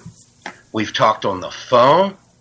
So I'm trying to figure out what I'm supposed to be mad about, because you seem to go back to the day that I just defended my position on Vladimir Putin. You seem to think that I'm upset about that. I'm not. In fact, I finished your show that night. Yeah, you weren't talking. Yeah. Yeah, but you weren't talking to me very much, I guess. I was stoned. You know in every way what I get like when I get stoned. I get quiet. Right. But And I'm you stoned said right now, and it's taken everything I can to put all of these words together to make it sound to me like I'm making sense. I was having that problem earlier. But anyway. No, I was. I'm just saying, you've made this sound like, though, that I've just not, he hasn't called, he hasn't whatever. I've been busy. I always get busy this time. Well, I'm joshing with you some, and I'm using it mostly kind of for a bit. You know what I mean? Well, then that's fine. I just clue me in, and I'll be all in on it. Maybe you're just being a little bit too sensitive. Oh, shit, I don't believe I just said that. I'm sorry. Never mind. I take that back. Maybe I'm being too sensitive about what? No, that's what pisses Mr. Midnight Movie off. That's his key. That's his word that makes him go crazy. If you say he's sensitive. Where's JP at? Tell him to get his little stoned ass on here right now. Let's call him up, Mr. Landlord. Yeah. I love the fuck out of JP. No, I probably wouldn't let anybody touch him because I just think he's just something else. He's a mess. I think he's a good guy. I love him to death. He's going, God damn it, they're trying to call me. And no, it's all right. I was just playing. He's not answering. Well, I haven't. And then, I'm sorry. Go ahead. Please, I'm begging you. Go ahead. Then you said I hung up on you a minute ago. I didn't even have Skype on. I turned it off. Yes. I turned it off after I'd sent you a message or two, and you had already gone past those subjects. So I just deleted those messages. Then I knew how baked I was getting, so I turned Skype off because not for your show, but I didn't need to be talking to anybody because when I'm stoned, it is so hard for me to communicate. It's hard for me to communicate too. It really is. Right. If you listen to me earlier in the show, I wasn't even making sense half the time. I was like, what am I talking about? I understand. I do know. And I know that for me, that's why occasionally if I smoke while I'm talking to you or something on your show, then if I start getting quiet, you know why. And you know that. So. Well, I remember I had not heard from you in so long, according to my iPhone, which is dead. Thank you very much. I sent you a text message and I said, hey. Let me look. Tin Cup is on HBO or the Golf Channel right now. I remember that, and I sent you a message back. Well, I know it. That was the first time. That was when I broke the ice. What day was that? Because that. What ice, Debbie? Shut up! No, I'm just saying you hadn't talked to me. You really did, Sonny, go a long time after the Vladimir Putin show without speaking to me. You really did, and that was weird.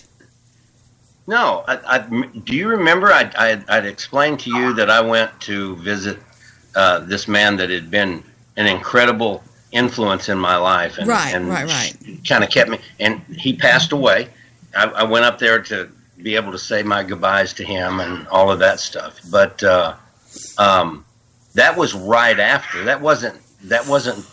It was like a day or two after. I'm talking about when I was up there with them. I was just making sure you were okay because I hadn't heard from you in like 10 days or something. No, that's not right. Yeah. Sonny, yes it is. Oh, you said I hung up on you a minute ago, and you know I did not. It sounded like you refused the call. It's no big deal. You know, I'm just kind of playing with you a little bit here. But, okay. You know, no, seriously, I you could let Bailey do the show with me. Yeah. So, yeah, yes.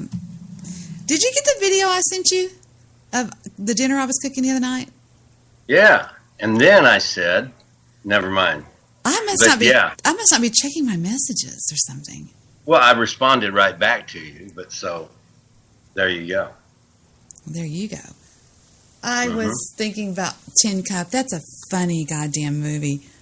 That's one of my favorite movies. And then I told you to watch. I said Matchstick Man, and you didn't answer that time. I said Matchstick. Matchstick Man. I'd already seen that. That's I think I was watching the other one, but Matchstick Man, isn't that with Nicolas Cage? It's one of my favorite movies. Yeah, it's where he's a con man with some kind of anxiety disorder. But it's so funny because they all turn out to be in on the CIA, and it's a good movie. It's a good movie. I shouldn't tell anybody in case they want to watch it because it's a good movie. And you've seen Suicide Kings, is that right?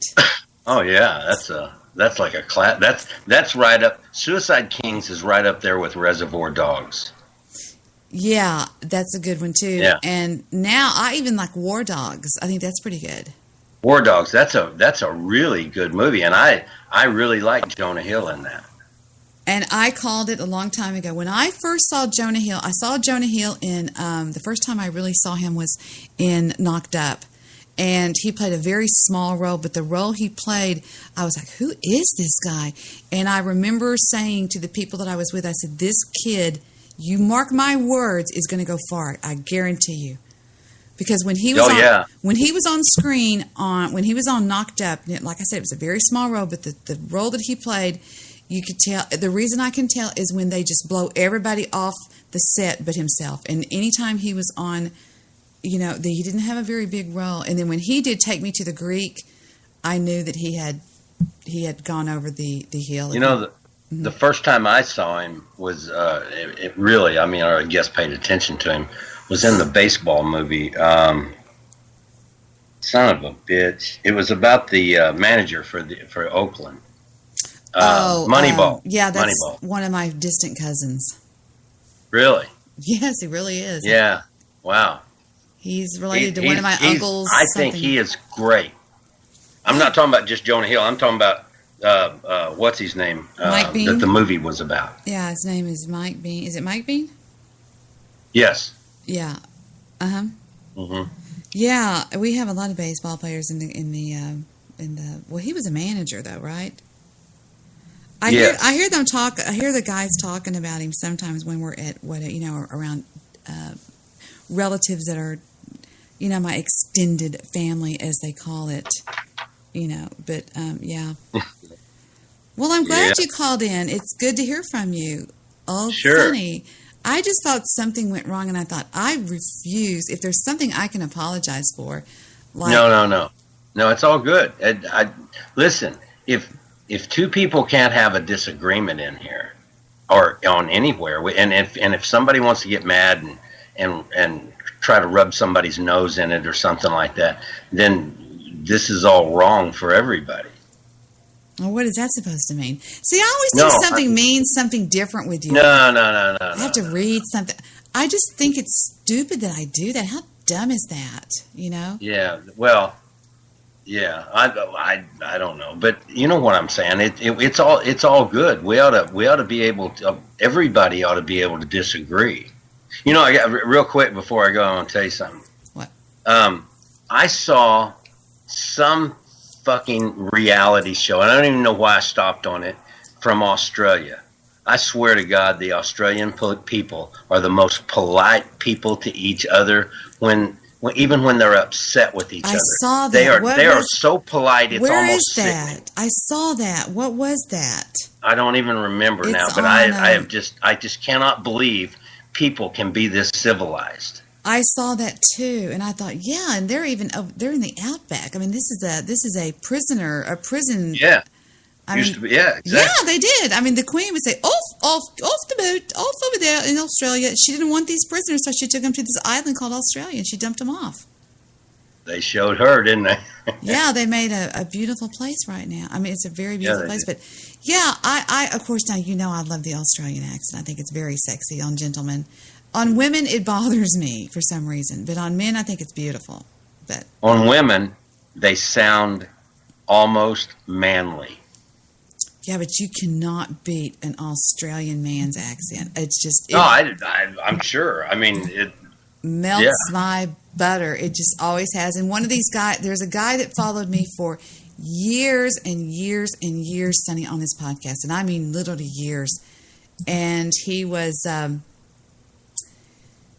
from deep in Australia, and he would call me all the time. He called me Baby Buns, and he was really, and he went away. He is not with us anymore. He was in the BWC.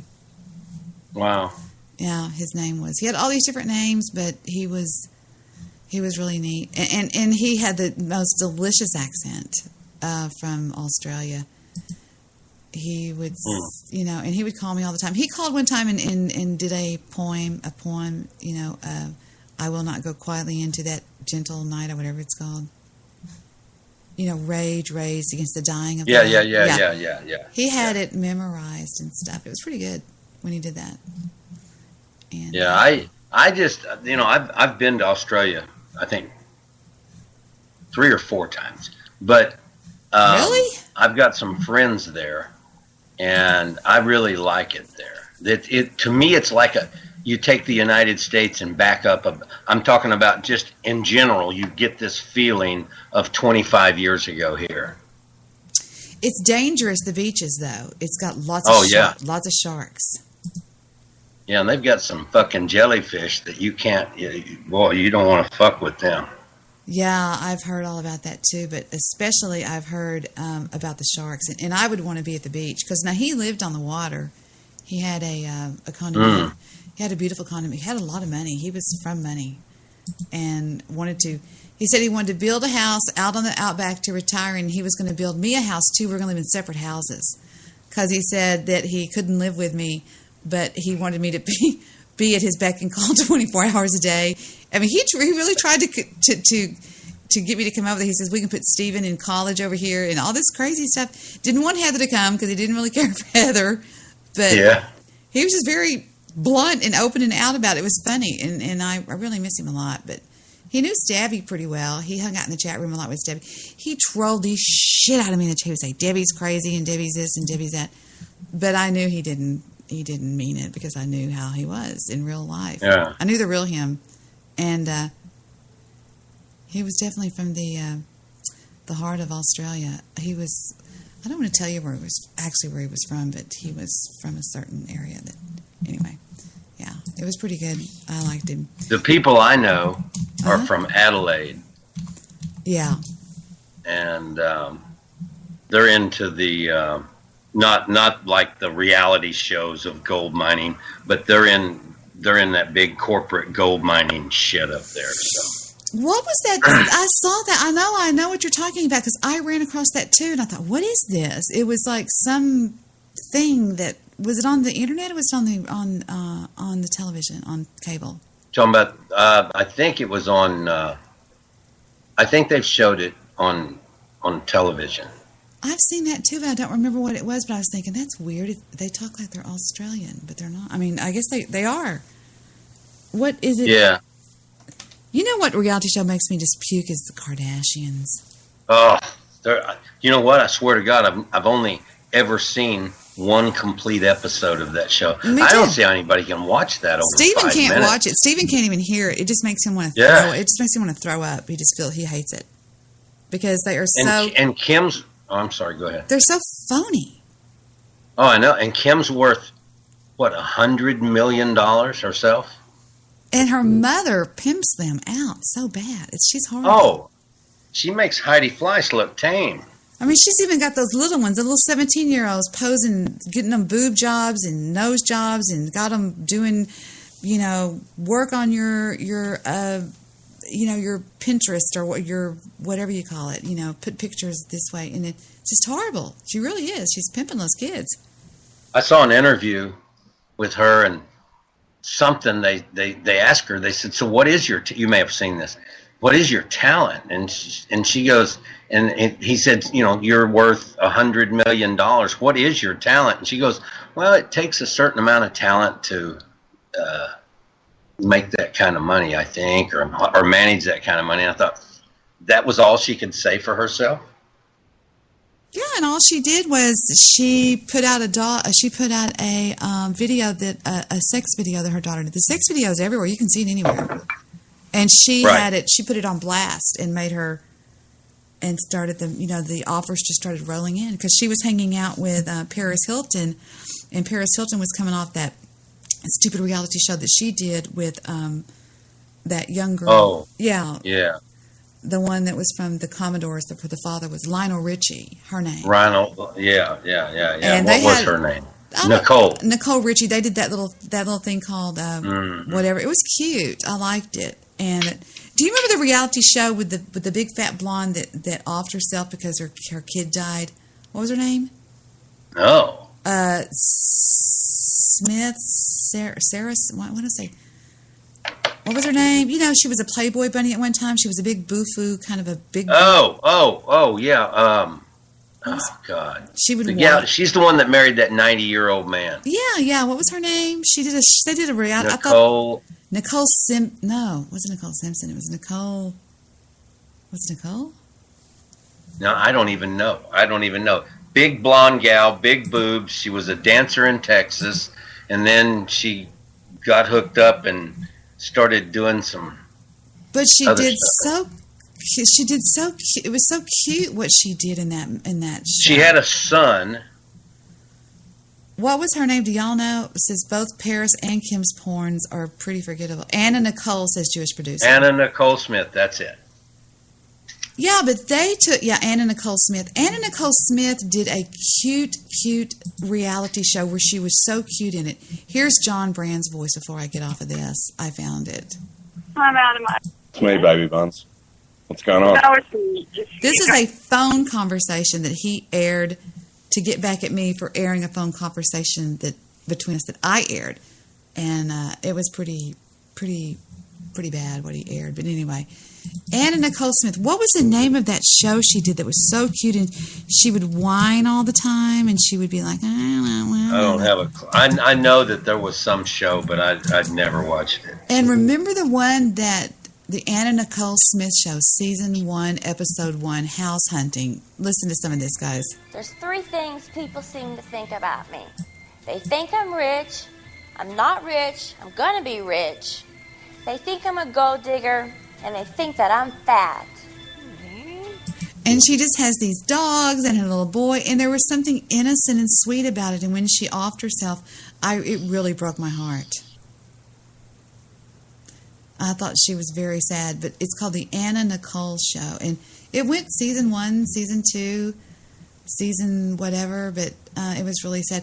But there was also a one that was done by. Do you remember Paula Abdul? How fucked up she was. Yes.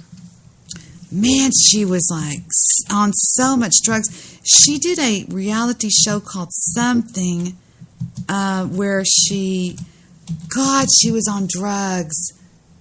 It was called Just Paula. Number 1, Paula. Yeah, listen to some of this. Listen how fucked up she is.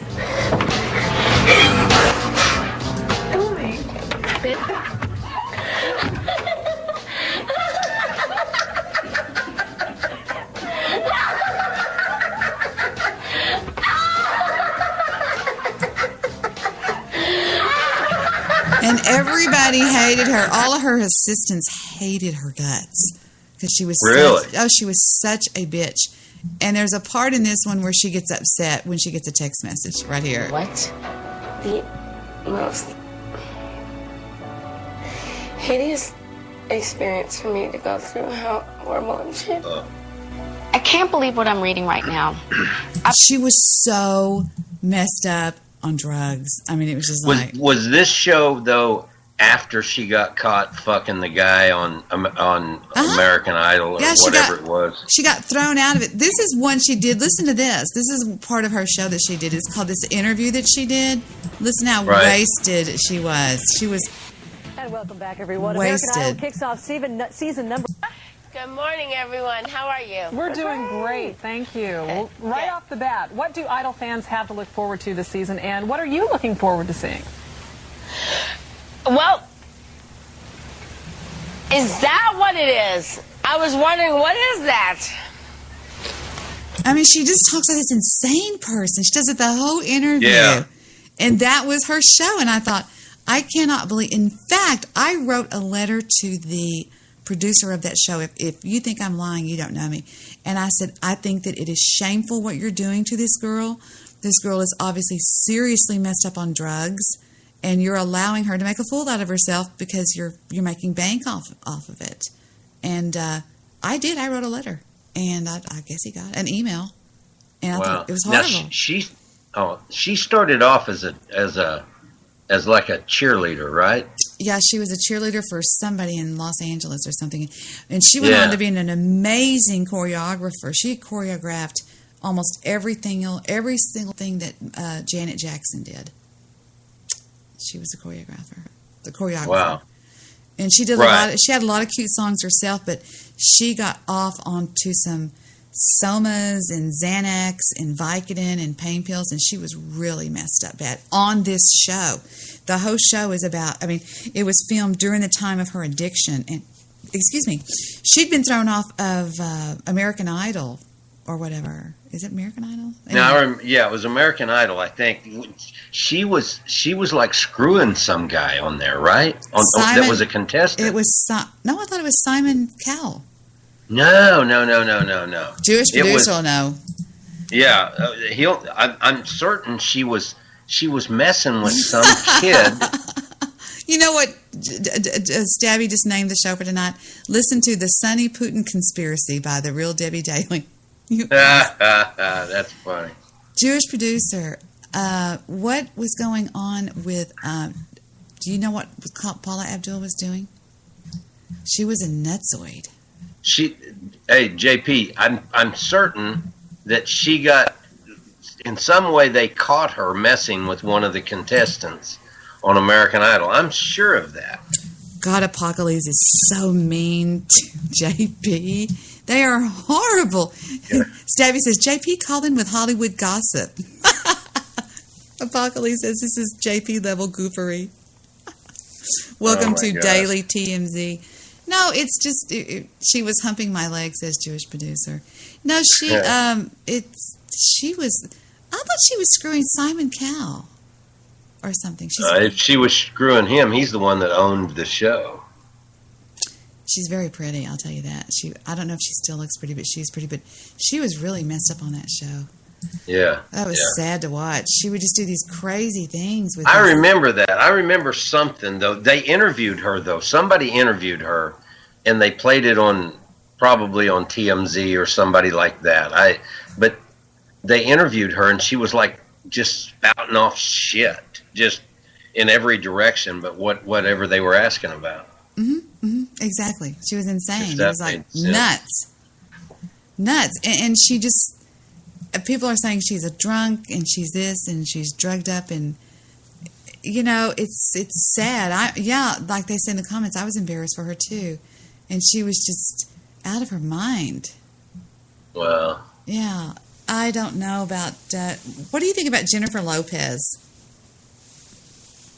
I guess I don't know the latest news on her. I think she's talented as piss. I think she made her mark. Oh, I thought you meant maybe that there was some big news story about her. No.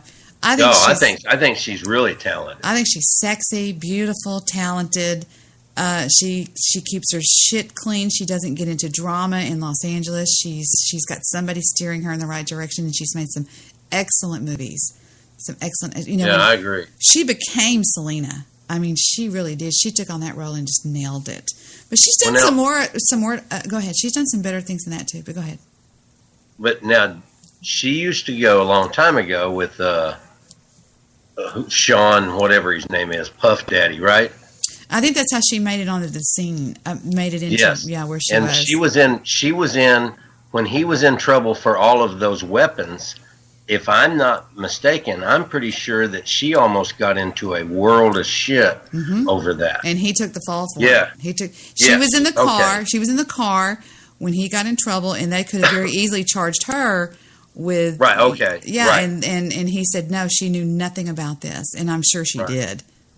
But he was packing some heat that night, and she could have gotten into, like you said, some trouble. But I don't think she's that great of a singer. I mean, I think her singing is okay. It's not great. I think if you're talking about that category, that age group of girls, I think the one that stands out is Mariah Carey. Right. But I think Jennifer Lopez's songs, when they come out, it's more dependent on the video, because her videos are always real hot and sexy. So. Well, another person I think that is totally overlooked, if you want to laugh, is Paula Abdul's music. I think she has some amazing. I mean, she did things like she did this for is just amazing. This song, this whole video is amazing, and she just the dancing that she goes into is amazing. But.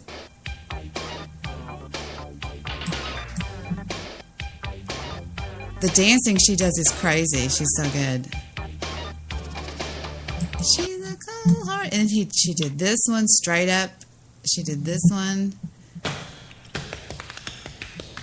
And she shows off all her talents in that one when she dances and does all this stuff. And then she sings. In a dream, I don't know which way to go. And then she did the one where she danced with a little comic character called Opposites Attract. She did a lot of cute things. So I hope she got off of those drugs and stuff. That's really bad. I'm sure she did.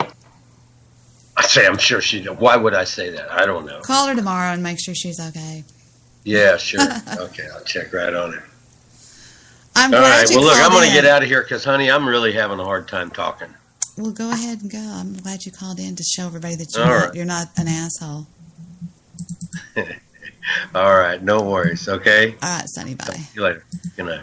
So there, put that in your pipe and. The Ford Explorers. So that Wait a minute. particular model That means I paused is made iTunes. of composite material. It's not actually metal. It's more like a. So listen to that cute interview between Barco and RD. It's really cute. It's worth listening to. Listen to anybody else that comes on if you want to listen to them. I don't really care. Just whatever you want to do. I think Barco's got some talent when he puts his mind to it. So yeah, there you go. Straight up now, tell me, do you really want to love me forever? Oh, oh, oh. Or am I caught in a hit and run? Hit and run. Milli Vanilli. Pat Benatar. Oh, we got to go out with this one. This is just too much of my heydays in the 90s. I really was crazy wild in the 90s, having fun. Fun.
I'd love to play a voicemail I have so bad to make a point, but I'm not going to do that. Not going to do that. But anybody can tell you that I had ghost stalks long time ago. See, he made the mistake of befriending me before he really took off big with Ghost, and I know that's the reason why he doesn't like me, but he can be nice, whatever. Yeah, what?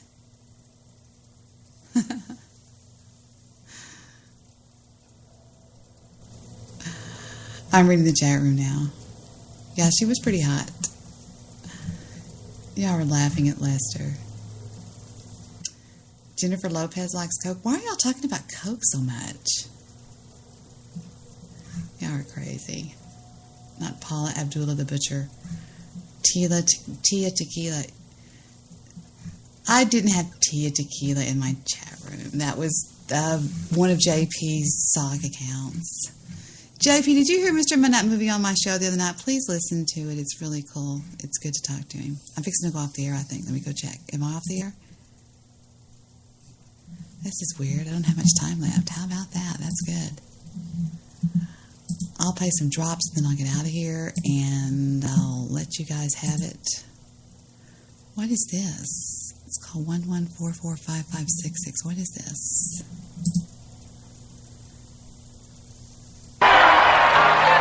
And we will make a mess. Oh, that was the thing I did. It was the thing I did after the elections. I know, it's horrible. It is. That's my arm. I'm on. This is my desk. This is my mouse. That's my mouse noise. I know it's horrible. I need to move it back the way I had it.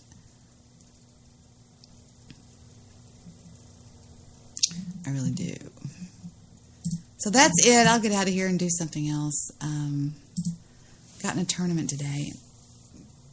Did I tell y'all I have a remote? I'm playing games now. I'm totally addicted. I hate y'all for doing that, but they're fun games. I'm mastering some of them, to be honest with you. I can kill anybody. I'm mastering chess. I have got it. I am just really doing good with chess. I know y'all are like, what? I have a real chess game over here that I like to play a lot. It stays out in my living room all the time. It's a chess that was a chess game that I got for my son many years ago that is made from, well, I can show you what it looks like before I get off. I think I'm fixing to lose my feet here. It was, I just love that Young Mickey. I just can't stop listening to that. I actually have that on my phone now. It is a chess game that was hand carved out of the characters in Through the Looking Glass, Alice in Wonderland. Yeah, here it is. It's so cool looking, and because Stephen really got into some parts of Alice in Wonderland. He really got into reading the original Lewis Carroll stuff, and he thought that was an amazing thing. These are the ones that I got for Stephen. They were really neat, really cool, and I have that. And sometimes somebody will have moved some pieces, and Jet's already getting really, really good at it, really good at chess. I just try to help kids be, more rounded, I guess you could say. But he has the one, we have the one that's beige, and it's like beige and brown. And there were different parts of Alice in Wonderland that Stephen had written things about. He thought it just meant so much more than all this weird stuff. It was really kind of neat to listen to him talk about it because Stephen's deep. You heard him on the show the other night. He's like, well, I don't think you... See how honest he is? Stephen's just like, you can tell he's just not full of shit. He shoots clean and he shoots straight, and he's a no frills kind of guy. He's so much like me. He's just chilled. That's the kind of person I am in real life. I'm just real, hey, I don't, whatever y'all want to do, I don't care, I don't care. It's just whatever. So, yeah, that's why Stephen is. the thing he memorized was called The Walrus and the Carpenter. He thought that was interesting. I know it sounds kind of stupid, but he did. It was just really neat. He could say the entire, and he looked at it more as a poem. I know it's, John used to laugh at the way I said poem. As a poem, and he would talk it. He would do it all the time. He would recite it, and it's really kind of neat to listen to him talk about it and do it. It's poetry. The Walrus and the Carpenter. The sun was shining on the sea, shining with all its might. He did his very best to make the billows smooth and bright, and that was odd because it was the middle of the night. The moon was shining sulkily because she thought the sun had got no business to be there after the day was done. It's very rude of him, she said, to come and spoil the fun. The sea was wet as could be. The sands were dry as dry. You could not see a cloud because no cloud was in the sky. No birds were flying overhead. There were no birds to fly. The Walrus and the Carpenter were walking close at hand. They wept like anything to see such quantities of sand. If this were only cleared away, they said, it would be grand. It's an amazing story, the way they play it out. But the one on the Alice in Wonderland thing, the video, it's not the real poem. Stephen had the actual entire poem memorized. It's a pretty long poem, too. I have no idea why I'm talking about this. I got so tired the other night with Joe Seeger. I was talking like an insane person. I've tried to tell y'all before that I do that. Oh, how sad. Facebook. Oh, kind of sad. Ugh, horrible. All right, I'm out of here. Shut up. I'll get out of here and leave y'all alone. Stop saying what movie title. Is he screaming at me?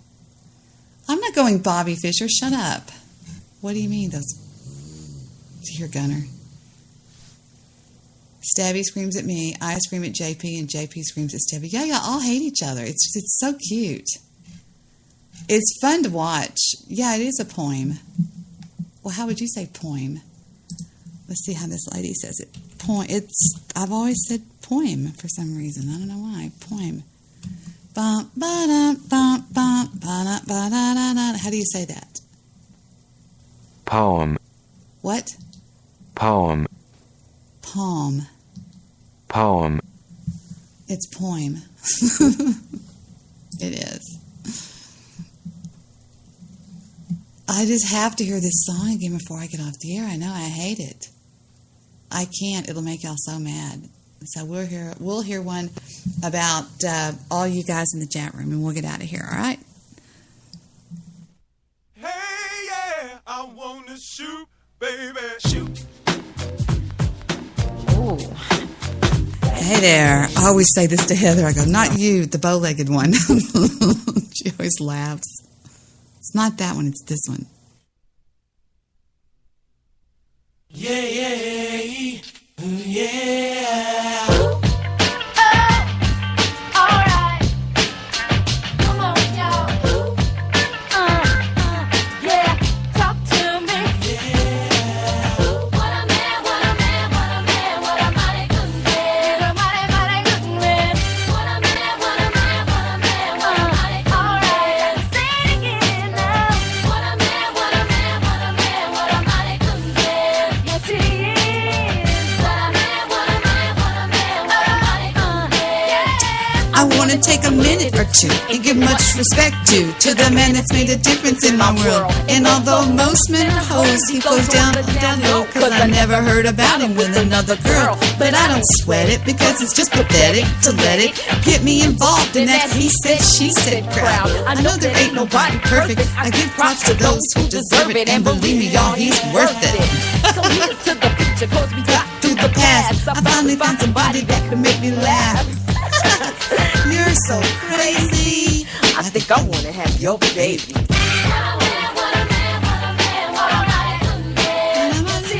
I mean, you talk about a fun mom to hang out with.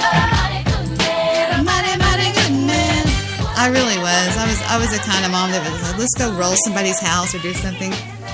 Maybe there's something wrong with me because I never grew up or something. I don't know what it is.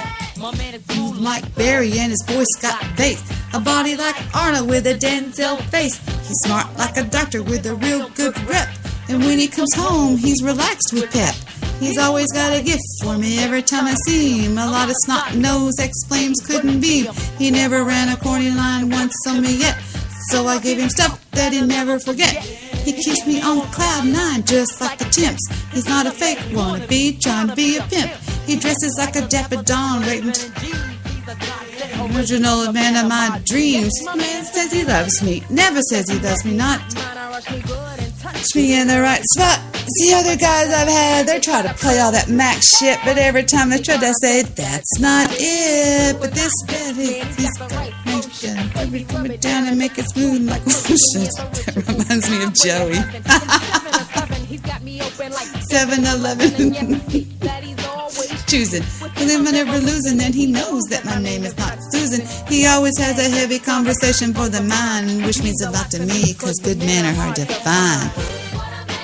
You know what they say, a hard man's good to find. Hey, I can't help it. Yes, he is. I was going to sing sorry to Sonny, but I thought it'd piss him off. He's a mighty, mighty good man. All right, stop it. When I say stop it, I mean stop it. Stop it then. What about this one? Oh my God. Remember this?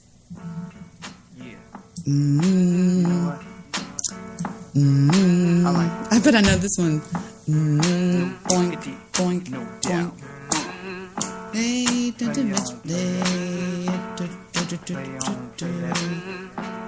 I don't remember this white. Yo, Trey, drop the verse. It's going down, fade to Black Street. Oh, I don't know that. Collab creations, bump like agony, no doubt. I put it down, never slouch. As long as my credit can vouch, I dog. Man, Dre had it going on like a bitch. Look at this one. Oh my God. This is how we do it. You know, I bet Jewish producer was in high school when all this was or in college. He was like, yeah, turn it on. This is how we do it.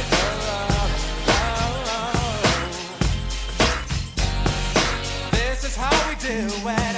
It's Friday night. And I feel alright.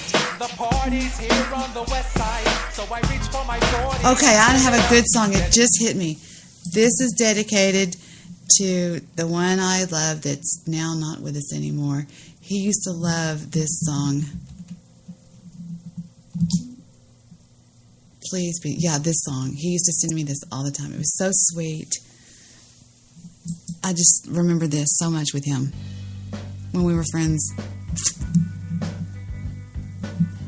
I kind of had a feeling he wasn't going to make it, though. I just knew some things that people didn't know.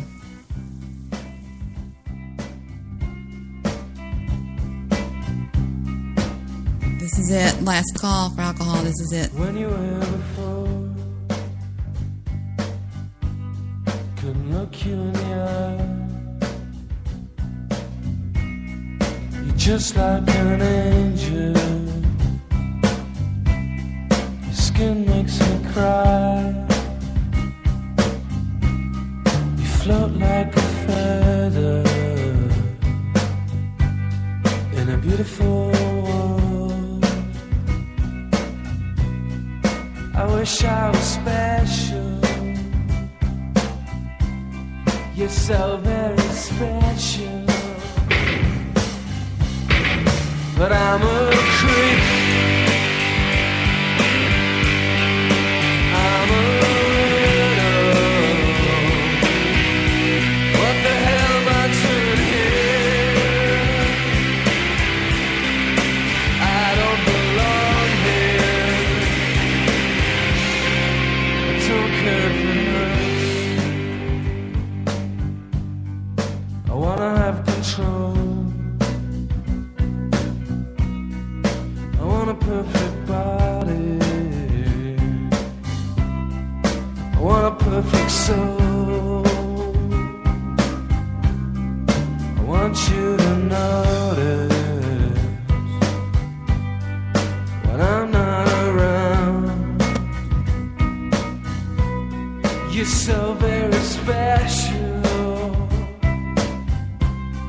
I wish I was special. But I'm a creep. I'm a widow.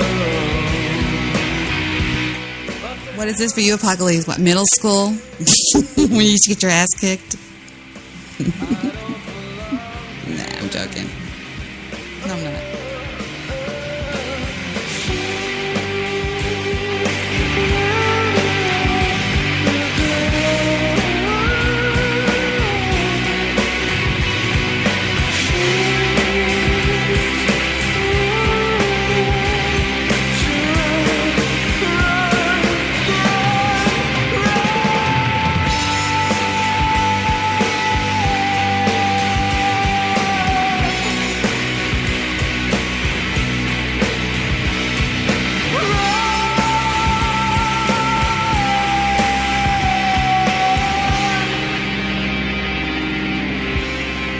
Whatever makes you happy.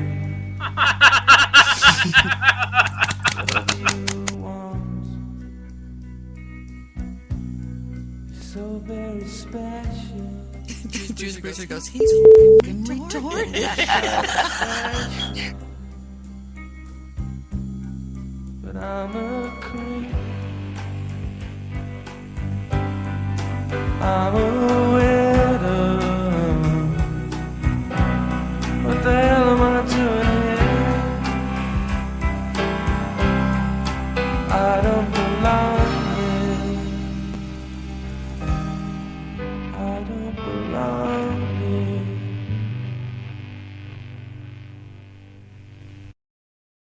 Do you realize you're doing it at the time that you're doing it? It's like humana, humana, humana. Does your brain You know what? stop I'm or so what? fucking. I'm like, Juice Bruiser goes, he's fucking retarded.